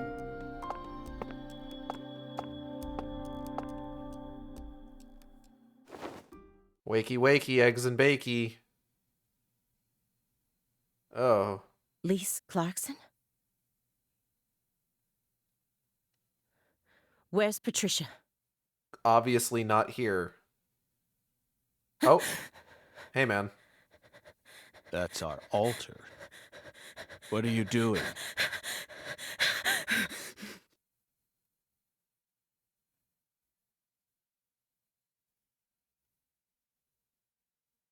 Anyways, back in 2005,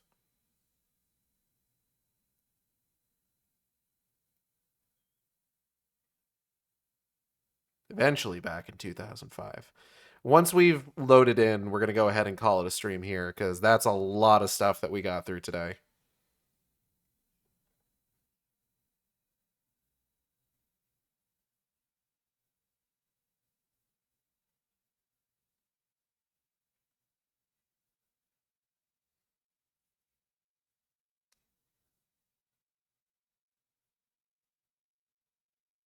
But I do always love those 2019 segments. There's something very fun about just getting upset at every stupid fucking thing that comes out of Simon's mouth.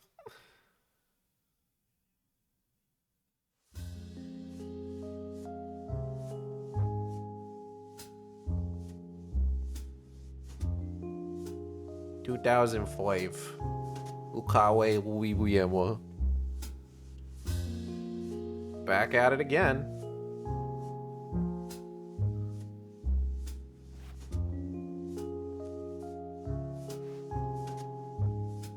Why does his face look like that?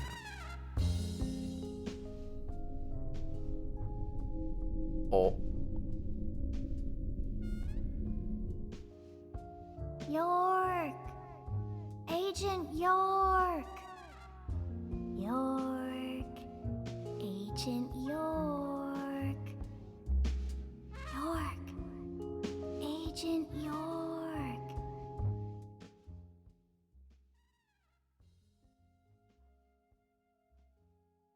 Memories.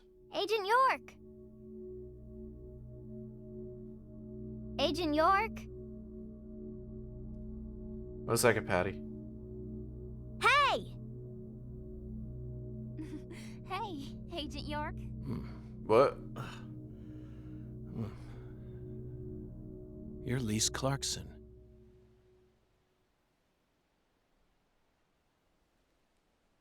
No, that's Patty.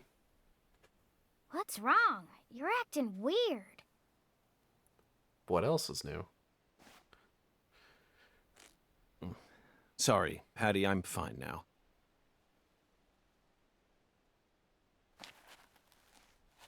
More importantly, do these red seeds come from some kind of plant that grows around this area? I don't know. What do I look like, a botanist? This isn't your average backwoods town. The Clarksons' ego and control has been piercing the town's heart like a massive dinosaur bone. What? But over this past century, time has been busy eroding the beast's power from within. And now, the very thing that once fortified this town is polluting it with putrid gas and rotten marrow. Oh, all right. I was wondering where that metaphor was going. Zach, this is the point where it all collapses.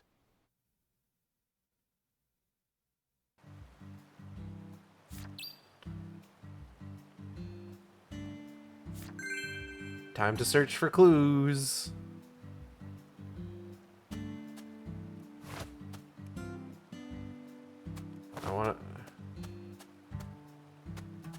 I'm trying. Oh, there's an entrance over here.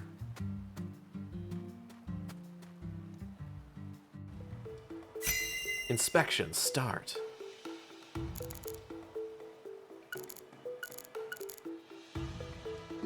There's a flat, evenly weighted stone here.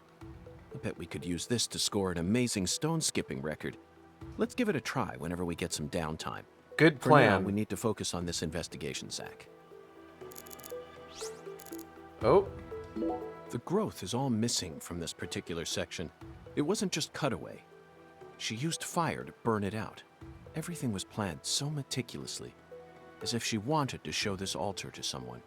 That's why Chuck ended up discovering it.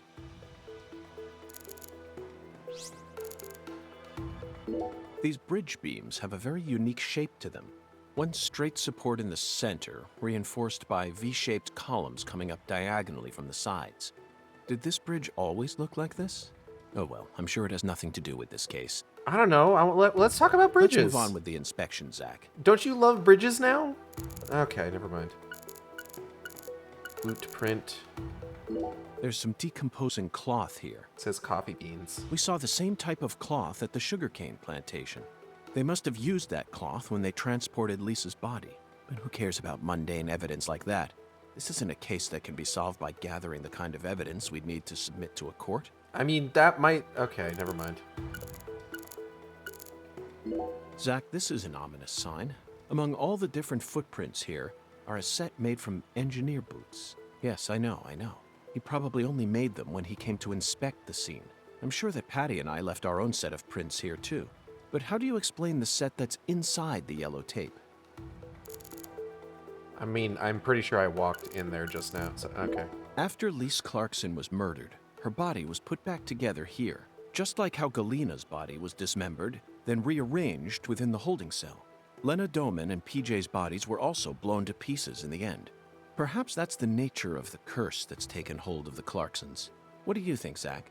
Is there any significance to these similarities? Oh, probably. This altar is covered in burn marks, but there's hardly any residue left. There's no way for me to tell what was burned here. I could send it home for analysis, but is that really necessary? It'll just end up giving Abrahams more busy work. More importantly, Zach, someone who knew how to manipulate fire was behind all this. In other words, these roots prove that Lena was here. And that's enough for me. Wait, no, I didn't inspect the red seeds! Shit.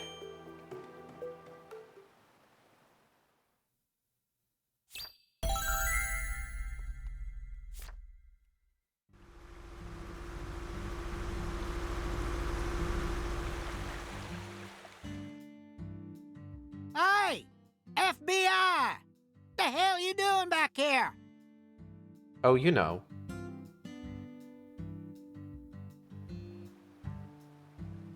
Guess we gotta go talk to Chuck.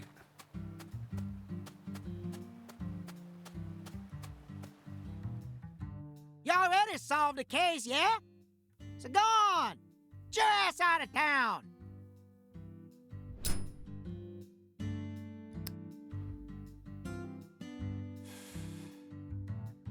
Why do you think I solved the case? Shoot! Exactly how stupid are you, FBI? This is Luke Carre, remember? Every feller in town already knows that Professor Orr's the one behind all this shit. Hey, Chuck. Can you see the altar from there?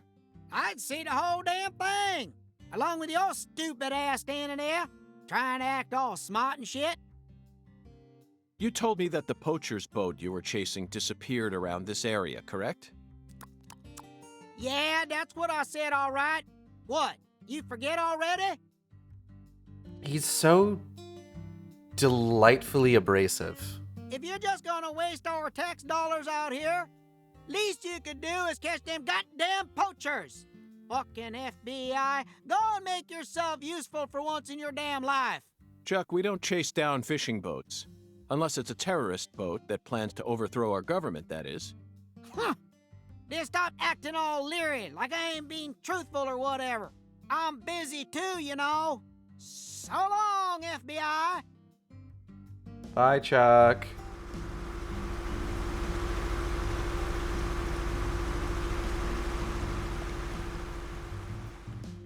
Zach, he just taught us what the true purpose of this altar is.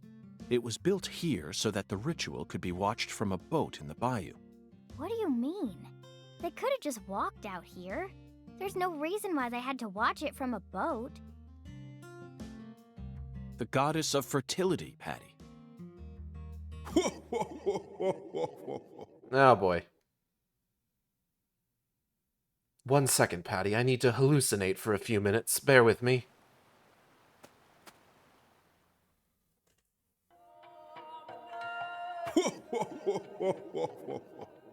The goddess of fertility.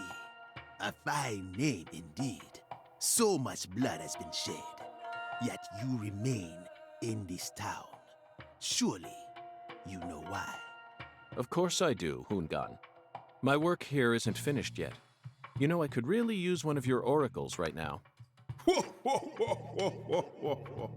No, goodbye.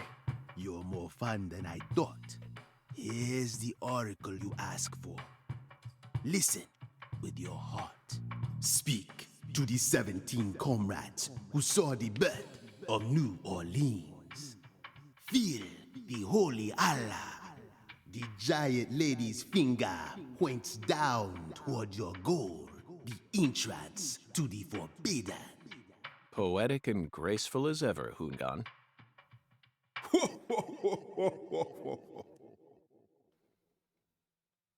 Glad we cleared that up?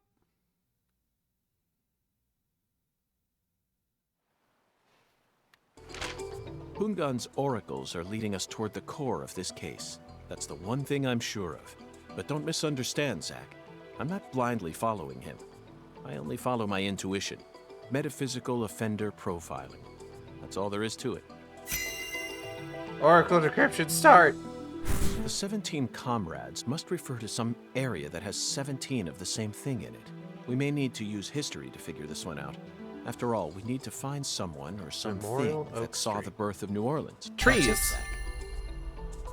The French established the colony of La Nouvelle-Orléans in 1718. Wow, he hit that real hard. Just about 300 years ago.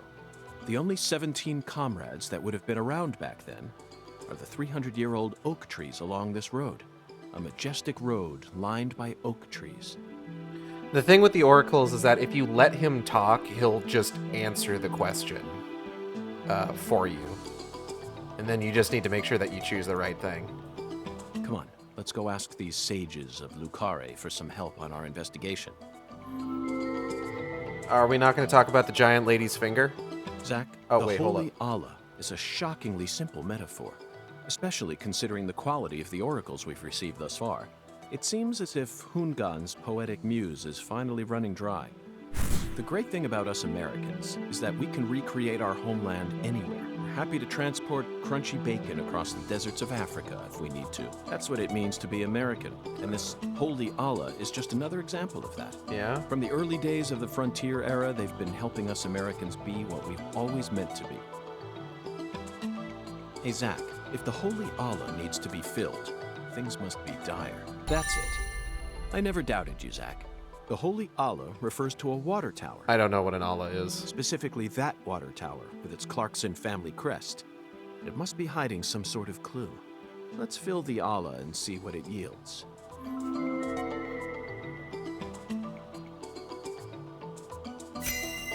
Giant lady's finger? No? We're not going to worry about the giant lady's finger? Okay. Zach, what do you think the giant lady's finger is? I'm at a loss. I never thought one of Hoongan's childish riddles would force me to think so hard. But, oh well. I'm sure that as we deal with the rest of the Oracle, it'll reveal itself to us. What? Is there something on my face? Listen carefully, Patricia. As my skilled assistant, I trust you a great deal. So I want you to answer me honestly. Answer what? Do you have any idea where Melvin might have gone? No. He didn't seem to be acting or talking differently than usual? No. I don't think so. Okay, I believe your words. Zach, we have a lot of work to do. It feels like we're finally approaching the climax here. We got a few more streams before that, York.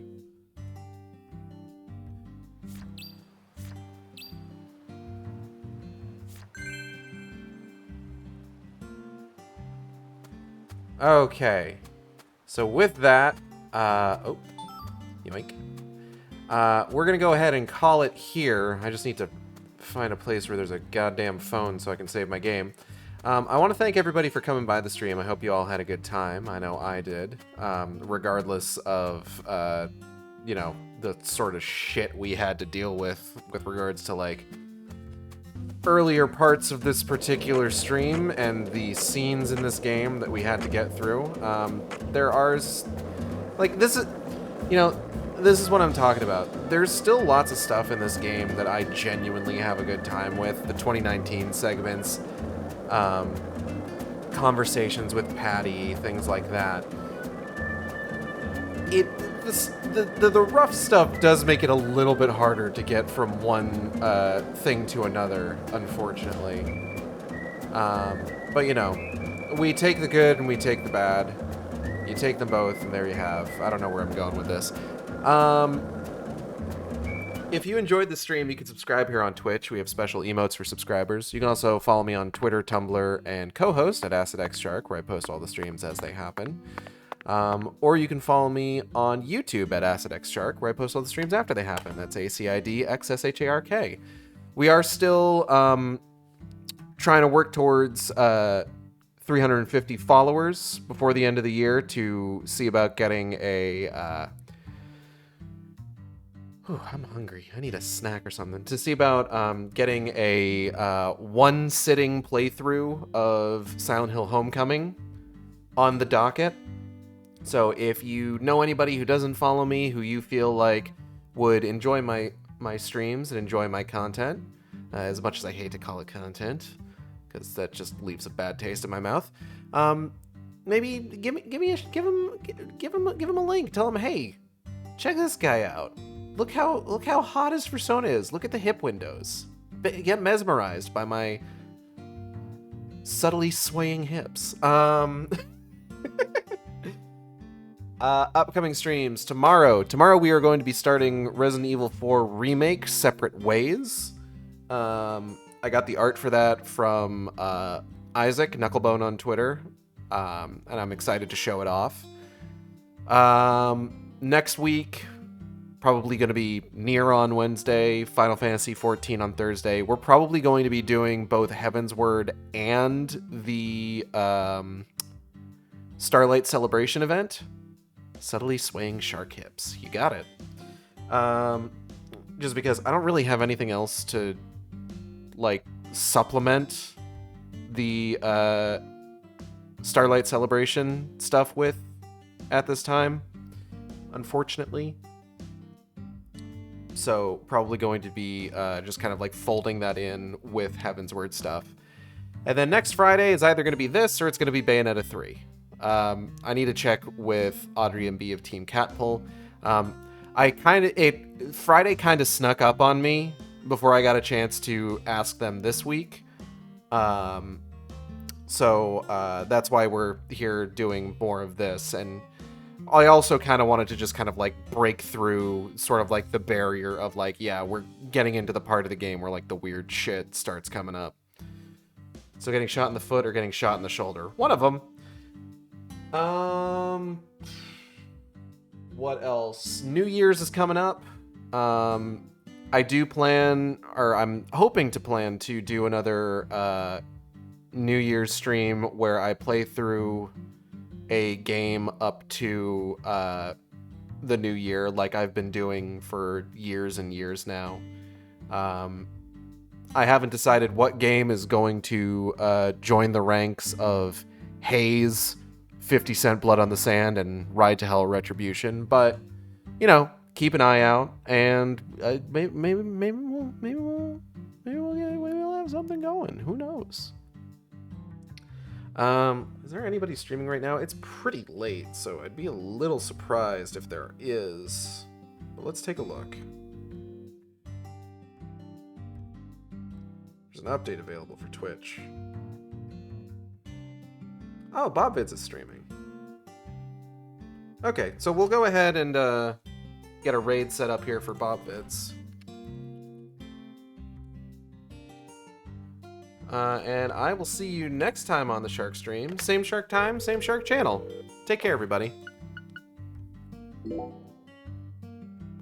Oh, art for the stream. VTuber was done by Audrey B of Team Capital. You can find on Twitter, Twitch, YouTube, Tumblr, and co-host at Team Capital. That's TEAMCATPLE. Use their commission form if you want to commission them. Don't email them. They'll email you. Don't DM them. If you DM them, don't be weird. Please don't be weird to my friends. Thumbnail art was done by Tish. You can find on Twitter at PatchworkCalico. That's PATCHWRKCALCO. Tish is also taking commissions. Commission Tish. They do great work. Bye, everybody. Same Shark time, same Shark channel.